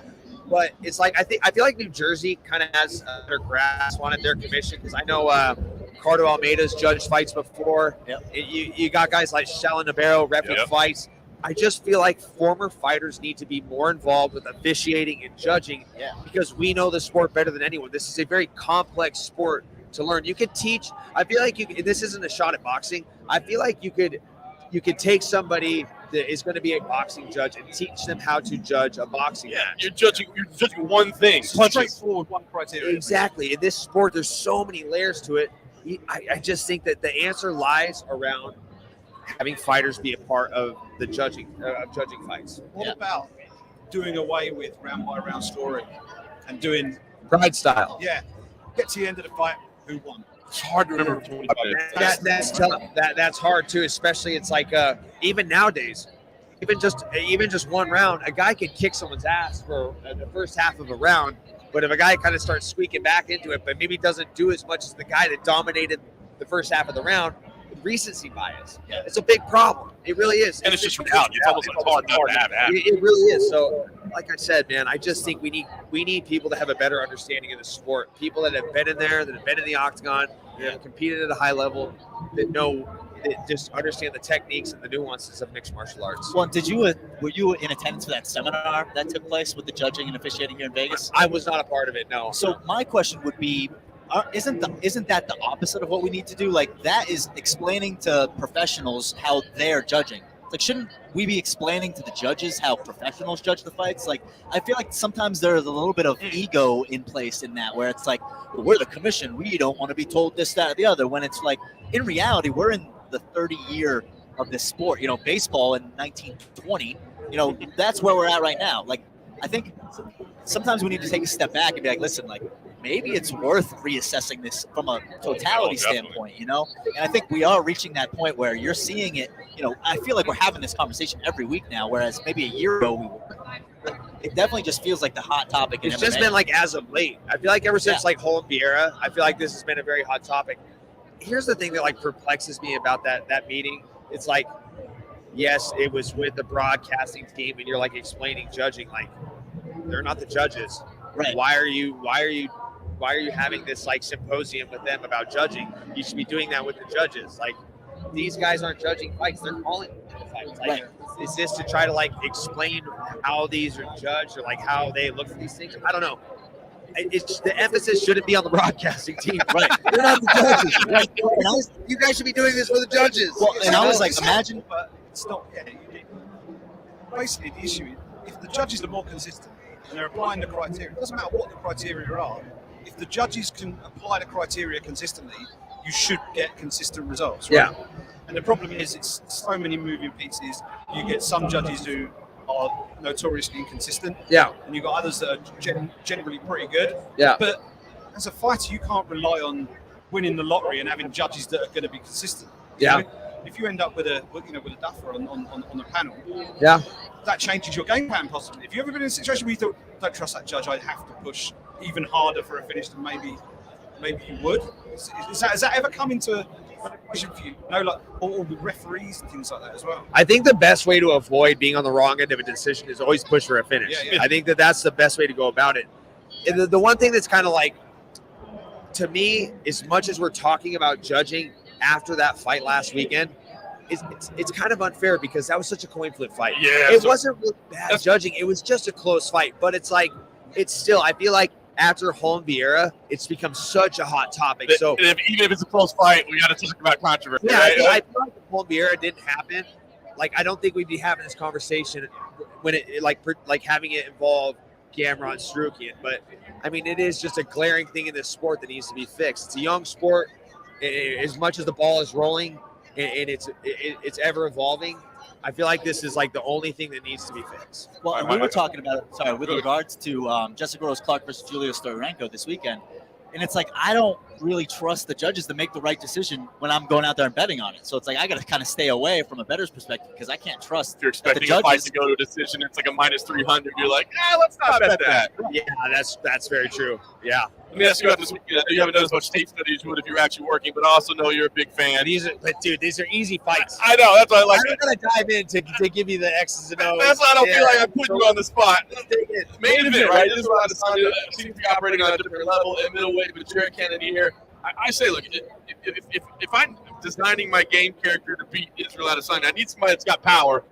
And I need somebody that can grapple, right? And I think that he does have the ability to do that. I don't know if he can get it done against Israel Adesanya. First time on the big stage, Jared saying, just another fight week for me. It's not. It's not. You know what I mean? Yeah. This is the time.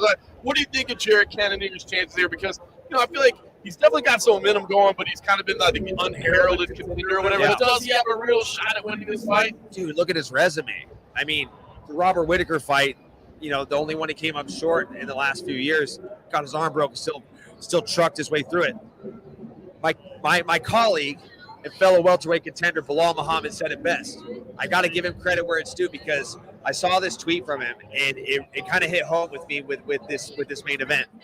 Cannonier versus Izzy is going to be the week cost for Izzy. I agree, 100%. It's like it's Cannonier. He's going to be willing to go forward, to get in the trenches, to throw with power, to tuck his chin and just go at the guy. It's going to be the fight that we thought Costa Izzy would be. Cannonier has the power. He's got the intangibles. If you've ever seen the guy, like if you've ever dapped him up and like gave him a hug, the guy is rock solid. Like the dude is like, he's got serious power. So I'm excited to see the test that he's going to put Israel through.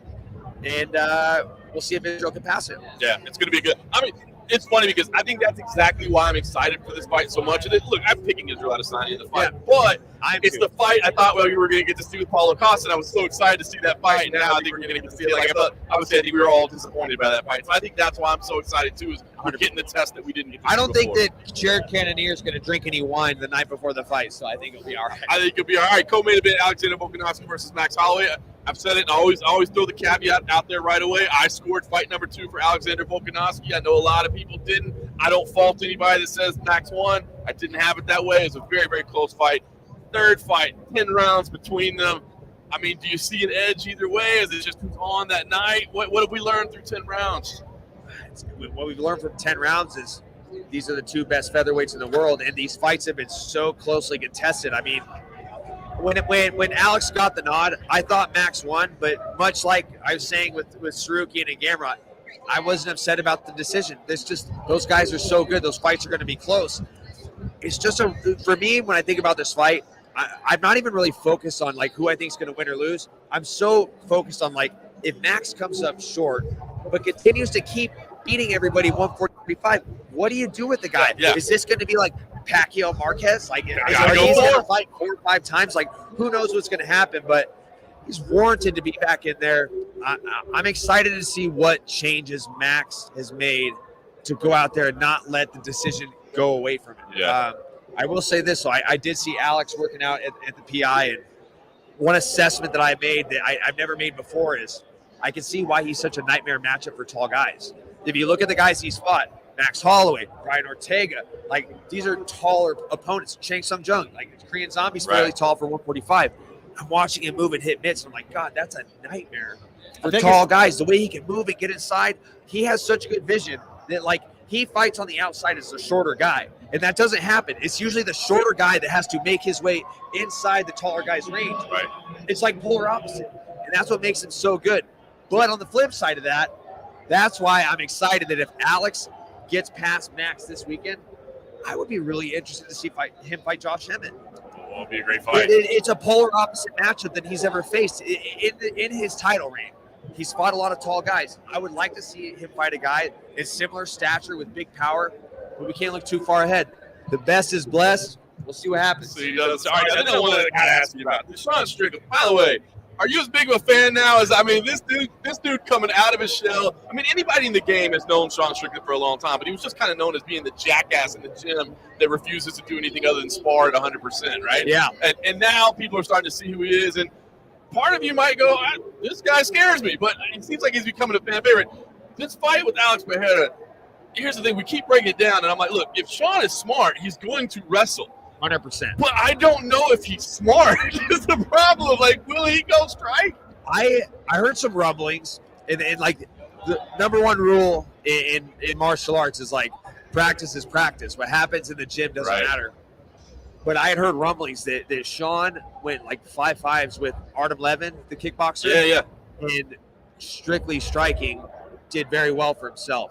So it all depends on if Sean wants to go out there and test the striking of Alex Pereira. I know that he's training with the right guys to address the challenge that lies ahead of him. But I mean, the clear-cut path to victory for Sean is wrestling, and he's very good there. Like Sean's a very well-rounded fighter. Right. He's got good takedowns. He's got good cage wrestling. He's the complete package. He trains a little barbaric, to say it mildly. But this is huge, man. I feel like this is one of those instances where like they're kind of trying to set Pereira up to get to Izzy, Of course. to have this great fight that's going to have a ton of hype. Because it's brilliant matchmaking, right? Because the UFC realizes there are a lot of matchups that Alex doesn't win in that division because of the wrestling guys. That, you know what I mean? This is the perfect matchmaking, and I don't hate him for doing that, for rushing Pereira to the top because of the history. You know what I mean? Yeah. Like, I don't hate him for doing Not that. to mention, Izzy's fought everybody. Yeah. He's lapping the division, much like Kamaru Usman. So it's interesting, man. This is the fight that I'm most interested on this card. I've trained with Sean. I've trained with Sean. I know what he brings to the table. I've seen what he can do in the gym. I know who Pereira is. I know that this dude's a killer. The guy's got. I feel like he could knock out a semi truck, if that makes any sense. You know, it's like seriously, it's like the guy's got serious power. So I'm intrigued to see what happens.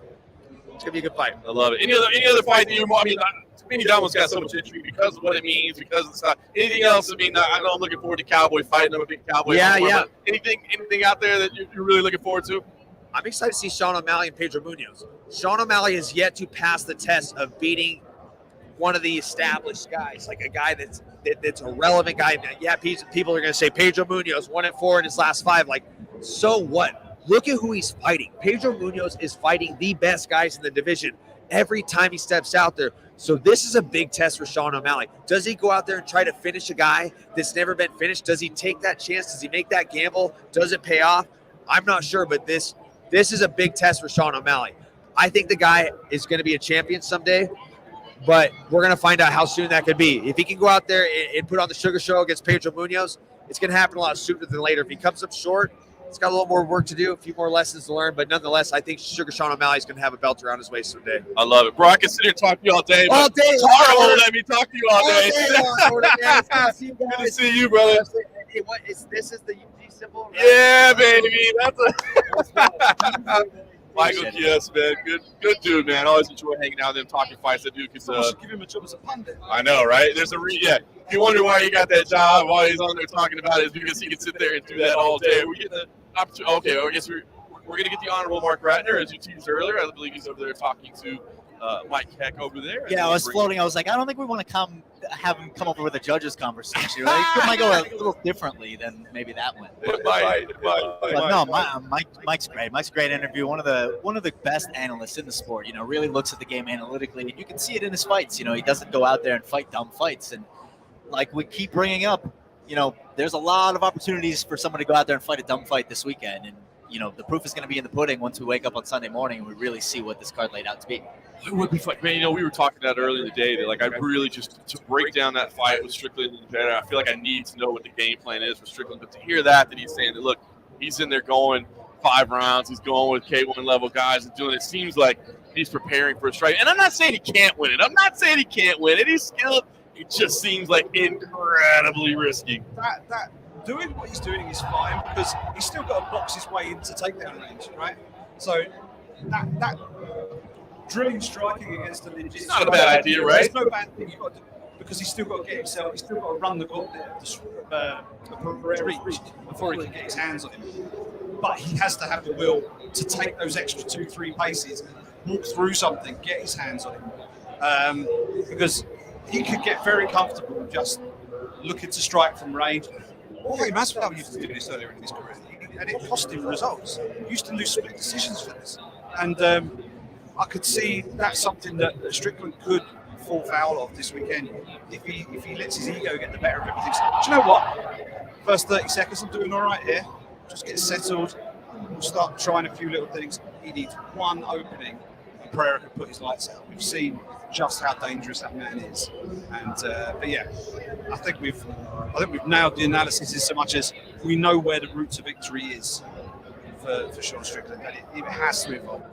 I think so. If he stands on the field, look, if he's able to knock out Alex Pereira again, I mean, star power to the moon, start talking to Adesanya. And it's hard not to imagine that the winner of this fight isn't thrust right into that conversation, because who, like I said, like I laid out earlier, who else? Is he's kind of run through the division. He's not going to go up anytime soon again.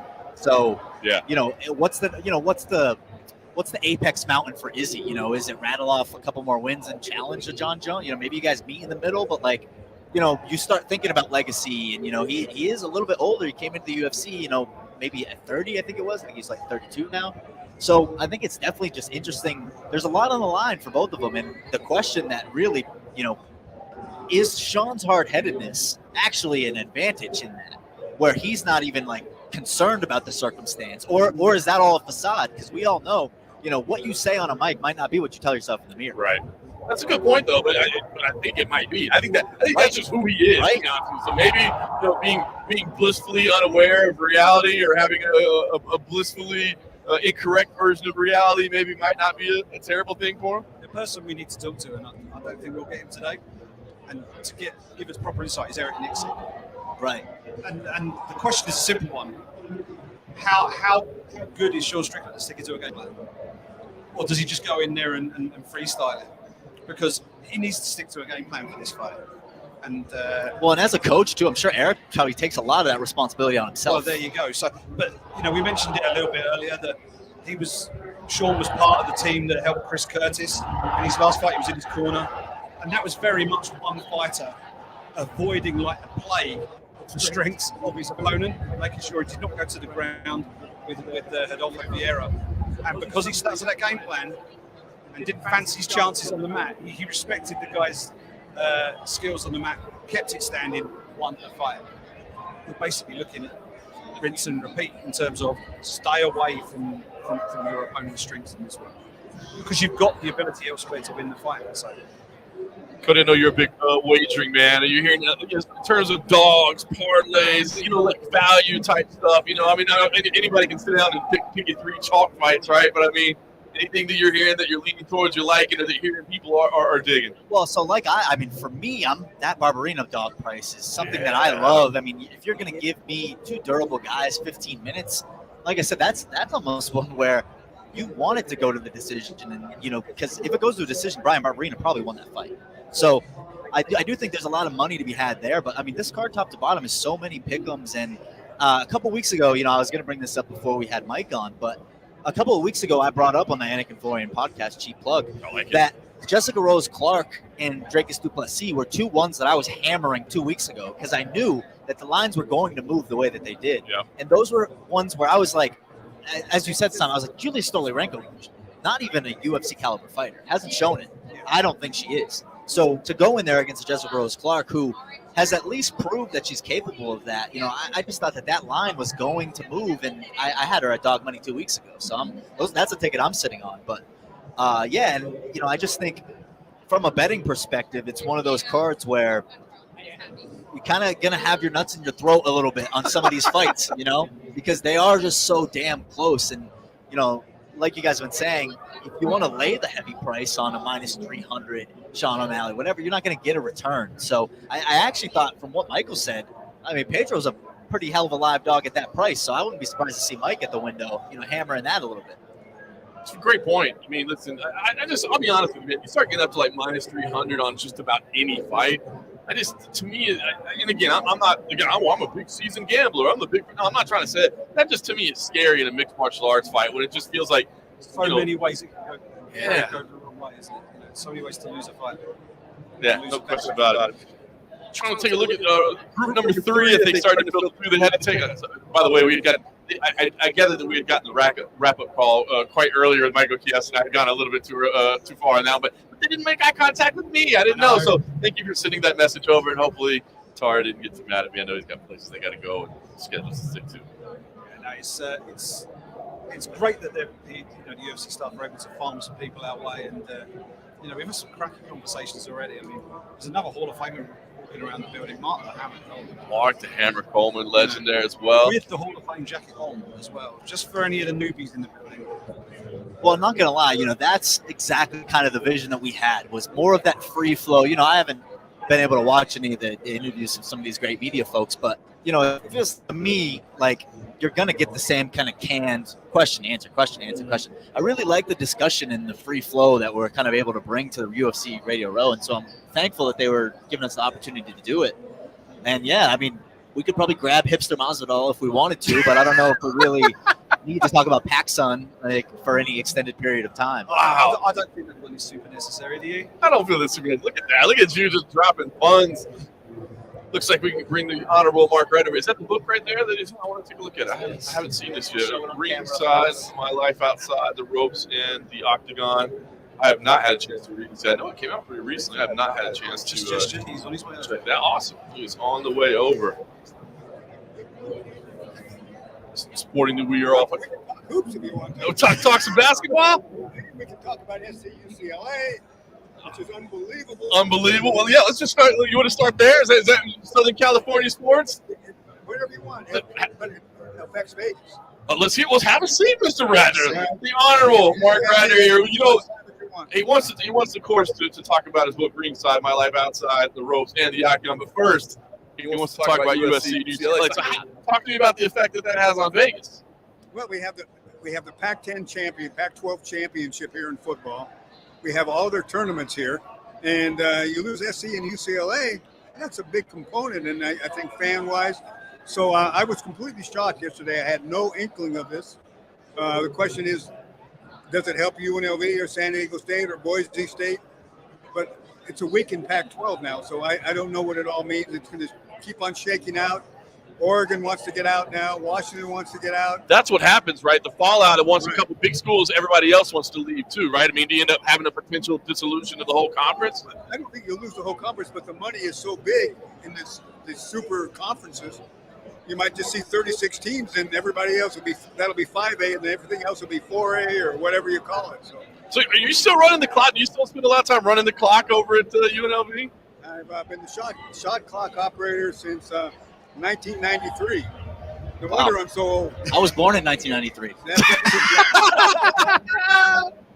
That's incredible. So is that a passion for the school, a passion for the sport? Why do that? I mean, you got enough stuff on your plate.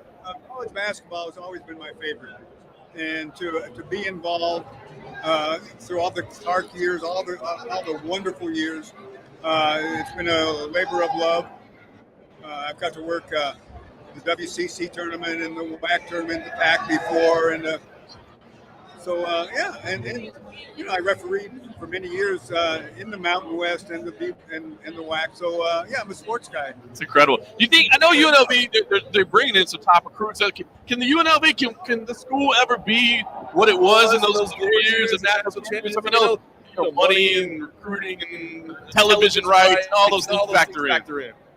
Well, there's only one Coach Tart that I've seen, but I'm hoping that Coach Kruger, I think he's going to do a real good job, and it looks like they have some good recruits this year, and I look forward to it. It'll be fun.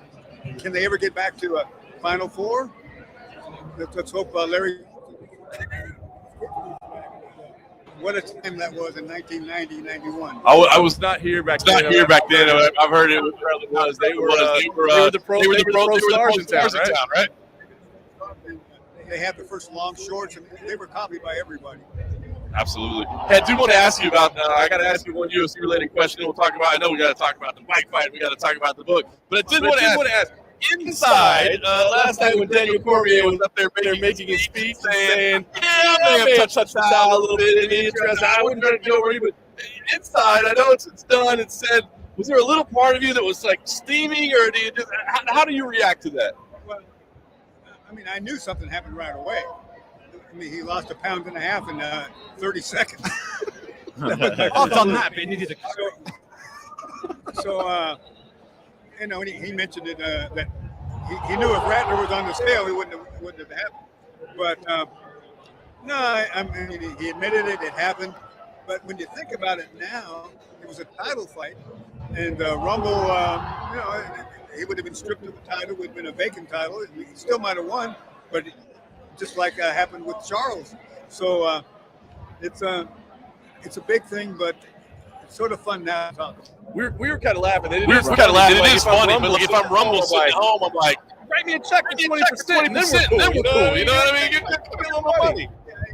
For the New York Commission, they learned a lot. It was really one of their first fights.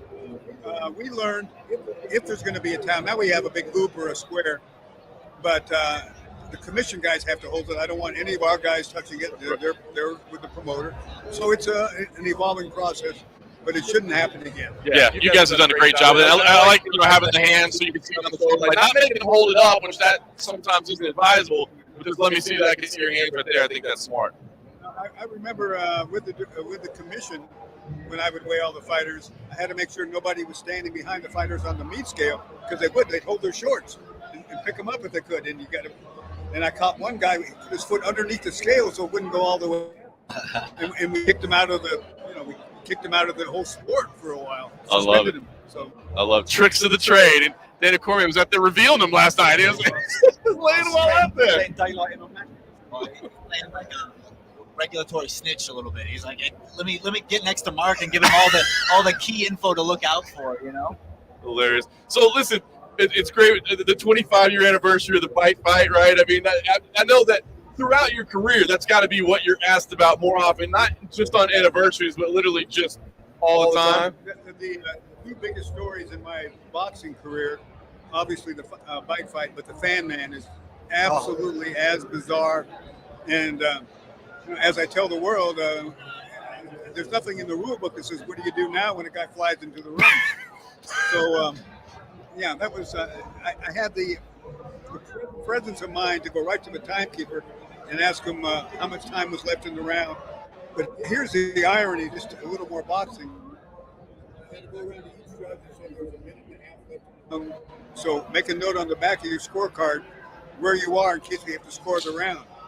Now, Michael Buffer was the ring announcer. He kept everybody calm because 10 years later, in 2003, we'd have thought it was a terrorist or something. Absolutely. So everybody was calm. We started the fight 21 minutes later. My mistake was not sending Riddick and Evander back to the dressing room. I mean, we just didn't know. You didn't know how long you were going to be there, right? So we put blankets on them, and they started right up.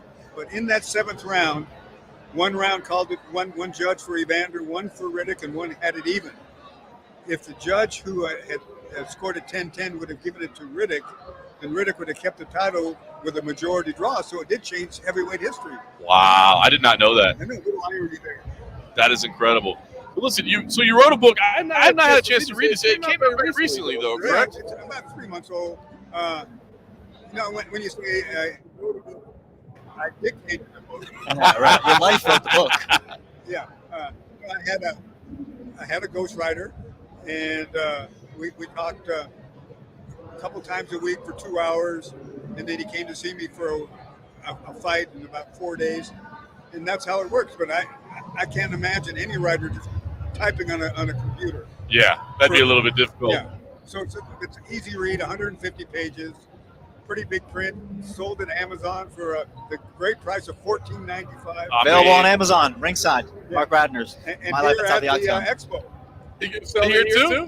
That's amazing. Look at quotes on the back. Lawrence Epstein, learns of Fertitta. Not bad to have a couple of rappers there. So was this something that you had wanted to potentially do, or did somebody have to talk you into it? Because I had these talks about Evander, about Mike, and all this stuff. He said, you got a lot of stories. You can put in MMA. A couple of chapters are on Money, Floyd, and Conor.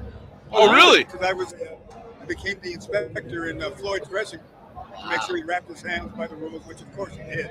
What an incredible time that was, right? You know, it's funny. Like, I always look back at that fight, and you look back, you can say, but I mean, I always felt like that's a big uphill struggle for Conor McGregor to try to be competitive in this fight. But just the spectacle of it, of like seeing those two people, while the result of the fight was never really, to me, in doubt, the idea of just seeing those two guys in there together and everything that was around, it was amazing what a cultural phenomenon that became. No, it was he acquitted himself well. The first 4 rounds, he won a couple of them. And whether Floyd just wanted him to get tired, he played it right, and then Conor got tired. But he didn't embarrass himself. He did not. And in the first round, he hit him with a pretty good uppercut. Yep. Which Floyd just shook his head and kept going. So yeah, seen that before. Well, and I wonder, can you give us a nugget? You know, something that maybe not in the book or something from that experience that kind of you brought out of it that you remember most. What I remember.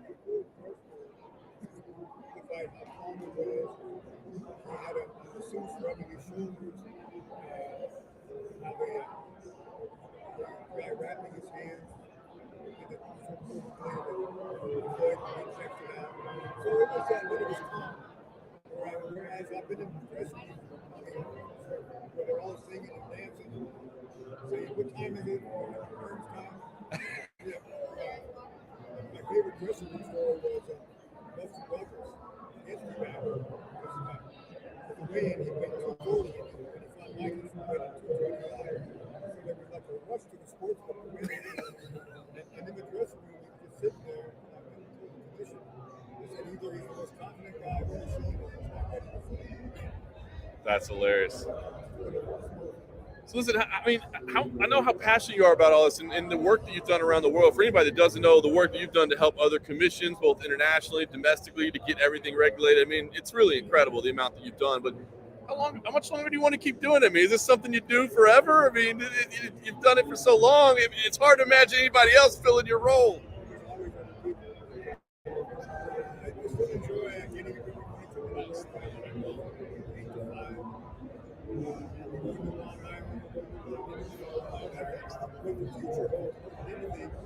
We'll see fights in South Africa. I think that's inevitable. I think you will also see more in Asia. So the world is so big, and MMA was just growing everywhere. And so the new breed of fighters, so much more. It's unbelievable. When I watched the fight last Saturday, I've never seen wrestling and grappling at that level. And I think I've seen a lot, but it was unbelievable. Michael Chiesa was just here. We were having the same conversation about just what an amazing, like, kind of new era fight that was, to see where martial arts has developed to and where it stands and how incredible it is. That fight was unbelievable. I'm recommending to the Hall of Fame committee to bring all the former or the Hall of Fame guys in for that night. Have everybody. I like that. Pat Militich and Mark Coleman walking around, and all these names. Have some George St. Pierre. It makes it even better. The nostalgia. That's what makes the NFL one so much fun. Yeah, and it kind of strengthens the brotherhood a little bit, right? Of like all, right? Yeah. New class, and into this fraternity more or less. So I'm hoping we'll get more involved and have a dinner the night before or something. I love that. It doesn't seem like it should be that novel of an idea. No, but it's brilliant, and it hadn't been mentioned, and I think it's a smart one. Well, I was sitting there last night, and I'm looking around, and I'm the only Hall of Fame guy that's there, and they should all be there. That would be pretty incredible. Awesome. Mark, I appreciate you stopping by. I know you get to see. I'll see you tomorrow night at the Fights, of course. See you multiple Saturday nights every time. I'm starting to see you in Right. We appreciate it. I look forward. I look forward to reading this.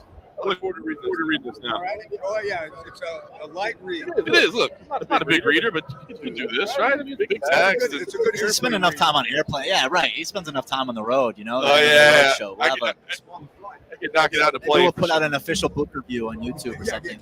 Do a book review. Done. Yeah. All right. Thanks, guys. Thank you, sir. Appreciate the time as always. Pleasure, my man. Always a pleasure. I mean, honestly, he's still in earshot, but nobody says a bad word about him, man. It's honestly one of the most respected guys in the industry, like behind the scenes, the amount of work he's done internationally, domestically, to help get the sport legalized, to help get things set up in other places, man. And has just always done it with integrity, honor, respect. And literally one of the few people, like, no one has a bad word to say about it. Just watch, like, if you're in the arena early on a fight night, you see the UFC staffers starting to come into the arena and get themselves situated, whether it's the broadcasters, whether it's the security, whether it's the officials. Have a look down on the arena floor. You'll see Mark Ratner. Normally he's wearing a scarf local to one of the teams in the area that he's, that you're in, but the reverence that man is held in, and justifiably so. Like he has done as much as anybody. And now I take a look at the chat. Scott had a great question. You asked why they don't use a digital scale. Here's what's funny. Is that now there's this push to go back to a digital scale, where there was a push to get away from digital scales, because the digital scales are so exact, you know exactly what it is. With that beam, you get a little bit of a play with it. So if it's like, 205.2, you can be like, you can't tell 0.2 on there. You know what I mean? It's right there. It's on the line you can go. So the beam scale, a lot of people have been pushing that, saying the commissions that are using digital scales. But again, then of course we have the Charles Oliveira situation. Now everybody says, well, no, we need to go back to digital. So it's funny how the argument has gone full circle. You know what I mean? And to be honest, I think the beam scale might be better. But we'll see. I gotta go find somebody real quick. You guys okay for a second? I gotta go. I'm gonna bring somebody in that needs help to get in. So I'll be right back. All good. So Simon, I've always thought about it from the perspective of, like, imagine the performative and the entertainment spectacle you could get if you had a digital scale weigh-in when it shows up on the screen. Yeah, with all the fans. Yeah, I think it would just be a great, almost like an innovation, of the sport. And something I was gonna say to Mark, where, like I said, we're 30 years into the sport, where I'm not even sure the Baseball Hall of Fame existed 30 years into the sport, so it's very much, it's a novel idea to have these guys, but, like, someone's going to do it. Someone's going to have the idea, to implement something like the UFC Hall of Fame and kind of those, the rigors around it. Yeah. I think it's a great idea and something. I had a good time there. I'm not sure you guys were in the room, right?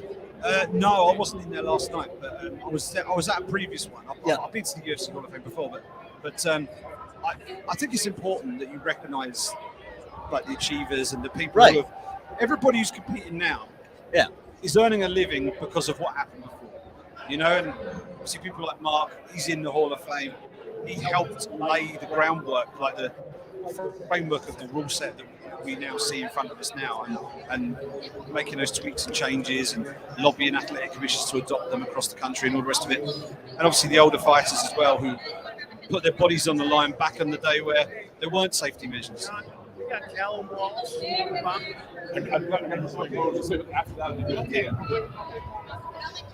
But it's I think it's super important that we recognise those that came before, and you know, the Hall of Fame, I was really pleased when they first started doing it, and the fact they've got the pioneer wing where the OGs are situated. You've got the modern era, you've got the contributor, and I love it. I think it's great. Well, and I wonder what the barrier of entry is for like a coach, you know, for a guy like Ray Longo to get into the UFC Hall of Fame, you know, people that have been around the sport for, I mean, some of these coaches have done more for the sport than a lot of fighters have, you know, so it'd be nice to see kind of them get their reverence as well. You know, Well, that's not a bad idea. Mendez, you know, That's not a bad idea. Having somebody else, like having a wing that's just for that. yeah, I think maybe a pioneer. Yeah, I mean, maybe it's part of the pioneers wing or modern era, but yeah, you know, you get these, you know, guys like his name's escaping me, but Chuck Liddell's coach, another one who, you know, they were around the very, very bare bones of the sport. You know, they've done a lot on a daily basis to be pushing the envelope, you know, and I think to see coaches get recognized as well would be a great opportunity for the Hall of Fame. Absolutely. All right. Bringing somebody in over here. It's actually it's Dave Manley from MMA Bobbleheads. Now he's leaving me. That's what I get for teasing. He was walking this way. He had to walk off real quick. He comes down. Good friend of mine, man. I'll be honest with you. In terms of like MMA memorabilia type products and stuff like that, is my absolute favorite, man. I love the little figurines that he does, man. I'm not a big. Is that just because he made you one, or is that a very homer pick? No, it's a home. The guy's always been super great for me or whatever. But no, I love it, man. I love his product. So when he was going to be here, I said, please stop by and show us your latest product, because I think it's fantastic. UFC 276 tomorrow. Had the press conference this afternoon. Ceremonial weigh-ins at 4 p.m. We're going to lead you all the way up to the ceremonial weigh-ins. The press conference is at 3, right? The UFC 278 press conference is at 3. I am kind of bummed to miss that. I mean, I'm bummed to miss the weigh-ins as well, but we wanted to be here, and again, you can't do everything. I'm kind of bummed to miss the press conference a little bit as well, to see kind of what comes out of that today. Well, I mean, what a card that is as well, by the way. There's some absolutely superb matchups. Tomorrow, Usman Leonidas for the welterweight title is the main event. Jose Aldo, Marat Dvalishvili. Oh, what a fight that is. Paulo Costa, Luke Rockhold. You know, those 3 fights are top of the food chain fights, right? And that's going to be the very sharp end of that fight card in Salt Lake City, Utah. Brand new arena too, so we'll be the first ones to break it in. Right. So that'll be very interesting. And yeah, I think it was rumored that you know, Sterling would have a matchup on that, but I don't think that's going to happen. You know, having spoken to him. But I mean, the Jose Aldo Marat Dvalishvili fight, like that's a banger. That could headline an ESPN card. You know, that's anything with Jose Aldo. I'm going to tune in for. But I mean, to put him up against a guy like Marab, I mean, that's a crossroads fight. Like, there's no other way to put it. It's a very much a crossroads fight for them in their careers. Yeah, and I saw Marab actually sparring at Extreme Couture this week, and those boys were going hard. That was a high intensity sparring striking session they were doing in pro practice this week. Well, the crazy thing about him is he'll do that, and then Ray has told me he'll go look like a 5-mile run after sparring. Like, he's just a psychopath. Like, he'll go and, you know, that video of him diving into the frozen lake and getting all messed up. It's like, some of these guys are certainly cut from a different cloth, but, like, he's from a completely different blanket entire. Like, the cloth that you cut him from is not in any way, shape, or form comparable to many people in this sport. He's an absolute star. And Aljo won't fight him. Aljo will relinquish the title when he gets it. It's a brotherhood, really, you know. They're did not expect him to take that. No, given that he's literally only just cemented his status as the champion. Speaking of Aljamain Sterling. Oh, there he is. Taking his way in. Let's see if we can grab him for a second. Flag it down. Yeah, you know, it's funny because Aldo, I feel like I've been trying to write off Aldo for how long now? And it's like resurged. I mean, the move to 35, I thought, how the hell is this going to work? And the heck of it hasn't, man. I mean, unbelievable. But Marab, though, I'm you know, kind of a homer for Marab, too, if I'm being honest with you, Dad. I think he's fantastic. Big roar of the crowd over there trying to see I think it's a package. Is that what it was? Okay. Yeah, I was like, damn, who could have gotten that pop? See, someone actually got knocked out at the UFC X expo. That'd be interesting. You have hey, you want to have an amateur fight? What's up? I don't think you could regulate. Mark Ryder would not be okay with that. Definitely not be okay. Oh, wait, I'll just give you what's up. Oh, yeah. That's what happens when you're a champ, you know? There's like 7 people trying to grab it right now, pulling it in different I'm sure it flooded over. Everybody knows who the OGs are of the UG, you know? I'm surprised Marab isn't with him. That would have been great to walk him over as we're kind of talking about his fight, huh? That would have been fantastic. Yeah, listen, I'm bummed that we'll miss that, but that is going to be a fantastic fight card. But yeah, UFC 76 tomorrow. Have we made official? Are we all? So I was gonna say, have we made official? Is there the launch of the UG staff picks on this weekend? With now that we actually have a staff, as opposed to John picking it himself. That's actually a good idea. We probably should. But we got you on board now. You know, we got Simon over here. Maybe Simon needs a place to throw some. It might be time to launch some staff picks. Yeah, I got to figure out how to not do like the board that Matt Erickson used to do over at that other place because I don't even know who that is. It was a nightmare for him. Being facetious, we respect all the work of all the MMA media for the most part. Mark Fellows says, he said, you guys are savages for doing this. He's like, I'm back. Can you recap the past 4 hours for me? Can you just give him a quick recap of? I got it right here, ready to go. Man, I wonder if my man Dave Manley got locked out again. I had to come let him in, and then he went to run and go do something. I hope he is able to get back in. He looked like he was animatedly talking to one of the security staff. I don't quite know what that was about. Oh, was he really? Yeah. Oh, no. Did he get locked out again? I don't know. Animatedly. Yeah, that was. I mean, I ran through the same thing. I had to email over Tara. I mean, you know, not breaking the fourth wall. When we showed up, nobody asked me for a credential. I just walked in and just started setting shit up, which is exactly how I got onto the red carpet. When you show up early, on time, if you beat security to the location, there's nobody to tell you no. Right. Well, and as long as you look like you belong and not causing a ruckus, like you just got to do something to not get kicked out. It's like once you're in, you're in. You know, you kind of. I could see how some of these YouTubers make a living off of sneaking into places and taking videos of it because sometimes it's easier said than done. Yes, it is. All right. So do we make official picks? Is Israel Adesanya? Is everybody leaning Israel Adesanya, or is anybody giving Cannonier the shot that he's gonna be the one to unseat the last stop? No, I can't go against Izzy. The man's too good. And I think he's also mentally just prepared for this. I mean, save for the Strickland fight at the press conference. I think he's really prepared. We want to put these on hold. All right. Well, so we got one unanimous pick to get started. Yeah, grab a seat there. Man, what's going on, Dave? Good to see you, man. Dave Manley from MMA Bobblehead. I was giving you a plug, and Cody was asking if I was just homering. But I said no. I like these to me. If you're into MMA collectibles, if you like something, if you're looking to put something in your office, like this is the best product on the market, man. And I know you feel the same way, but let's be honest, there's nothing like this out there. And John, it trips me out still to this day. I celebrated my 4-year anniversary a couple months ago, and to this day, and back then when I came up with the idea, I'm like, how can older guys like me, old men like me who go way back to pre-Zuffa days, who want to memorialize, the Dan Andersons and the Mark Colemans, how do we do that? Because I'm not wearing a fucking. Oh, you can't talk. Congratulations. Okay. The first. Oh no, I'm not wearing a shirt with a big ass dragon on it, all the way around it. I'm an old guy and I want something nice. And so when I looked up MMA bobblehead, I typed the words MMA bobblehead on Google, and nothing came up for Dan Henderson, nothing came up for Robbie Lawler, and then finally nothing came up for Conor McGregor. That's when I leaned back in my office chair and I said, "Can I do it? Can I do it? I got an art background. I got a family full of artists. I'm determined, and I love MMA more than probably life itself. So can I do it?"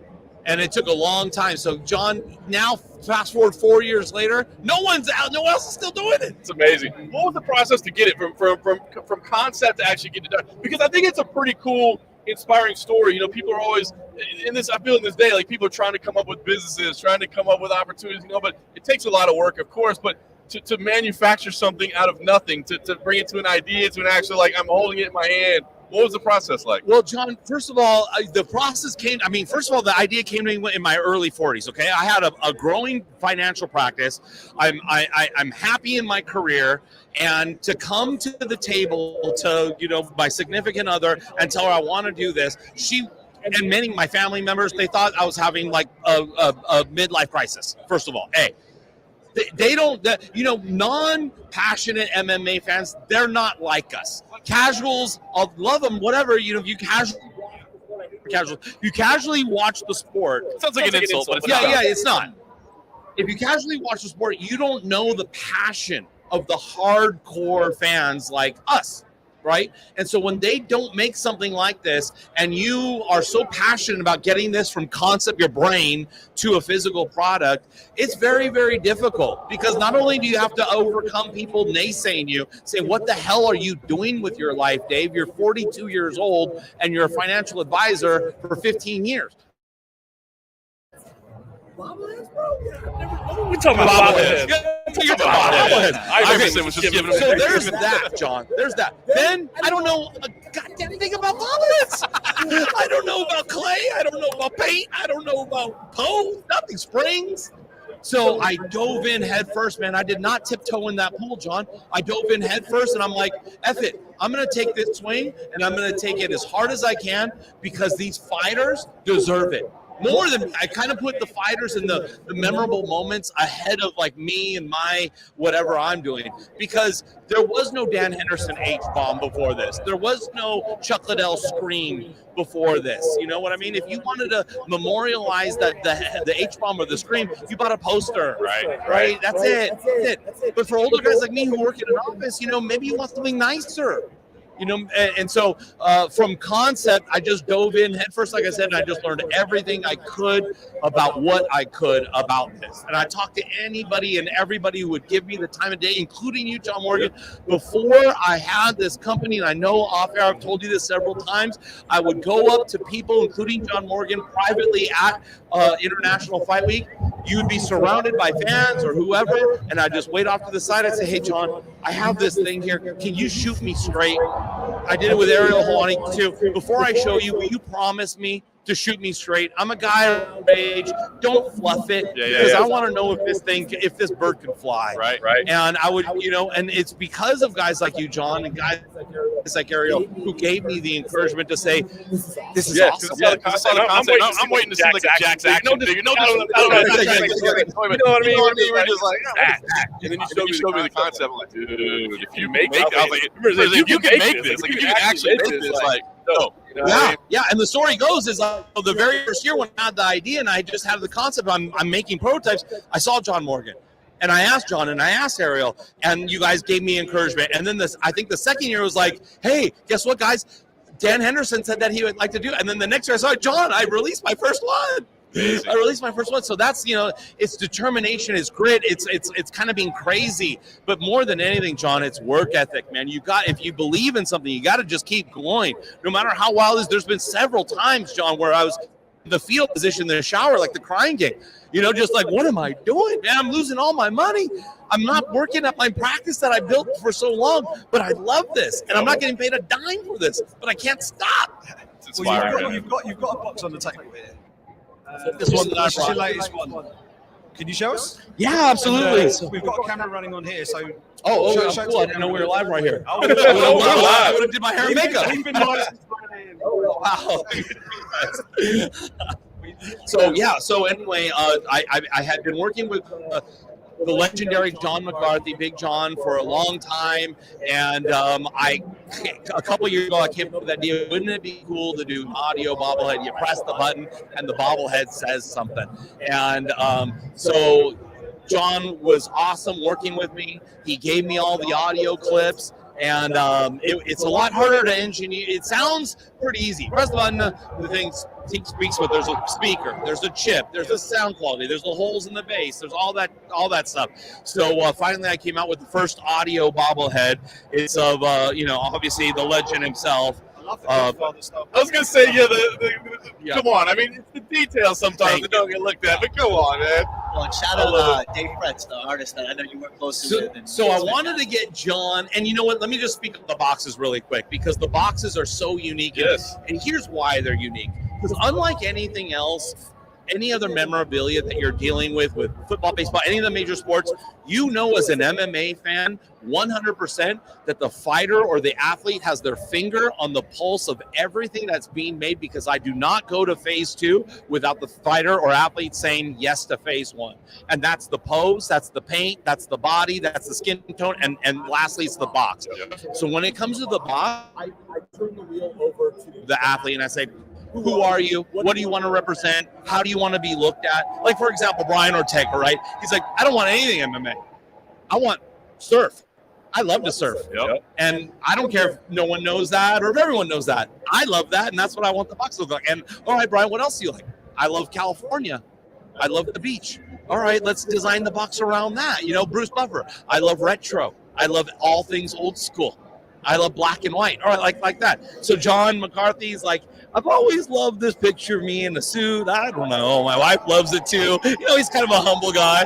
Well, John, to me, that picture looks like you're the Godfather. that says Godfather to me. So I'm going to put some Godfather font on it, and let's kind of make it a little darker and a little bit more, you know. And it fits, right? It's not some 25-year-old kid you're calling a Godfather. It's a guy that was around from the beginning, right? That's right. That's right. I mean, if anyone could be called the Godfather, it could be John McCarthy. So anyway, so that's kind of why, you know, the little touches like that. And that's why I'm so passionate about it. And that's why, you know, people who buy these, they don't return them, right? If you're an MMA fan, I think you're going to love it. So a lot of work goes into this, John. Maybe too much work, to be honest with you. But it's inspiring. Look, honestly, it does inspire me, man. The fact that like you said, you took this risk and you chased after it and you made something. Well, like I said, I think the product's Thank you, John. Let's see it. Yeah. Perfect. So obviously, you know, you get the certificate of authenticity. And every single one of them, John, from the athlete, whatever they want to say. Thank you for being my fan. Hey, this moment meant so much to me because of blah, blah, blah, and whatever. So it's always the note from the athlete. I write a little note, and then this one has a little sticker with my logo and a referee outfit. But, yeah, so usually I have a reference photo for these, but this one, there was no real, you know, when he says, let's get it on, there was no real reference photo, so I just kind of had to bring this up, make this up myself. And then lastly, the base comes in 2 pieces, and you know, there's a little button there, and the pegs go in as so, boom. And I know you can't hear it now. You press the button. Are you ready? Are you ready? Let's get it on. That's awesome. So, I love all it. handmade, all hand painted. You know, these things take almost a full year to make. So from concept to end design, in my mind, to bringing something alive like this, you're looking at a full 8 months or so. They're all numbered. They're limited. Once I'm out, I'm out. The hand painting part is the part that blows me away. It's as well, a long bro. process. It is a long process. You know, a lot of people think that they're painted all in one solid piece, but in all actuality, arm comes off, head comes off. You know, so it's done in parts. But you know, it's fun and they're great and they're collectible and memorable, right? And there's nothing like this out there, unless you want the action figure, right? You know, that you get for $25 at the thing. Yeah, they'll always be the $25 thing. Yeah. You say they're limited. How many do you do? Depends on the athlete, and it depends on the detail. For John, he's timeless. He'll never not be popular, so I made 1,000. Right. For someone maybe up and coming, I'm kind of rolling the dice on. Maybe I'll make 500. Right. And you know, we'll go from there. So I'm working with some athletes right now. I'm gonna make 500 because I don't know. It's a fickle business, Simon. Oh, yeah. You know, and this is a business at the end of the day, which is one of the things that it took a long time for me to grasp, because here I am so passionate about this. I'm thinking, all MMA are gonna love this, and I'm gonna stand on my soapbox and hold the bobblehead up in the sky, and MMA fans are gonna come from all over and buy this thing from me. I'm gonna sell out. But in all reality, I stand on the soapbox and hold up the bobblehead. No one gives a shit. You know, you got to get out there and market these things. It's like being a fighter, right? You got to make some noise to get them interested. Yeah, You know, exactly. But you know, at the end of the day, it's a business, and sometimes you got to think about that more forward than the art and the passion of what you're doing. But it's Simon. 4 or 5 years ago, I was just a fan, like everyone in here, in line, like everyone That's in here. what I man. love, though, man. That's what I love. You know what I mean? And I'd wait hours just to get that autograph or whatever. And I'd wait 30 minutes until John Morgan was done talking to, and now here I am talking to you guys. Yeah, it's unbelievable, bro. I'm like a big kid at heart. It's a dream come true. This is all great, and you know the fact you're getting to do this and you're getting enjoyment out of it. That's what it's all about, right? Yeah. You can feel the passion too. I mean, it just exudes.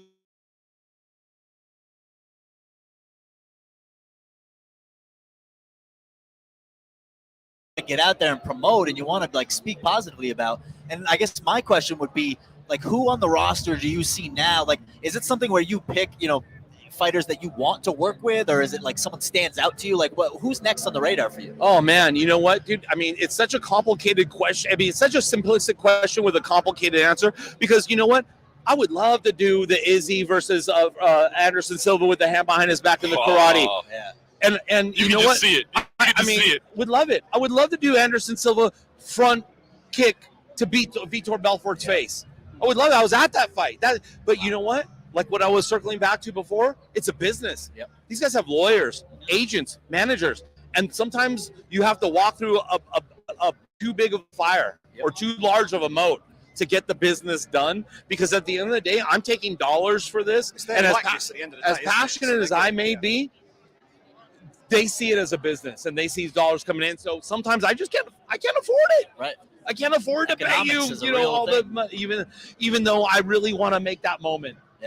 Yeah. Sometimes, man, some of these fighters will say, money's so low. And I'm like, dude, who in the hell is going to make, maybe not an Izzy, maybe somebody else who had like an awesome moment and has got a ton of fans, but maybe not Izzy level, Conor level or whatever. But I'm like, who in the hell else is going to make this of you, bro? Right.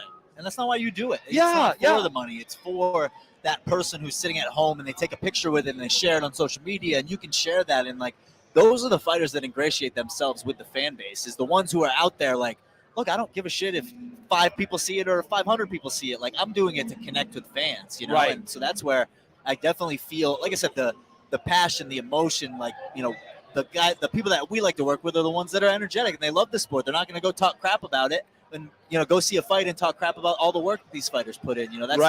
That's not the environment that like I like to foster. It's not the people I like to work with. And so, hearing your passion and your, love for the sport is, it's exactly why we're doing this live stream today on mixedmartialarts.com. Follow the UG on social media. Yeah, man. I mean, I just saw Mark Coleman over there. I mean, my hands started to get shaky. Yeah.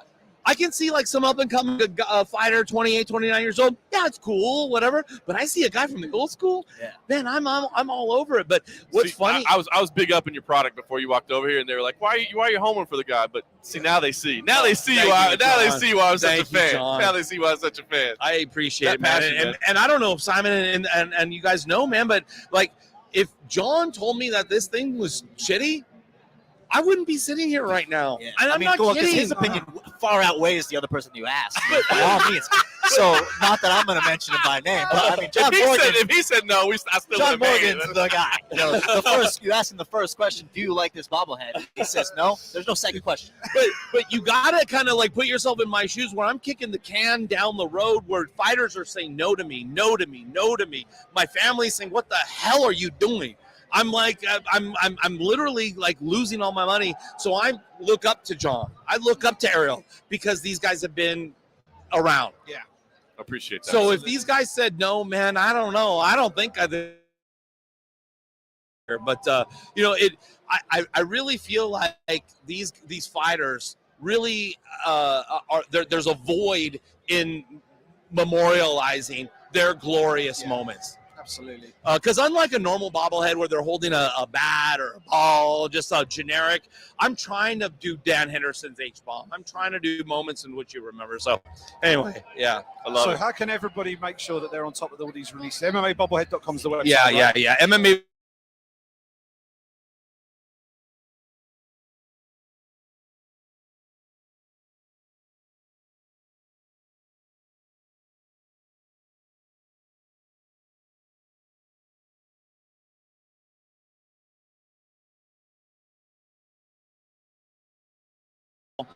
And yeah, they're all super cool. I'm really grateful. You keep them under wraps until you make it like a formal Yeah, announcement. keep it under wraps. Keep it under wraps. But now that I've made the first audio one and it's successful, it opens up the doors for a lot of different, because some of these athletes are down to do some of the things that they have said that makes memorial moments. This vision of a little Conor McGregor. I'm like, who the fuck is that? That would be amazing. Well, Dave, I appreciate you stopping by, man. Thank you so much. This man. one's for you, John. Oh, my man, dude. This one's for you. Thank you, John. Thank you. No, thank you, brother. Yeah, it's been a pleasure, knowing you and bouncing ideas off of you. And like I said, I've always been a fan. I mean, I really do. Like you see any videos I shoot, they're in the background. They're in my office. I have them set up. So any videos you see that I shoot, you're going to see the product. But I put them there proudly because I think they're high quality and I love them and I just think they look cool as hell. But I also put them there because I'm a fan of you, man. Thank you know you, what I man. mean? I love the passion and energy you bring. And so to be able to even just showcase them out there, like maybe people look at it, I just want to be able to do that because I want to be able to support you, man. Because I consider you a friend. And like I said, it's an inspiration. I love it. There's so many people like, how the hell do I get into this industry? How the hell do I do whatever? And it's like, go do it. Yeah, bust your ass. But yeah, Right? don't take no for an answer. And If you're doing it for the money, then quit now. Yeah, and you prove that. Thank you, John. Thank you. If you don't have passion, just get out, man. If you're questioning, shouldn't I, whatever, just get that. If you have that question, just stop. Just don't waste your time. If you feel like you can't live your life unless you do this, that's when you know that you're on the right track. And, for me personally, it took me standing in lines for hours on hours, 115-degree weather, an international fight week, just to get a nose from a bunch of people. And, you got to keep going. You can never stop. Oh, man. Thank you, brother. Thank you for stopping by, man. I really appreciate it. Nice to see you. Great to meet you. Thank you. Glad you guys got you. And thank you for that. That's a very, very kind of you, sir. You're welcome. Oh, man. Too cool. Very too cool, man. I love these. How are the throats? You guys, are we on? We're still on. We're live. You can ask, but we're still live. How are the throats? How the voices? How's it going? 5.5 hours in. We're doing good. A little water to keep things, Okay. Bringing the youthful exuberance. Okay, so far, first day, half day through, who's been the best interview so far? You. Absolutely. Oh, come on. Give me a break. Man. Give me a break. That's the experienced media member response right there. I mean, do you guys still get excited seeing some of these cats? Well, what's funny is we were actually talking about this earlier is that this energy, I'll be honest, I think I had taken the UFC fight expos for granted, basically, because they had happened on, and I loved them. I mean, I really do. I love them. I think they're amazing. But, having a couple years away and not being able to do it because of COVID, I mean, even this morning, I walked in here around 7 a.m., and it was empty, but just seeing the setup of everything, the scale and everything, I was like, wow. And then once the people started filing in, so yeah, absolutely do still get excited. I mean, there's no place I'd rather be on a weekend than a UFC fight night. But I had forgotten how cool these expos were and seeing all the people and all the energy and all the fans and all the people. Like I'm like, yes, I can't wait till the next one next year, You get out of your car, John, and all of a sudden you see 3 dudes wearing a UFC shirt. You're like, I'm with my people. That's it. I'm with my people. The tribe is back there. The band is back. I do. I do. Yeah, you walk in, you're seeing Gracie T-shirts and old school tap-out T-shirts. Like, this is awesome. Our community is here. Yeah, it's awesome, man. I love it. I'm so thankful this is back. My man. Awesome, man. As well. We'll have a great time, man. Thank you for having me. Thank you, brother. Yes, sir. We'll see you again soon, man. We'll talk soon. Thank you for stopping by, brother. I appreciate that. I see. Dave's a good dude, man. I just love that guy. Well, nobody else is getting that John Morgan. I mean, that's a John Morgan special right there. Nobody's getting the passionate, historical references that John's bringing to the table. And that's why you should share on the UG socials this live stream that's going on right now, going on 5.5 hours, 5.53 hours going on right now. Oh, man. Cannot wait. It is starting to get to that time where a beverage or two might not be completely out of order at this point. I feel like we've gotten over the hump, and so we'll see how things unfold here. Yeah, I'm just having a little scout around with the old eyes. Sam, you haven't gotten up in 5.5 hours. I mean, Nah. you're the one that's due. Yeah. No, I'm all good. I'm all good. Glover Teixeira's over there doing an interview. Maybe Glover Teixeira, Jamal Hill walks around here. I saw earlier. Yeah. We're we'll get them. Super cool, man. I love it. All right, listen. Let's. All right, so our first official staff pick has been made. We went unanimous with Israel Adesanya. Yeah. Not a lot of excitement there in the official staff picks. Let's go to the co-main event. Cody, we'll let you kick it off for the co-main event. Alexander Volkanovski put his title on the line against Max Holloway. We've seen it 2-0 for Alexander the Great. Does he go 3-0, or do you see Max Holloway? The best is blessed. I'm trying to figure out who this is over. Do you have any idea who this is? I mean, I know his name, but yeah. No. Okay. All right. I'll wait. There's a big commotion. Okay. Big commotion afterwards. Oh, they're kind people though. They're making sure that our camera doesn't get knocked over. So thank you. I appreciate that. But what do you see in this co-main event? Can you see a change? What do we see? So this fight can go one of two ways. We either see Max Holloway come out and be the Max Holloway who was the champion of the 145-pound division for an extended period of time and was putting his stamp on being maybe the best 145-pounder of all time. Right. Or Volkanovski goes out there and shows what he has been preaching for 2 years, that he's just a level above everybody in that 145-pound division. Does he do it with the wrestling and dominance in the clinch, or does he go out there and strike with Max Holloway? I don't really know how it plays out, and I hate to say this because Hawaiian Kickboxer is my favorite. I'm most excited tomorrow from Hawaiian Kickboxer. Hawaiian Kickboxer is one of the most iconic walkout jams. I think it might be the best of all time. It's up there. I mean, Cowboys is up there as well. Of course. Wild Boys by Duran Duran from Mirko Cro Cop. Yeah, I love Glover. Welcome to the jungle for Glover. But I have to pick Alex Volkanovski for this fight. I think Alex Volkanovski goes out there and gets it done.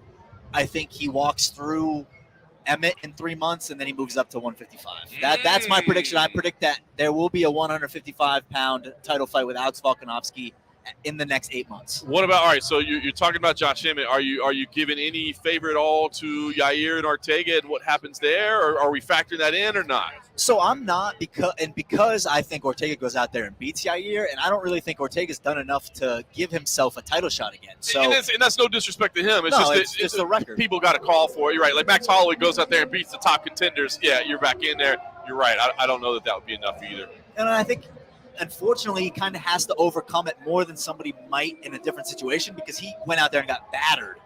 So it's like I said earlier, you have to prove to me that you can beat the champ. That as a promoter is what I'm going to bring in a challenger for. Right. Can you beat the champ? And, I think Emmett has shown enough to go out there and maybe give it a shot.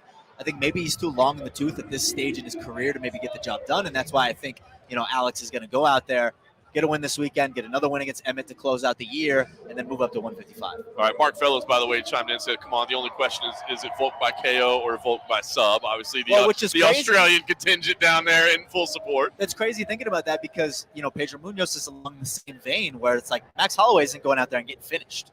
Pedro Munhoz isn't going out there and getting finished. How do we see history made? At some point, the back is going to break, So is that something that we see this weekend? I don't think Max gets finished. I think Volkanovski wins it by a decision, but I do think that it's going to go the way of the champion and new. All right, Simon, I'll ask you to chime in as well. What the consensus opinion, or what are we thinking here? I'm a huge fan of Max Holloway. I think he's an outstanding featherweight, and is head and shoulders above the pack when it comes to the 145-pound division in UFC. Other than Alexander Volkanovski. I just think Volkanovski just has a little bit too much.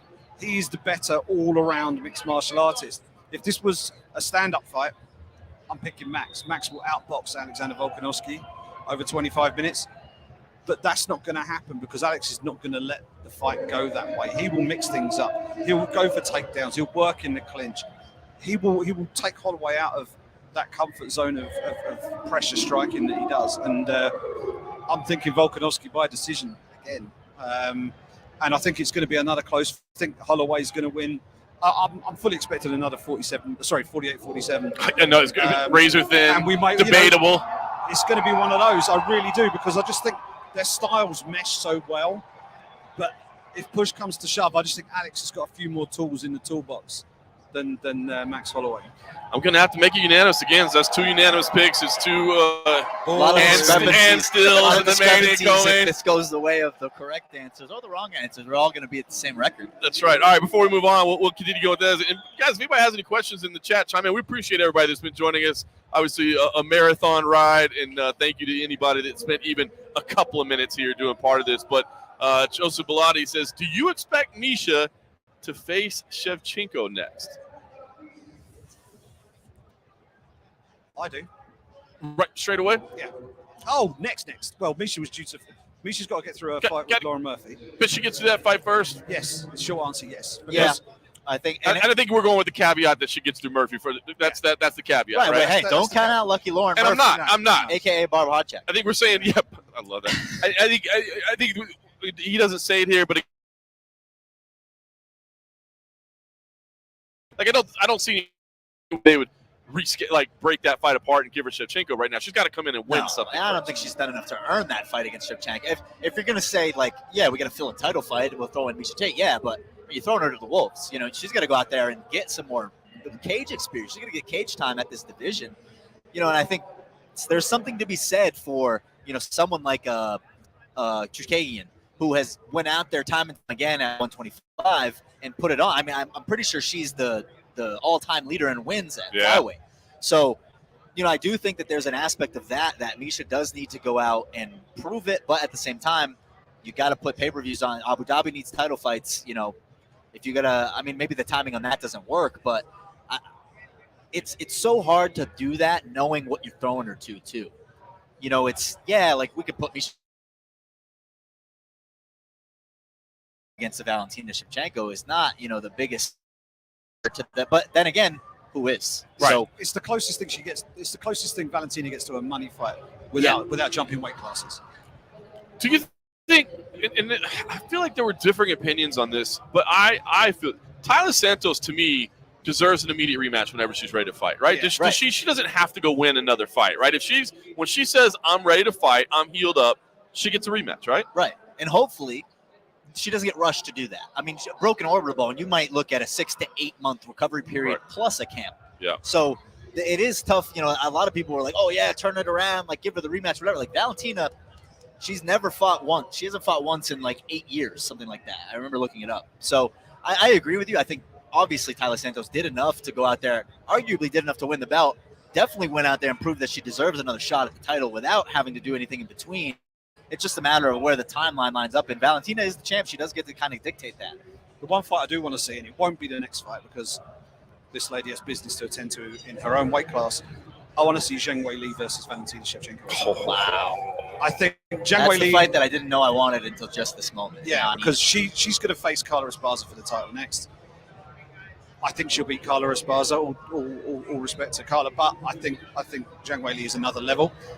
Once she's got that strawweight belt, I think it's a compelling super fight that we haven't seen before. I like it. There's the narrative, Nunes and Shevchenko, obviously, but I think Nunes is especially since she went out.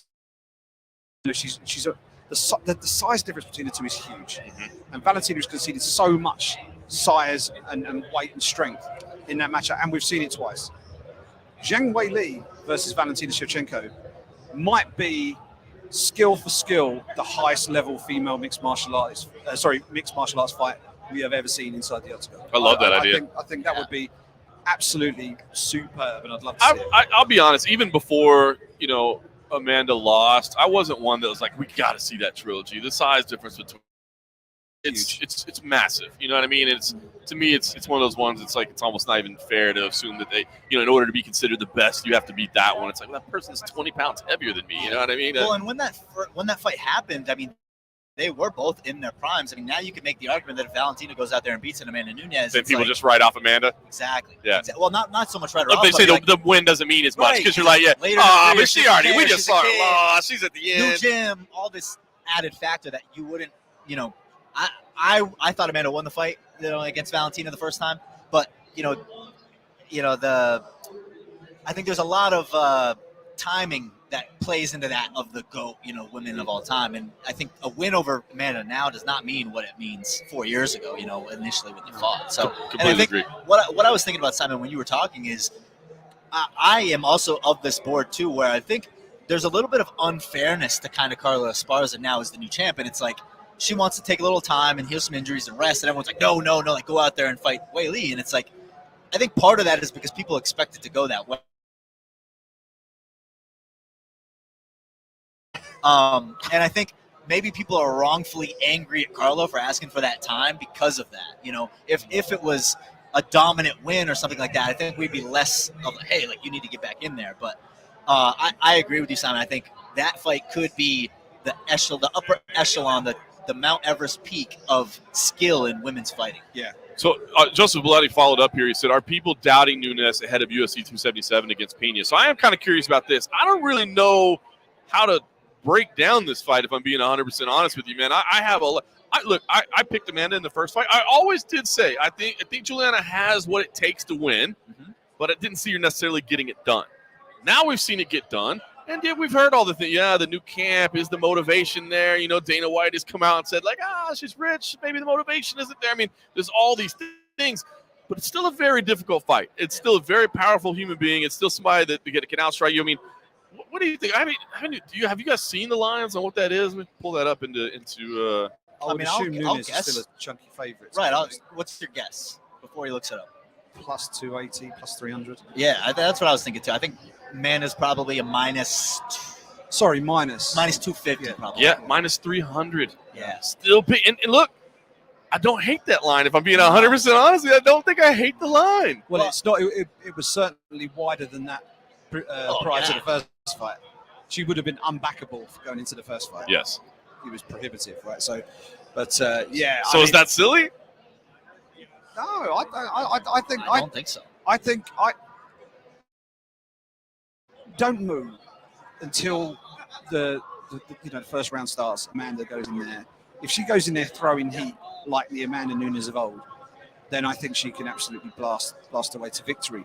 But I don't know what happened. Like, something happened in that first fight where she was throwing early in that fight, but Juliana was just walking through stuff and just had blatant disregard for her own safety, walking through this stuff to get her. We talked about Jared Cannonier having to walk through stuff to get to Izzy. That's exactly what Juliana did. Got her hands on Amanda. She also had a lot of success with her own striking, which I think was probably the biggest surprise of the whole thing from a stylistic standpoint, that she was actually landing clean on Amanda. And maybe this is because Amanda blasts people out of there just so quickly that she's never really had to work on her defensive striking, because she just blasts them out. I mean, like, the only fight that I could think of where sort of recently where she was throwing hands and getting stuff coming back was the Cyborg fight. And she got clipped in the Cyborg fight that just dug her toes in and just kept throwing. Yeah. And that was force of will and punch power. Just won that fight. So, but yeah, I mean, this one, it's I would lean slightly towards Amanda Nunes winning, which I can't believe I would say. Like, prior to the first fight, I'd been like, yeah, Amanda Nunes is going to win this. But this one, I'm guarded about it. I don't think I would bet the minus 300 odds though. Well, it wouldn't be enough for me to. I agree. I just think, because of how things went in that first meeting, it's one of those I'll sit back and watch it, and almost wouldn't be surprised whichever way it goes, because we've seen in theory the least likely outcome. Right. So we know that that's eminently possible. And we've now got. How's Amanda going to adapt for the rematch is basically the big question. And the question I'll pose to you guys is, in both Amanda and Valentina's last fights, how much of it is the fact that when people enter the octagon against these two individuals, they already lost. They're already mentally, nobody took the fight to Amanda before Juliana. Nobody took the fight to Valentina the way Tyler Santos did. Yeah. So it's one of those things where you don't know a kryptonite exists until you go out there and find it. Right. So now it's like, I'm not going to say that the blueprint is laid out on how to beat either individual. They're both legendary fighters. But at least now the feel is like, well, I saw it get done or almost get done. And that Juliana does not go in there and beat Amanda if she doesn't take the fight to her. And that's exactly what she was, a dog. She just went in there and, like you said, put Amanda getting those looks all the time. She's not on the back foot often. Same thing with Valentina. You can only get so far until you don't. Yeah, if you stand at range, you'll just get picked apart, or by Valentina, or blasted out of there by Amanda. And sometimes where you get long reigning champions, you get a string of title defenses, and they all look the same in some respects, because challengers go in there and they either freeze or they have almost too much respect for what's happened before. And maybe I'll throw a boxing reference in here. Former world super middleweight champion Chris Eubank, he had this incredible fighting style, very skilled counter puncher. He'd just catch you on the way in, very, very tough to hit. And he fought an Irishman called Steve Collins. And the mind games Steve Collins employed were ridiculous. Like he said that he'd been hypnotized, that he could just walk through and he was going to do this, he was going to do that. And that messed with Eubank's head. But the fight, he basically just walked straight across the ring, did not care what Eubank was trying to throw back, and completely caught him by surprise and just got right in his face and fought chest to chest almost for the entire fight and dethroned him and became the champion. And it was force of will. It was having no, I mentioned earlier about Juliana having almost sort of a disregard for her own safety, walking forward through the punches. That's what you almost have to have sometimes. Yes. If you have a technical deficiency, or if there's a technical discrepancy, you got someone who's a better striker than you, or someone who's a much better wrestler than you. Sometimes you just got to walk through the fire to get to where you're good. And it's a Teddy Atlas quote right there. And then stay there. And that's how Juliana Pena won that first fight. That is exactly how she's going to have to win it in the second fight. All right, let me bring this up because I know Cody Merrow is going to like this. Let's chime in. Why is no one talking about Belal Muhammad versus Hamzat for number one? Can't keep recycling Kobe and Masvidal. We saw Belal Muhammad roll in with the T-shirt last night. Yeah, the whole crew. He had the fight poster on his T-shirt. Basically, he's trying to make the fight happen, but as far as I know, it's not signed, not done yet. But he's certainly campaigning for it.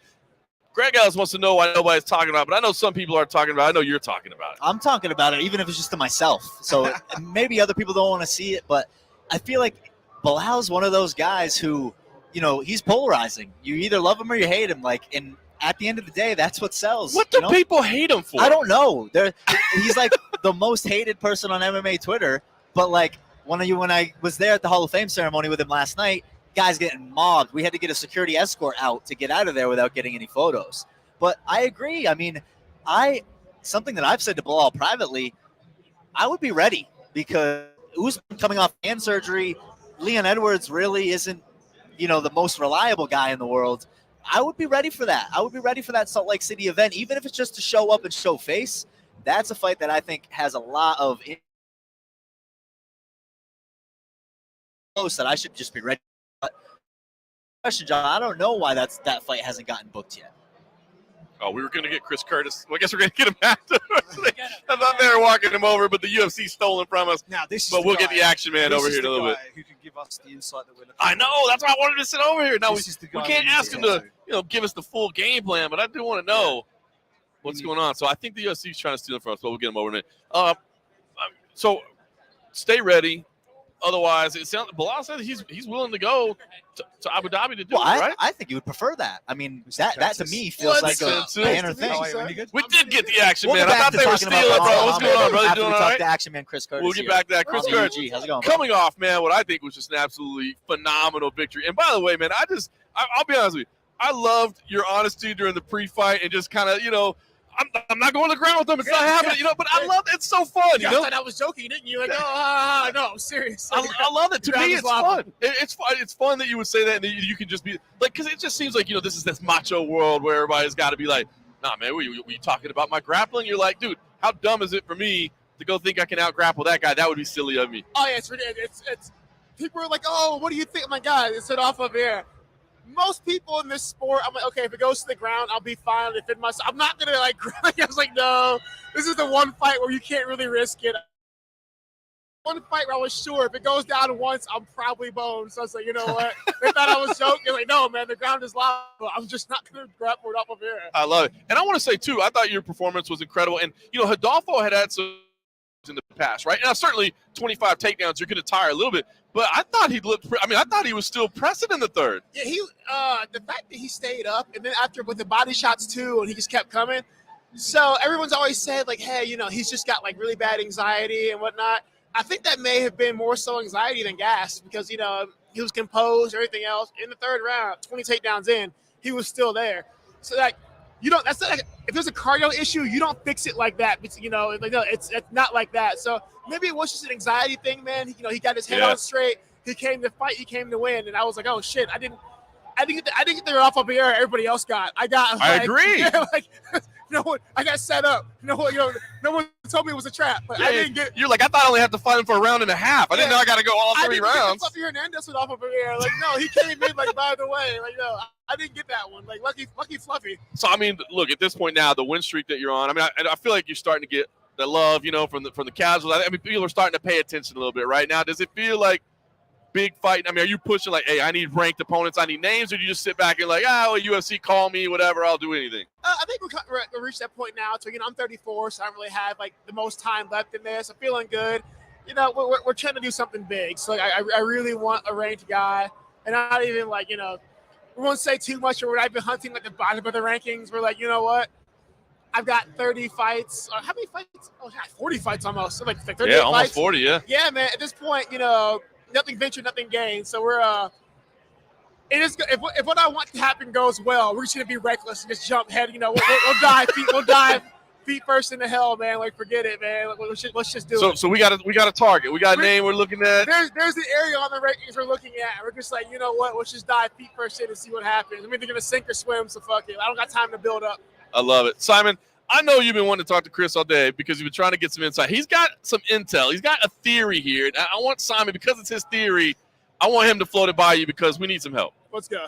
All right, we're looking at your teammate, training partner, corner man, accomplice, Mr. S. Strickland, Esquire. He's in there with an elite striker, an absolute savage. Now, all the way through your training camp, you were getting ready for Rodolfo Vieira. Floor is lava. You said it yourself. Yeah. Right? By taking his biggest weapon away from him. Is Sean Strickland going to do the smart thing? This is my question.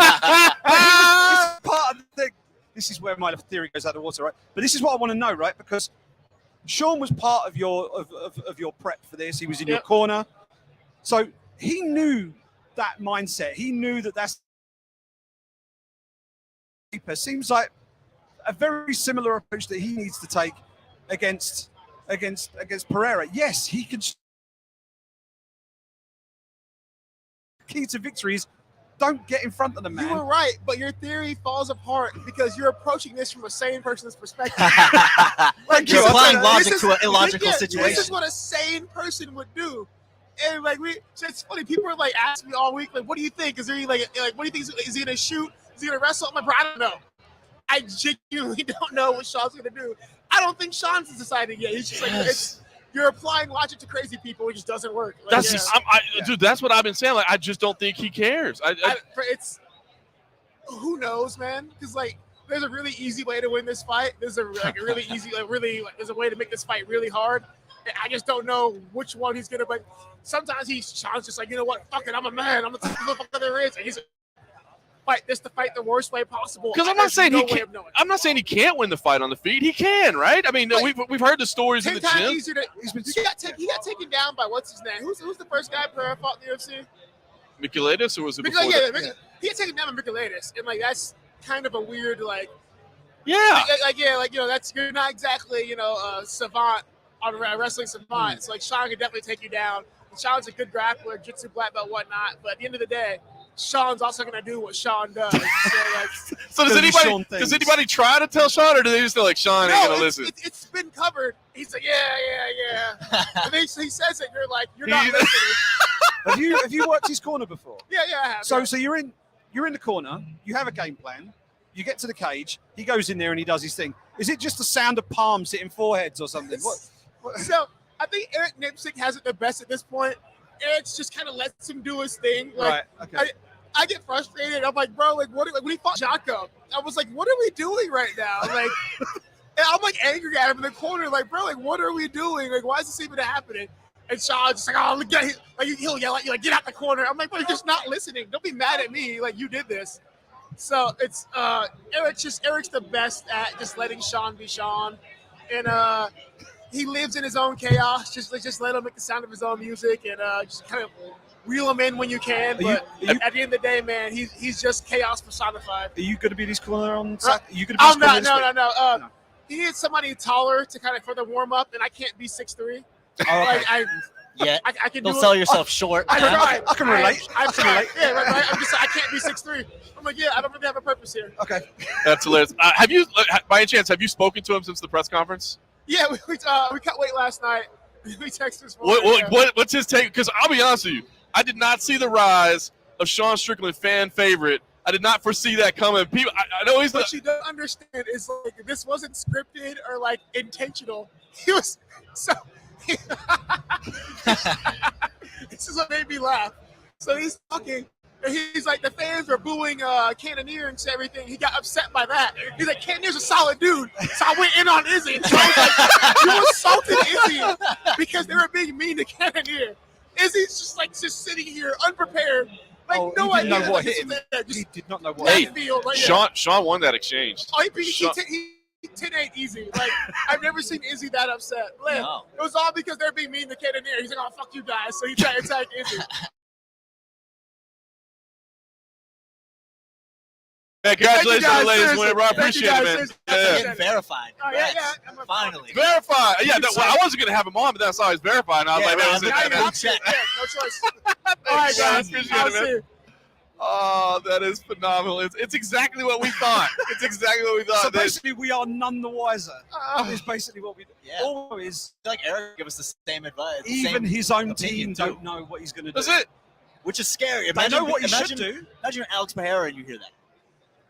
How do you game plan for a man that literally has no faculties of logic? You can't predict the unpredictable. So yeah, no, that was gold. All right. Well, you can't predict the unpredictable. So now let's predict it. Who's kicking it off with the pick?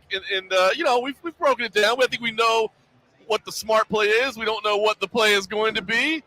As you rub your crystal ball, how do you see this fight playing out? So I'm going to rub my crystal ball on the bald head of Sean Strickland because I think he is going to defy even his teammate and go out there and fight the logical fight. I don't think he's going to do it immediately. He's not going to go out there and shoot a takedown in the first, but I do think instinctually that's going to kick in. He's going to see that weakness. He's going to maybe feel it in a clinch situation, and he's going to know that that's the path to victory.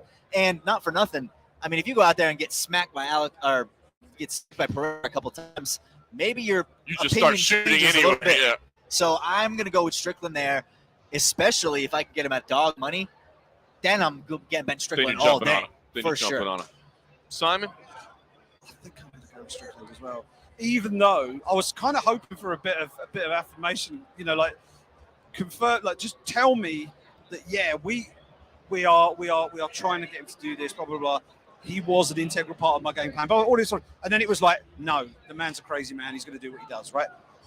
But this is a big fight. This isn't just a mid-card fight that doesn't do anything for anybody. This is a fight that could get him into a championship fight. This is his possibly his one and only shot. I'd like to think that the gravity of the fight is going to register to enough degree for him to go, do you know what? I don't like doing this, but for this fight, I'm going to stick to the game plan. I'm going to do what I need to do, part of least resistance, and give himself the best chance to win. Now, it might all go completely haywire on fight night, and we'll all be sitting at each other going, well, that's a shocker, but give me Sean Strickland, especially, as you say, Cody. If he's the betting underdog, I just think there's a real chance. And also, Pereira is so green in this sport as an MMA fighter. This is a massive step up for him, and that's not been spoken about enough. This is a huge step up in competition for him. Give me Strickland. I hate to say it. I'm going Sean Strickland. We're three unanimous, man. We're There's three a reason unanimous. we all work together. Yeah, there is. I think we're of the same mind.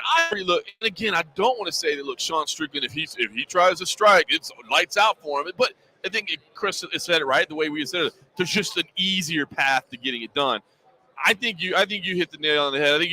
I think that he may turn to that at some point and realize, like, okay, hold on, tasted a little bit of this. Like, that was fun. I jabbed him a couple times. I showed I wasn't afraid of him, you know what I mean? But now, take him down. And I don't think this ends up being a 15-minute stand-up fight. If it ends up being a pure stand-up fight, I think somebody's going to sleep. But I do think it could potentially go 15 minutes. It's going to need some grappling. But I like Sean Strickland. And then, boy, Sean Strickland, Israel Adesanya. I know earlier we were kind of talking. We had a great question in the chat about which one would we rather see. Would you rather see Pereira Adesanya? Would we rather see Strickland Adesanya? I'm not going to lie. The idea of Strickland Adesanya after what we saw at that press conference, come on, man. And there's another guy that, we're talking about. You got to walk through fire. Sean Strickland is going to other. Especially if he's going to walk through fire against Pereira, he's definitely going to do it against Adesanya. So I don't know, man. It may be controversy and split calls may be better and more exciting, but I think so far we're unanimous. I'm amazed. We've gone 4 fights into this card now. 3 fights Three into fights, this card, and we're having. And we are absolute lockstep all the way Which through. means that they're all going to be The bad 0-3, picks, right? 0-3. Like, that's inevitably what's going to happen. I think we probably should have the official picks at some point. One thing I always wanted to do when I worked at this other place that I used to work at is I wanted to do the whole card, and I always got pushed back that it was only the main card. I wanted to do the whole card. I think it was just because some of those MMA casuals didn't know the guys in the prelims. They didn't want to pick them, if I'm being 100% honest with you. From one legend to another, we just keep bringing them in. Uriah Faber. What's up? What's going on, man? What's going, California man? kid, how are you doing, man? Doing great. I mean, UFC Hall of Famer, promoter. I mean, and now you're coaching a team as well in the grappling event. I mean, Oh, yeah. you just can't stay away from this stuff. No, man, they keep me busy. This sport is amazing. There's so many facets of it. So I'm always stacking my plate with a bunch of stuff and excited, man. It's gonna be fun. Let's talk about the A1 Combat Series, right? You guys are a handful of events in now on UFC Fight Pass. Y'all hit the ground running right away, man. Absolutely. In retrospect, maybe a more tempered approach might have been favorable, or did you like just going balls to the wall? It seems to be working out pretty well. We had 3 events in May. No, it's crazy. And they were all super successful. So I attribute that to my team. I've got a great operator, Tom Anderson, and our whole staff is amazing, great matchmaking. We've got amazing talent that luckily comes from all over the world, in addition to like a hub of Northern California, which has always been a big hub. And the next one's in the Diaz Bros backyard in Stockton, and we've got some of their heavy hitters going against some pretty well-known guys like Julian Lane. And it's really exciting to be on this side of the promoting side of things and get to sit back and watch the fights and be excited about both sides. Yeah. Do you end up doing like the Dana pre-fight speech to these guys or anything? Do you get in there and talk to the fighters? We're just flushing this thing out. So at this point, there hasn't been a lot of tradition set, but there will be. And I'm excited for that. I feel like we've already got a great culture with our community. We kind of reskinned an organization that I was already kind of in part with. So this is really our 3rd event is A1 Combat, but 9 events all together. So we've got it down pretty pat. That's awesome. And as you said, I think there's a hotbed, NorCal, right? You got a ton of talent to pull from there, but you're not, yes, you're trying to develop local guys, right? But you're also trying to bring in talent from everywhere to test against the NorCal guys, right? Test against the NorCal guys, but really we're just a platform like LFA or any other CCFC, some of the bigger promotions that are giving these fighters a real look at what it's like, real exposure, real professionalism. Our main event on the first show is Teruto Ishihara, who's a Japanese superstar, and we had the #1 rating in all of the Asian countries because of that. So we're no local promotion by any means. We have a hub of easy to access world-class fighters, but we've got fighters from the UK and Brazil and Liberia and Russia and China and everything under the sun that come into our gym in particular. And I know the Diaz brothers have that, AKA has that. It's really a cool mesh spot. That's awesome, man. And now coaching, you got the A1 Combat.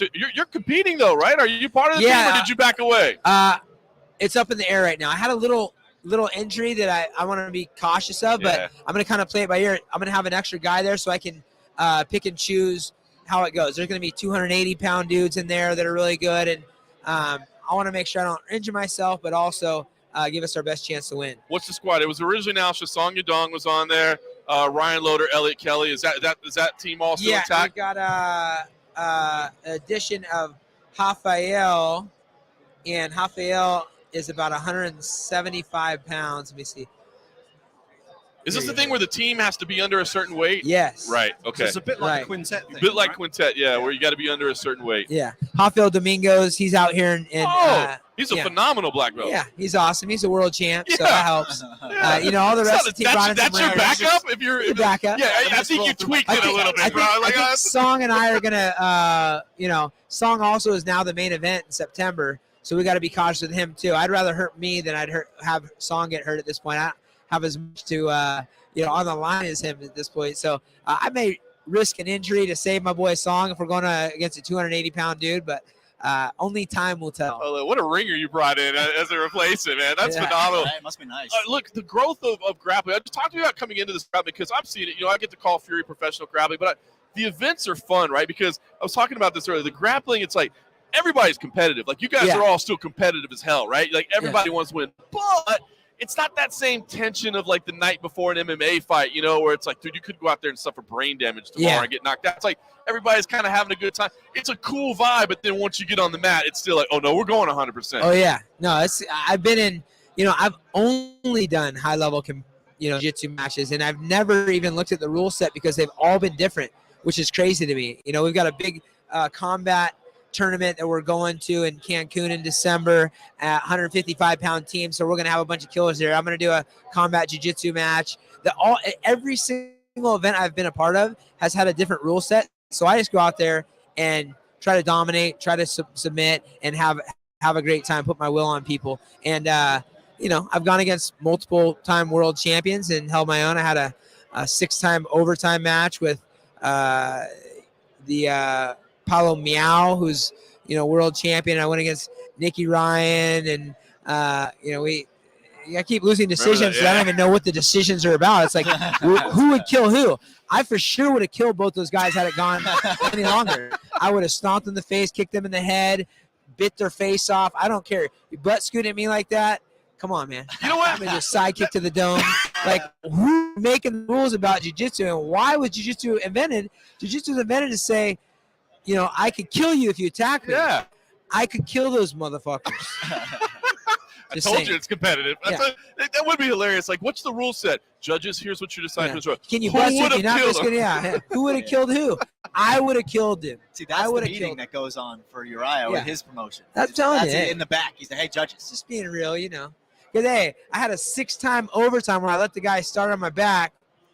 He let me stand his back, and I'm like, all right. And then they went to sit. Who had more time on the back? Like, who has more time on this planet? Me. If we're going against each other. That's amazing. I know you're busy. Got to run. But before we do, I got to ask you.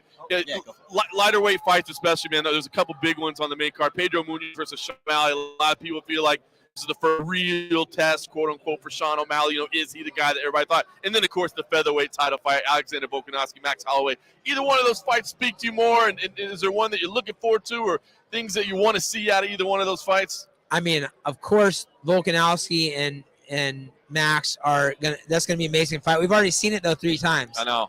And O'Malley, I'm a fan of O'Malley. A lot of people are haters. I think it tapes like a game recognized game kind of deal. He's got the it factor. He's got the skill set. He's the real deal in my opinion. And on the other side, we've got Munhoz, who is like a dog of all dogs. Yep. If he's able to fight his fight, he can win that fight easily. I don't think O'Malley is dumb enough to let him fight his own fight. Right. I think he's going to be really tactical, hard to hit, use his length, and be creative. And I think that will be the difference in that fight. So Munhoz, of course, he could submit him. He could also knock him out. Yep. He could demolish his front leg if O'Malley lets him. Yep. O'Malley's showed that he's hard to hit, that he's really, savvy on the ground. He took out Gomi in a grappling match when he was on restriction still. So that's the one that's speaking to me. It's also my weight class. Yeah, I know. I love it. I think this to me is the perfect because I do like the people that like Sean O'Malley. He's all hype. He's not real. Yeah, like, right. You're crazy. Yeah, He like is. John Jones Yeah. and all those hype guys. Why does Uriah always get a title shot? Well, you beat me, then you get the title shot. Right? Just saying. Yeah. Just saying. But now you get the test against, like you said, a durable Yeah. guy, Pedro Munhoz, who's lost some fights, but we're talking about the upper echelon, the absolute best in the world. So, Right. Yeah. I love that fight. Well, I appreciate it, man. Hopefully we'll see you compete. I'm excited to see you, but if not, you did pretty good filling your shoes, man. Yeah, I did all right. I did okay. Awesome, bro. Thanks for stopping by, man. My pleasure. Thanks, yeah, you. See you guys. Awesome, Thanks man. for the gum. Yeah, of course, we got you, bro. anytime. We got you. California We're a kid, legend, always man. handling business, always staying busy with it. Best walkout in MMA. It is a. Oh, well, we'll add that to the. That to is the part of list. it. Yeah, you got to add California love there. I mean, Especially in California. We were saying Hawaiian kickboxer is a classic, iconic jam, but California love. Listen, because you got the California love, you got the meaning, but then also the jam. How do you not jam to California? Like, if you're not like I've seen him walk to this a bunch, you still get the jam to it. So, classic. Good seeing you, brother. Thank you for the time you're at. Oh man, yeah, that dude is gonna be competing and everything until the very, very end. Hang on. Yeah, absolutely. Come on in. 5 minutes, and I want to talk. No, please do, man. In fact, I just saw the press release got announced. It was kind of behind the scenes. I thought that this has been going on, but the Sklar brothers have come together for the nosebleeds, which is a brand new. So I'm looking straight at it. We had talked about it a couple months back about what was going on at the Apex. The Apex, but now it's all official. The first episode debuts on UFC Fight Pass on July 30th, and I'll let you say it. I mean, I could read from it, but that sounds like very, very dry. So we did a show called Cheap Seats on ESPN Classic in the early aughts, mid-aughts. Ever since then, the one thing people ask us daily on Twitter and whenever we go do stand-up, when are you bringing back Cheap Seats? And for years, we had to sit there and be like, bro, we don't know. We're trying. We want to. Crowley Sullivan over at Fight Pass, the visionary that he was, who was the executive at ESPN, called us up and said, do you want to do Cheap Seats but for the UFC? And we'll call it something different. And we were like, how about we call it the Nosebleeds? He's like, should we start working on this now? And we did. And we made 6 of my favorite episodes of anything we've ever made. That includes being on Curb Your Enthusiasm. That includes being on Entourage. That includes being on, we're on the new season of What We Do in the Shadows, which is also awesome. We've done a lot of TV through the years. We just show on the History Channel. We've done a lot of stuff. Yep. These 6 episodes that are going to be on Fight Pass are my favorite 6 things we've ever done. So how would you describe it if you're trying to pick, like, somebody's never seen Cheap Seats, they don't know. I'm one of them. Okay, so yeah, he's coming from the UK. Right? Okay, so let me explain. There's do you know Mystery Science Theater 3000? Do you know that show? So it is running joke commentary over old material. Gotcha. It's more jokes per minute than any other show on television. I'll tell you that right now. Great writers, like writers who've written for late night TV, for Saturday Night Live, all those guys combined. We have guest star appearances on this show, The Fight Pass, by John Hamm, Top Guns, John Hamm, and John. We got Andy Richter. We got Tony Hale from Veep. We've got so many fantastic people guest starring on the show. It's basically, we'll look at an old fight from back in the early days, or an old couple fights back in the early days of the UFC. We'll take UFC 1, and we'll find 2 fights within there and some of the opening intro stuff, and we'll just make jokes. I mean, the burp is definitely in there. The burp is in there. The fact that Jim Brown is like the Cohen out. You're like, why is Jim Brown calling? Yeah, Jim Brown, you've never fought MMA and you're retired from football. What's your opinion? We're like, what, was O.J. Simpson booked? No, O.J. Simpson was in the process of being booked. It was the mid-90s. So it's a sheer comedy, nonstop jokes, but UFC fans who remember the nostalgia of those old early days are going to love this show because it's bringing all those old episodes back with a new twist and with a ton of comedy. So we think it's going to serve all the people who love UFC, diehard to their core, and to people who just love comedy who don't know about the UFC that much. So here's what I said. You and I were talking about this, and I want to say it surprised me, but Dana and the UFC are notoriously protective of their product and of the presentation, all that. And when we talked, you said, listen, he loves it. It's amazing. He said, you go for it. So he did. Was that like a nerve-wracking part? Like, are we going to do this and they're just going to nix it? Or did you know going in, they say carte blanche, do whatever the hell you want? How did that go? So we always knew to come at it from a respect, because we have respect for the sport. So like, that was not hard for us to do. We're like, we're not here to like crap all over UFC. That's not our job. Our job is to find comedy in people's weird choices. It's almost like here's how I can describe why UFC was ready to do this show now. UFC is like the biggest, it's overtaken boxing. It's the biggest combat sport in the world, period. They know it. They've arrived. You're on ESPN. You're the thing that people are dying to see. Look at this convention. It's proof. Amazing. Yeah, you just know that like they're at a point now where they don't have to fight for legitimacy anymore. They're already at the table. So now there's time to look back at the humble beginnings and be like, how bad was that? How crazy was that? We can laugh at ourselves a little. It's like you looking at your high school yearbook photo. You're like, I know who I became, but like in high school, I look at that thing and I'm like, what were my choices in 1994? Right. And you can do that for the UFC, and it's the same thing. And I think there's a little bit of nostalgia in it. Again, we're like paying homage to it. It's almost like here's a cool way to represent these old fights that like you may not have watched for 15 years, 20 years, but you remember when they came out. And so here's a bunch of new jokes that are connected to it. And look at Brian Kilmeade from Fox and Friends is in the ring being an announcer and wearing like penny loafers with tassels on. I'm like, bro, what are you doing? So there's so much like comedy in everyone's little choices. And again, we loaded it with jokes. There's sketches in there too. It's just fun. And so I think it's like the moment was right for UFC to do this. Yep. Dana has watched the episodes and he really likes it. And he's like, let's go for it and see how the audience likes it. The audience is going to be the final sort of say whether we get to do more or not. I personally think everyone we've shown it to, you diehard UFC fans and comedy fans, love it. So my guess is that if we get the word out and get enough people to like tune in, we're going to have a lot of fans watching it. 6 episodes. Do they all drop simultaneously on July 30th? So they're going to drop the first one on UFC's YouTube on July 30th. And then everything else is going to be throughout the month of August on Fight Pass. So YouTube is going to kind of be a way, if you love it and you're not a member of Fight Pass, then get Fight Pass, man. Come check it out. Check out the rest of them. Or if you are on both, then you'll be able to see it in both places. Is the debut on UFC 1? Do we know? The debut is UFC 1. Yeah, awesome. So Bill Wallace burping on camera.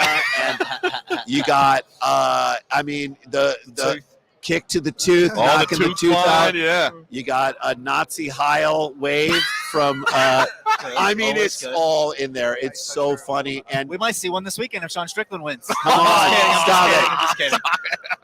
And of course, we got the Daily Show's Rob Corddry, and from Ballers, he does a sketch in the first episode. So there's a lot of great stuff in it. That's incredible, man. Well, thank you for stopping by. I'm looking forward to seeing it. I mean, we talked about it, and I love the concept. I haven't seen it. I think Crowley said he's going to send me over a preview of it so I can take a look at it. I want to check it out. I want you to see it because I feel like if we were drawing the big Venn diagram of comedy and UFC, perfect overlap. You guys fit right in the overlap, and your listeners, your fans will. Yep. I think they're going to love it, so we can't wait for it to come out. I can't wait to see it. We'll keep pumping it. July 30th will be the debut. It'll come out through August. So thank you, brother. Appreciate you coming by to talk about it. And guys, thank you, boys. I'm looking forward to it because look, let's have a little fun with it. It's time to laugh. Come on, we need a laugh right now. We need a laugh. We do. Need a laugh. Good to see you again, brother. We'll talk soon. Awesome, man. I am actually looking forward to this. So I don't know if I could say anything because I saw him walking around. I wasn't sure if it was official. We had talked a few weeks back, and I love the concept. To be honest with you, I really do love the concept. I'm looking forward to seeing it because if it's done. A great series that you obviously weren't for pass. Well, and another reason to subscribe to UFC Fight Pass. I mean, great fight library, tons of original content. You know, the Anik and Florian podcast is now doing exclusive content on UFC Fight Pass where we did something similar. Yeah, let's talk. We haven't even talked about that. Let's talk about that. Yeah, so our concept for it is to really showcase the Fight Pass library. You know, something that John and Kenny use almost daily. You know, looking at fighters, looking at film, looking at all these things. And so my idea was kind of to blend that with also the fact that you just want to watch fights with these guys. You know, you want to feel like you're sitting there on the couch with John and Kenny watching a fight. So for this first one that we did that's dropped on UFC Fight Pass, you can go check it out, is we went back and rewatched Kenny Florian's UFC 73 fight against Alvin Robinson, which was a post-limb almost 15 years ago to the day. And so walking through it there, we did a little bit of an intro with Kenny, like, you know, give us a rundown of where you were at in your career before you did this, what was going through your head.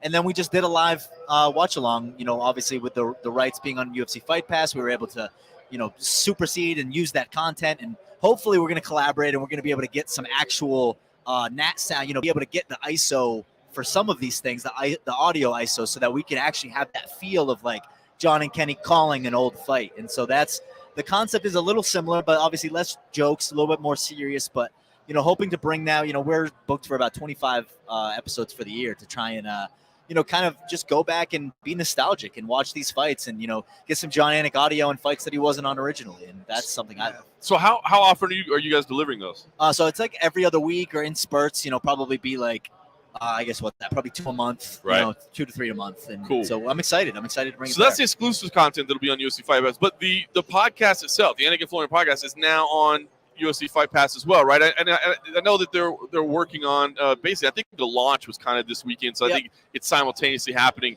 But basically, there's a number of podcasts now that are part of essentially the UFC Fight Pass podcast network. Yeah, I mean, it's essentially a distro where, we put the stuff out on YouTube. It's free to everybody. That was a huge factor for us as far as, for John and Kenny, something they really... that you still get it on YouTube. It's got to be, we're not anywhere without fans of this sport. We're not here without fans of this sport. So putting that stuff out there for free means a lot to them. But, having the extra distribution of putting it on Fight Pass, hopefully grow our audience, help Fight Pass with, in my opinion, one of the best MMA podcasts and most consistent over the last 6 years, bringing them that credibility as well. It's something I'm really excited about. I had a lot of good conversations with Crowley, as Dave was talking about. So, it's something that you can feel the energy from the Fight Pass guys when you're talking about it, something they're really heavily invested in. And so something I'm really excited to collaborate on in the future. I dig it. And I'll be honest with you, I haven't seen a formal press release of that. I don't know all the podcasts they put on there. I will say there's some conversation that's happening, maybe one that everybody's familiar with. We'll see. We'll see what happens. But I don't know the full launch series, but I know there's 7 or 8 brands, right? Yeah, I think it's more than that. I think the press release comes out today at some point. But yeah, I think it's upwards of, in the 15 to 20 range. I think there's a lot of things going on. I won't break the bubble here on the show, but there's a lot of... Wow, there's a lot. Hold on. It did come out. I missed it earlier. We've been kind of busy today. Kind of. Let's see. UFC Fight Pass Podcast Central will be anchored by UFC Unfiltered, of course. But then you've got Extra Rounds, The Lover and the Fighter, Fitz Nation, Sex and Violence with Rebel Girl, The Two Straws, The Gambler's Perspective, The Anakin Florian Podcast, The Energized Show, and Octagon Side. So there you go. Quite a few of them. Yeah, a lot of good stuff. And like you said, hopefully another edition coming along shortly if the conversations go the way that we expect them to. Conversations keep going. We'll see about that. By the way, Mark Feld chimed in. He said, would we have all been unanimous on Sean Strickland? And this is actually kind of a fair question. Would we all have been unanimous on Sean Strickland if he wasn't part of the presser yesterday? I would have picked him anyway, even before Media Day. When it all went totally off the rails. But he did just come in and basically have a stand-up routine at Media Day. He just roasted basically everyone in the front 3 rows of the Media Day. It was insane.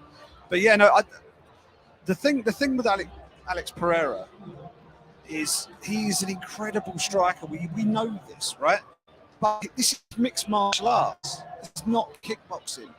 Now, he may make me look like a mug, and he won't be the first one. It's happened many times before. I'm impervious to it now, right? But he's unproven. He's unproven, and he's in there with a veteran of the game who can do a little bit of everything and do it well. So that's why I think unless Strickland departs from what would be the common sense game plan, and because if he does, he gives Pereira the advantage. You're handing him the advantage.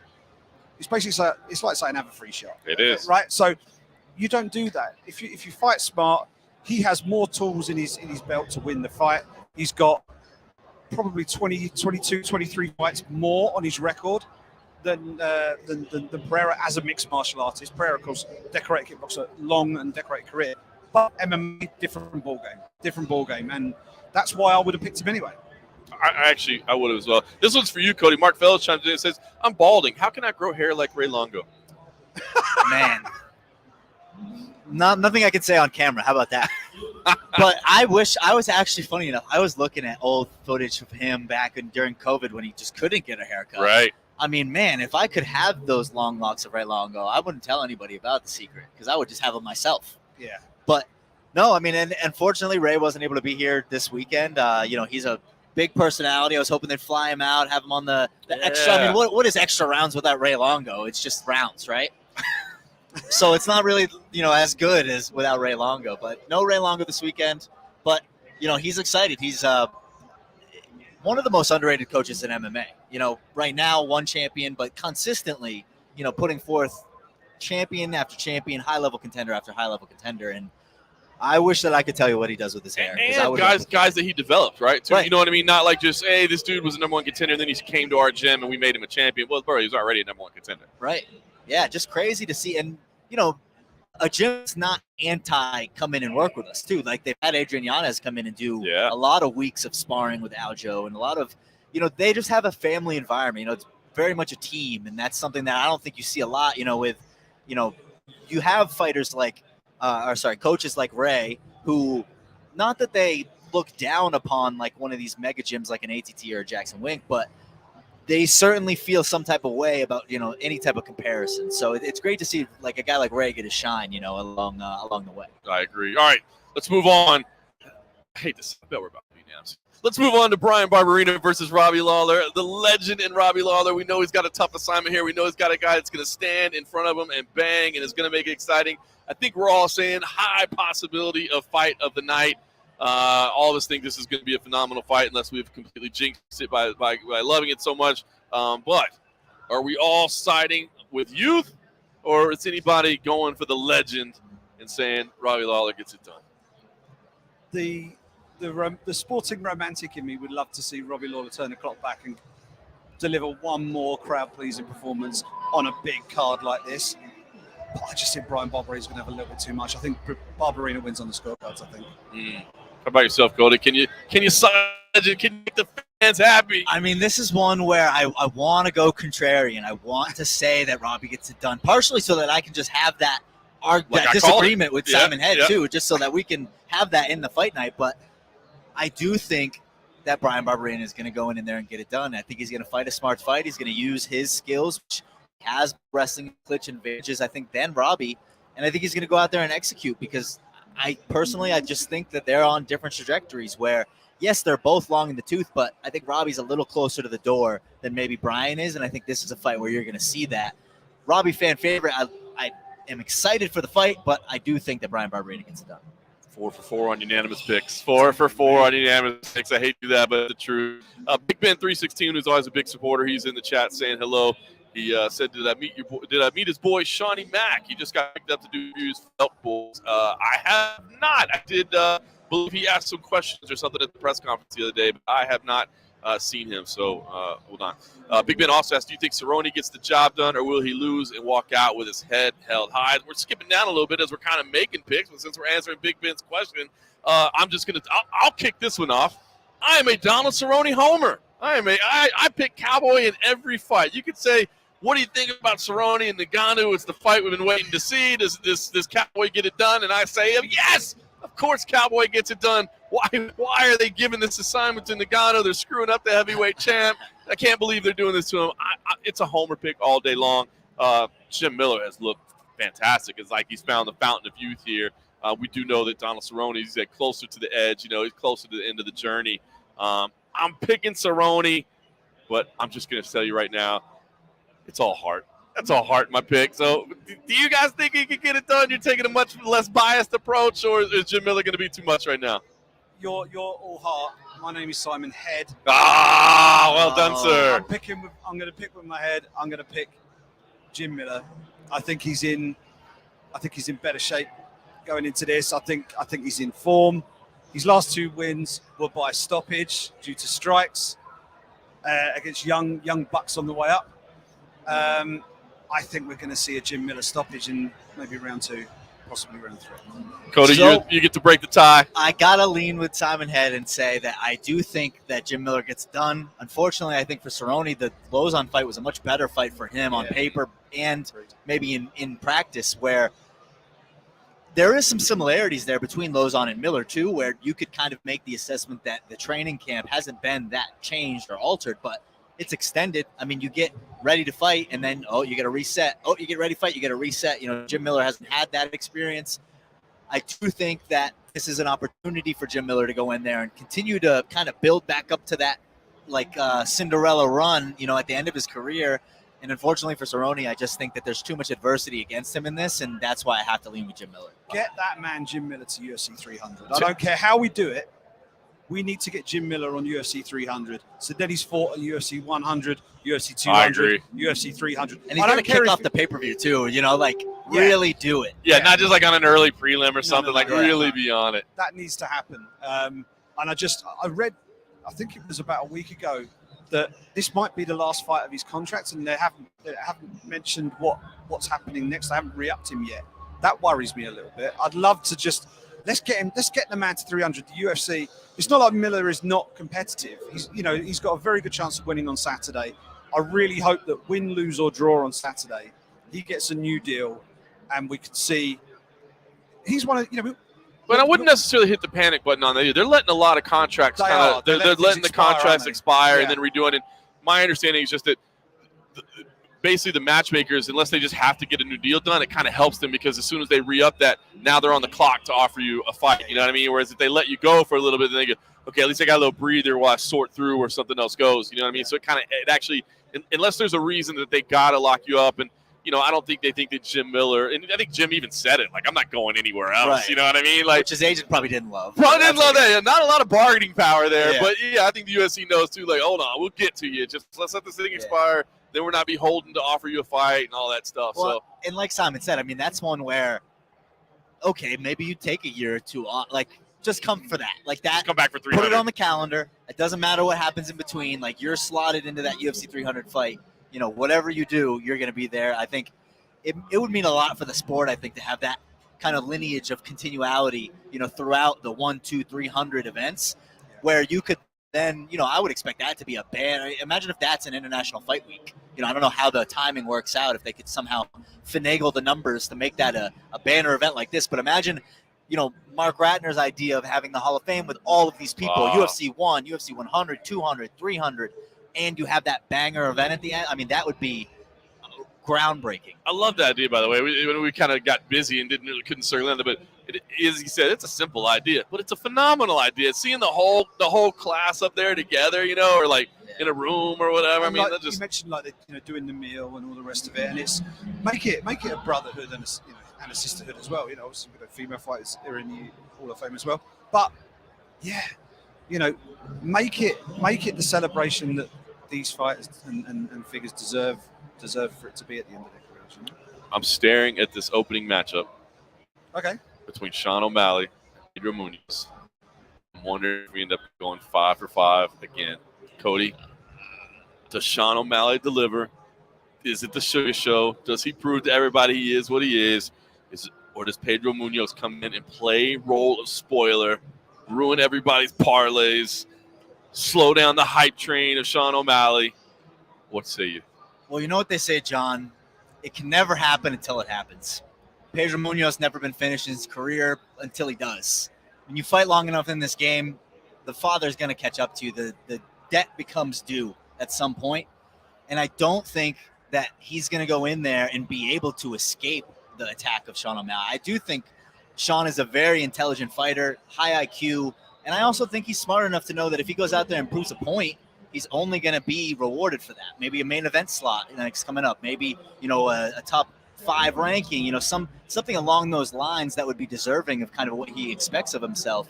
So I expect Sean O'Malley to go out there and get a finish. Maybe, honestly, I think he's going to go out there and finish him in round 1. I'm going to put the stake on it. Wow. I think Sean is going to go out there and make a statement to start the pay-per-view. Bob O'Reilly, Sean O'Malley knockout. That's how it's going to start. That would be one hell of a statement from Sean. At that point, if you're doubting Sean O'Malley anymore, now you're just a hater. At that point, you're just a hater. So, Simon, what say you?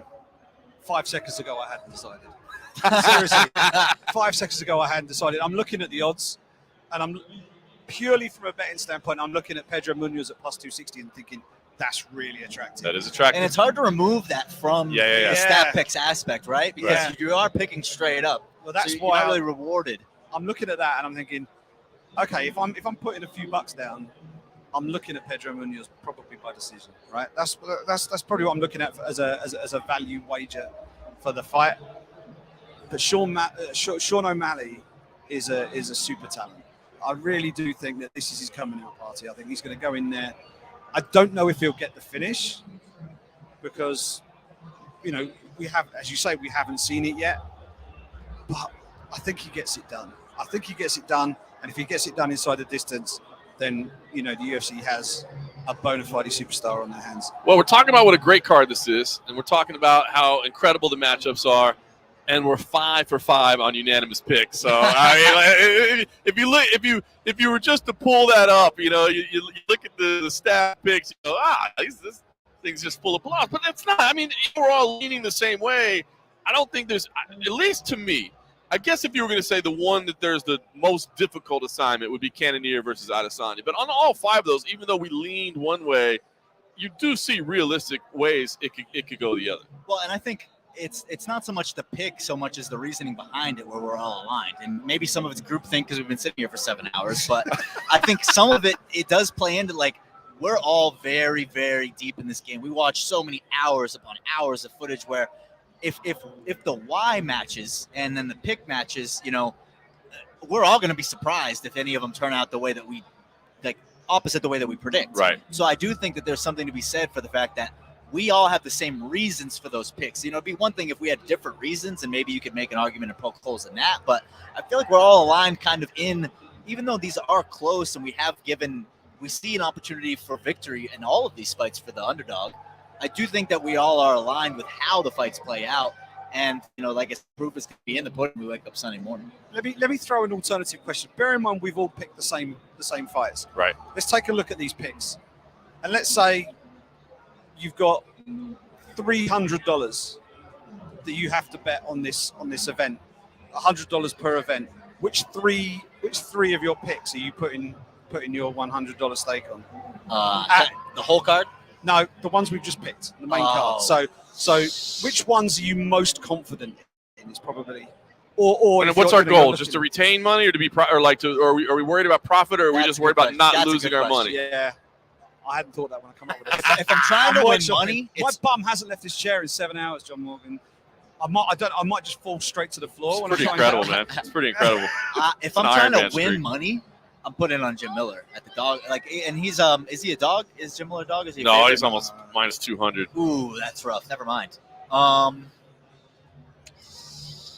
mean, I'm putting it on Izzy. If you want a confidence pick, I'm going to put the money on Izzy. If I need to put my rent money on one of these picks, it'd be minus right, because you got to get your rent back. But yeah, you're not making much profit. Yeah, but you got to get your rent back.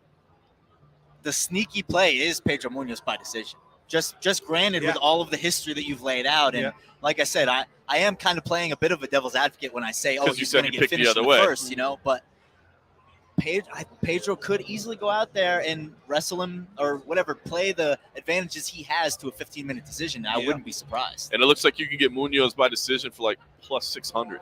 Wow, that's even juicy. More attractive. I said plus 260 to win was good. I think the most likely method of victory is by decision. I think that's a good call there. It's a good call. But yeah, that's the thing. If you're in the business of trying to protect your rent money to make sure like I can still pay the mortgage on the first, and that might not be the way you go. But in terms of just looking at some odds, man, throwing a couple bucks there and trying to make it the most profitable, it's not bad.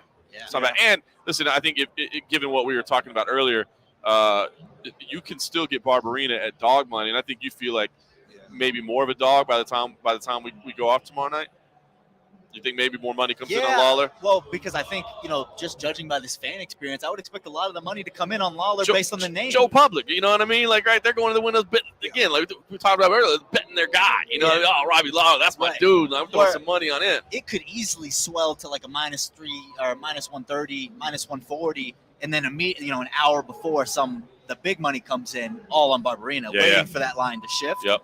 So that's, you know, you play that dangerous game when you're looking at odds in that way. But I mean, I think it's really hard for me to not think that should be an even odd fight when you walk to the window. I mean, I would love to hear from an odds maker why Robbie Lawler has swelled to that number based on, like, from a combat sports perspective. I can understand economics, but you know that one's tough. Where I gotta think that Barbarina at dog money is a great play there. All right, so the theoretical first mixedmartialarts.com staff picks is 5 for 5.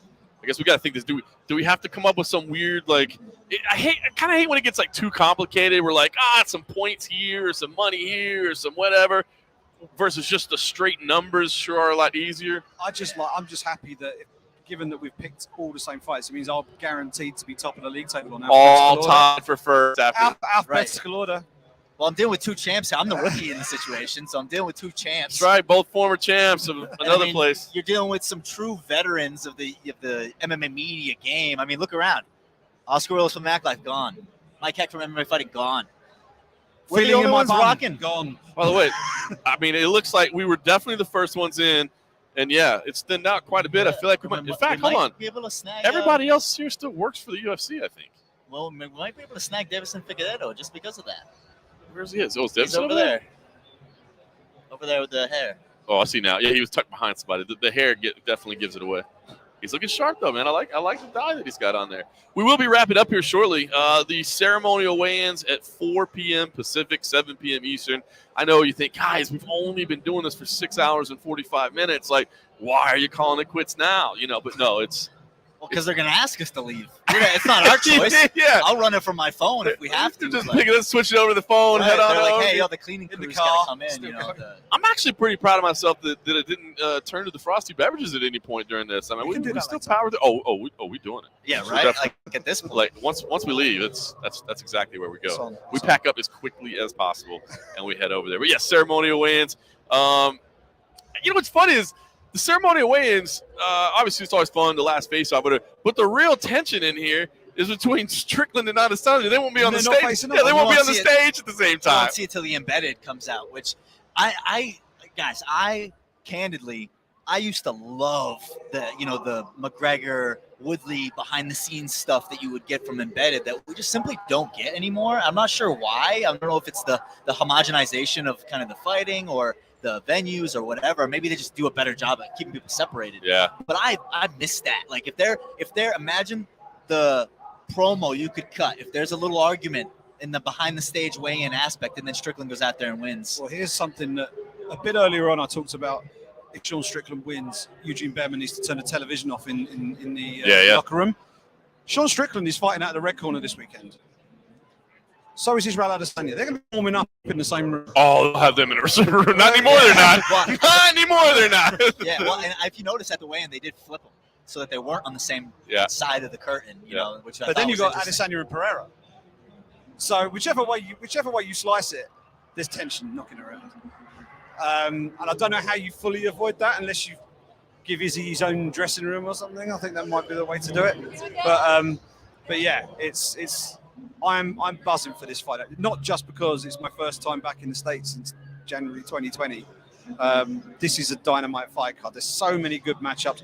We might be unanimous in our picks, but a lot of these are coin flip fights, and it's just how we're interpreting them. So, we might come out of this with 500 hit easy, right? By the way, it wouldn't be a huge surprise. I want to share a little off camera, and it may have. In fact, you may see it in the camera. Davison Figueiredo is not 125 pounds right now. Bro, I was literally just thinking to myself, like, I've never been intimidated by somebody of that size until just now. Oh, and I'm like, that dude will F me up. Like, I'll clean it up for the airwaves here, but damn, like, that's an intimidating figure. Oh, and yeah. He is one of the guys where I take a lot from, and with live betting, you can do this now. When people are walking to the cage, like, there's no hiding for a lot of these guys. And that's one guy where you're like, he's going there to murder somebody. Like, he's going to go in there and kill somebody. I love the nickname, the God of War nickname. Yeah. It's apt. Yeah. But he looks stacked. He's not 125 right now. No. He might be fighting for the He's lightweight title. in that Cejudo division, like the 155-pound 125ers, By the way, Bruce Bob Trotter did chime in with some excellent advice. He says, if you're concerned about rent money, don't gamble at all, dummy, which is fair. But, that's too safe, though. Right? You got to live on the edge. I'm in Vegas. You live dangerously. My landlord doesn't know. Please bet responsibly. That's basically what you say. Right. Joseph Bellotti with a late one here says, do you guys think Edwards is under the most pressure because if he loses, he will never get another title shot? Yeah.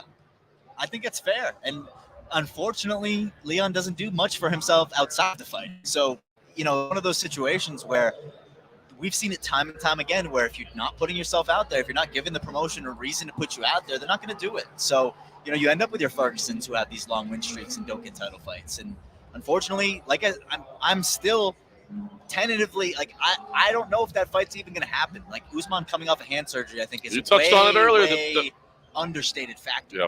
Well, let me as the lone Englishman sitting at this table, do not sleep on Leon Edwards. Do not. I know they fought before.